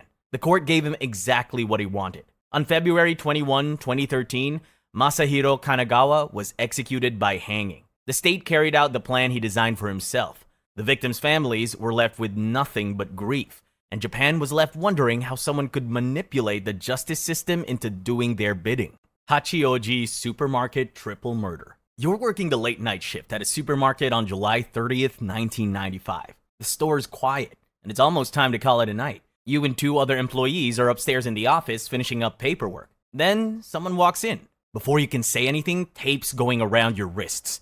You're on the floor, hands bound, and there's a gun to your head. This actually happened at the Nanpei Owada supermarket in Hachioji. The three workers were Noriko Inagaki, 47, a dependable shift supervisor who had only recently taken the job, Megumi Yabuki, 17, a high school student working part-time and thinking about college, and Hiromi Maeda, 16, a good student, active in her community, picking up shifts after her class for extra money. Their plan for the night was boring in the best way. Clock out, stop by the nearby festival, and walk home together. Sadly, they never made it out. Around 9:15 p.m. in the second floor office, something went very wrong. Investigators believe the killer entered the staff area after closing, when the store was locked and empty. Downstairs, everything looked normal. There were no signs of a struggle or any reports of shouting. Whatever happened upstairs was fast and controlled. The three employees were restrained with tape and forced into submission before they fully understood what was happening. One by one, they were shot in the head at close range. When they were called in to investigate, police found the office safe showing signs that someone had tried to force it open. Inside was about 4 million yen, roughly $27,000, untouched. That detail became a problem. If this was a robbery, it was abandoned halfway through it. If it wasn't a robbery, then the safe was never the point, so why bother with it? Investigators recovered fingerprints from the scene that matched a man who later died in 2005. Ballistics testing also linked a pistol seized in an unrelated arrest to the case. None of it was enough to hold up in court, or to even make a proper case. Leads came in by the hundreds, but none of them stuck. Today, more than 30 years later, the case is still open, and the reward of 6 million yen is on the table for any information that actually goes somewhere. Fukuoka City Family Massacre. It's June 20, 2003 in Higashiku, Fukuoka City. A family of four sits down for what should have been an ordinary night at home, but by morning, all of them wound up dead. The family consisted of Shinjiro Matsumoto, age 41, a local businessman, his wife, Chika Matsumoto, age 40, their 11-year-old son, and their 8-year-old daughter. That day, 3 international students living in Japan broke into their home hoping to get away with whatever they could find. What followed was quick and brutal. Shinjiro was strangled with a tie. Chika was forced into the bathroom and drowned in the bathtub. Their children were tied up, killed, and then weighed down with dumbbells before being dumped in Hakata Bay. The police investigation led to 3 Chinese students, Wei Wei, Yang Ning, and Wang Liang. They said their motive was robbery, but the violence went far beyond that. As a result, all 3 of them were charged with murder and robbery. The court handed down harsh sentences. Yang Ning was sentenced to death and executed in July 2005. Wei Wei was sentenced to death and executed on December 26, 2019 after lengthy appeals. And Wang Liang received life imprisonment. Capital punishment is still legal in Japan, and although it's rarely used, both the authorities and the public agreed that this was one of those cases that deserved it. The murder of the Matsumoto family made people across Japan feel vulnerable. The idea that your home is a safe place suddenly felt fragile. Strangers seemed less trustworthy. Neighbors watched each other more closely. And the simple act of sitting down for a family dinner carried a quiet tension. Tier 5.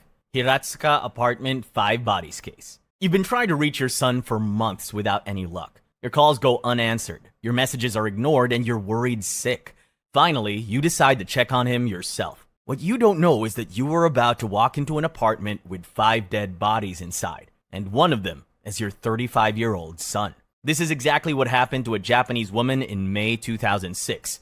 When she first entered the apartment, she first saw Rikako Okamoto, her son's 19-year-old stepsister, lying dead on a futon. Nearby, her son, Minehiro Yamauchi, was found hanging from a loft opening. At first, police thought Minehiro took his own life. Then, they find 3 more bodies, small ones, children wrapped in black plastic bags, stuffed into cardboard boxes sealed with tape. The children were believed to be Rikako's younger siblings, and some other infants connected to the household.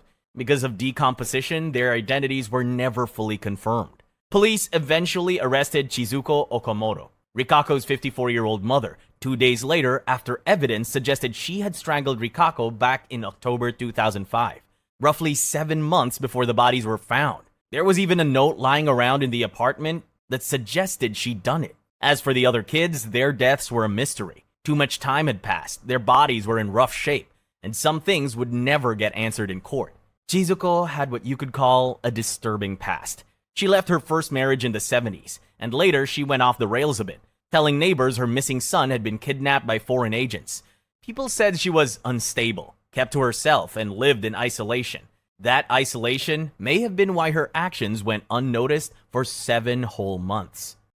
The Wednesday Strangler. Imagine if every Wednesday you stay indoors no matter what. Not because you're superstitious, but because you're scared for your life. Between 1975 and 1989, a quiet rural stretch of Saga Prefecture, Japan, was haunted by a pattern no one could explain. 7 women and girls disappeared, mostly on Wednesdays. The person responsible was never caught. Locals started calling the unknown killer the Wednesday Strangler. The first known disappearance was in August 1975, when 12-year-old Tomiko Yamasaki vanished from her neighborhood and was later found in a septic tank at an elementary school. The tank sat behind a route children passed daily, unaware of what was inside. Tomiko's skeletal remains weren't discovered until 1980, next to the body of 19-year-old Ritsuko Hyakutake, who had disappeared in April of that year after receiving a terrifying letter threatening her family. The victims that followed included a 27-year-old factory worker and an 11-year-old 5th grader,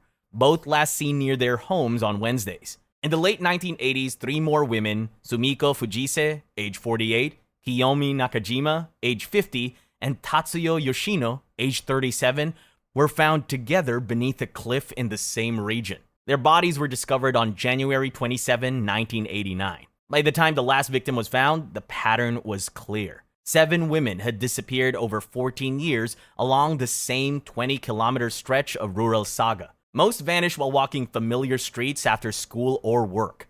5 were strangled, and 2 had decomposed beyond recognition. The community realized that anyone could be next. Investigators arrested a suspect in 2002, but weak evidence and questionable interrogation methods led to his acquittal in 2005. No one else was ever charged. Early cases couldn't be pursued at the time because Japan had a 25-year statute of limitations on murder. That changed in April 2010, when lawmakers abolished the statute entirely. Today, any unsolved murder can be prosecuted, no matter how old the case. To this day, the killer's identity remains unknown. Sasebo girl murder. You don't expect danger to come from someone your own age, especially not when you're both 12 years old. But in Sasebo, that's exactly what happened. Before the crime, the Sasebo killer's life looked ordinary enough. She was a student like anyone else, going to school, playing video games, living under her family's supervision. Nothing about her daily life stood out. At the same time, she was deeply fixated on violence and dark media, and that fixation quietly shaped how she thought. Adults tend to brush things like this off, assuming kids that young are incapable of acting on violent thoughts like that. In this case, that assumption didn't hold up. On June 1st, 2004, in a small city in Nagasaki Prefecture, a 12-year-old girl in Sasebo gets a message from her classmate wanting to meet up after school. It seems normal. They're in the same class and there's nothing suspicious about it. So she goes.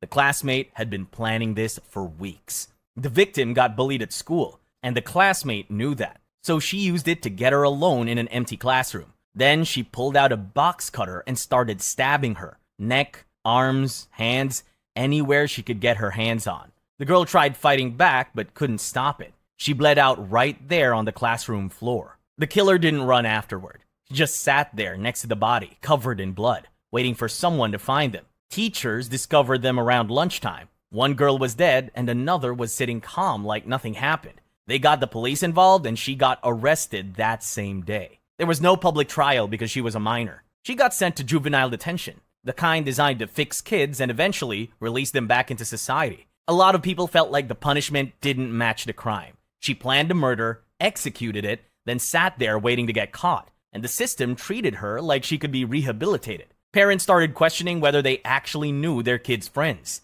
Schools added more supervision. The media blamed violent video games and horror movies, looking for anything that could explain it. The killer eventually got released after serving her time in the juvenile system. Japanese law protects her identity since she was a minor when it happened, so she's living somewhere as an adult now under a new name. The victim's family knows she's out there. And so does everyone else in Sasebo. Tier 6, Unit 731. Have you ever wondered how scientists figured out exactly how long it takes for frostbite to kill tissue, or what happens inside a human body in real time? In Unit 731, they didn't guess. They found out by experimenting on living people. Unit 731 was a secret Japanese military research unit operating mainly in occupied China before and during World War II. The unit director running the show was a man called Shiro Ishii. Officially, it studied disease prevention, but behind closed doors, it studied what happens when you remove all humanity from science. Inside, you would find rows of beds, each one occupied by a person who will never walk out alive. Some were frozen in tanks with their skin cracking and limbs turning black, while doctors poked and prodded them before taking notes on how the body responds.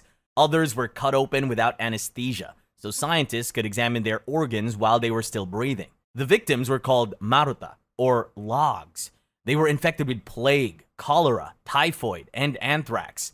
Some were shot in the limbs to test blood loss, while others were vivisected alive to map organs' reactions. Outside the facility, Unit 731 didn't stop at individual victims. They tested biological weapons too. Bombs packed with plague-infested fleas were dropped on villages just to see how fast disease would spread. The people living there had no warning. Entire communities were turned into experiments without ever being told. Estimates say these attacks killed between 200,000 and 500,000 people. Inside the facilities themselves, around 10,000 victims were killed. And no, there were no survivors. Test subjects weren't released, ever. A few people escaped before being taken in, and some villagers survived the biological attacks. When the war turned against Japan, Unit 731 began wiping itself out. Buildings were demolished, records were burned, and prisoners were killed. The priority was making sure nothing and no one could talk. After the war, the doctors behind Unit 731 weren't publicly punished. Many were quietly given immunity by the United States in exchange for their research data, because the information was considered useful. Some of them even went on to live normal, respected lives as professors, hospital directors, and government advisors. For decades, Unit 731 wasn't openly discussed in Japan. It wasn't even taught in schools.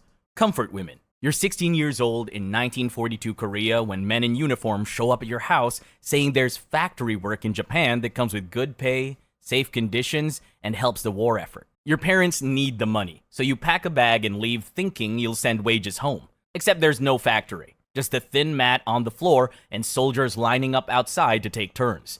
During World War II, Japan was invading countries across Asia: Korea, China, the Philippines, and Indonesia. They stationed soldiers to control these areas, and for the most part, it worked. Except the soldiers kept assaulting local women, which just made the locals fight back harder. Japan's military looked at this and thought, let's just organize it and make it official. Military brothels were set up in the occupied territories for soldiers to use. They were called comfort stations. The Imperial Army built them, ran them, and kept detailed records of everything. Each base had a quota based on how many soldiers were stationed there. Someone did the math and came up with about one woman for every 30 or 40 soldiers, then filed the paperwork to get them. Recruiters went into villages with scripts. They promised factory jobs in Japan or nursing work with decent pay. Families struggling to get by believed them and sent their daughters. Others were taken off the streets or pulled from their homes. The women arrived expecting a job, but there was no factory. They were placed in a single room guarded by soldiers. They couldn't leave. They did not speak Japanese, and the military controlled every part of their lives. The army kept detailed records, tracking how many men each woman was forced to see, sometimes up to 50 a day. Some women were trapped for months, others for years, and many did not survive. Those who lived through it were left with permanent injuries, lifelong infections, and in many cases, they lost the ability to have children. When the war ended in 1945, some were abandoned wherever they were, with no papers and no way home. Estimates put the number of affected between 20,000 and 200,000 women. The families who sent their daughters waited for wages that never came. Some suspected something was wrong, while others told themselves mail wasn't going through because of the war. Either way, they couldn't exactly travel to occupied territory to check. Eventually, the war ended, and Japan refused to talk about it.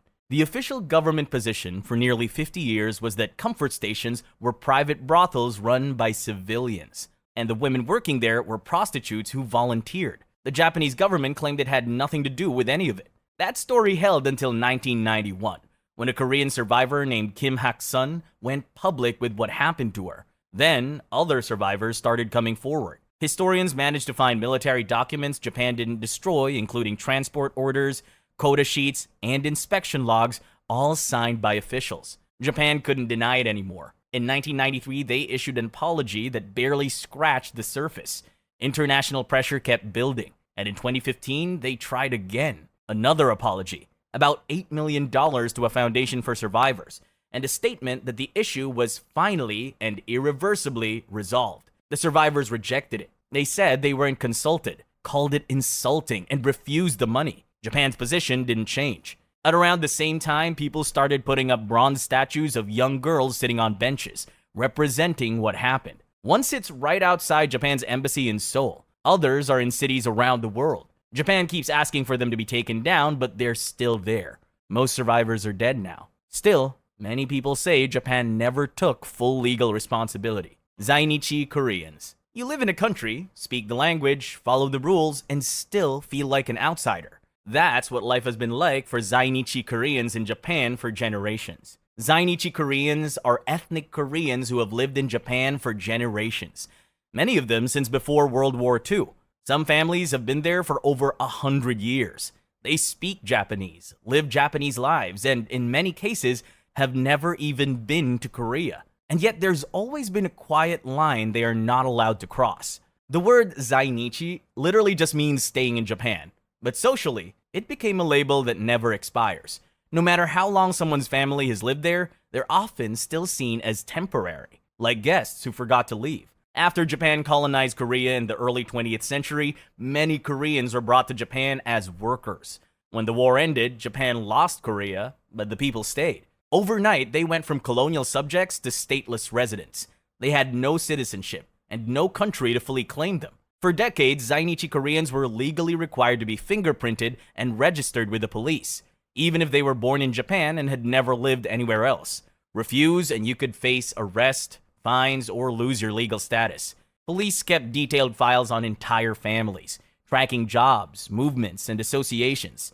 Schools and landlords often turned them away without explanation. Some even had to adopt Japanese names just to live without trouble. In cities like Osaka and Kyoto, informal checks decided whether a Korean family could rent a home. Many carried special ID cards just to prove they legally existed. At the same time, media narratives and extremist groups quietly painted Zainichi Koreans as criminals, spies, or parasites draining society. There was no evidence, but none of that really mattered. Even today, when something goes wrong, some people still assume the Zainichi Koreans somehow have something to do with it. They're usually targeted, not necessarily for what they've done, but for what others imagine they might do. Like every country, Japan has a dark side, and that's what we've explored in this iceberg. If you enjoyed it, like the video, subscribe, and let me know what topic you want to see next.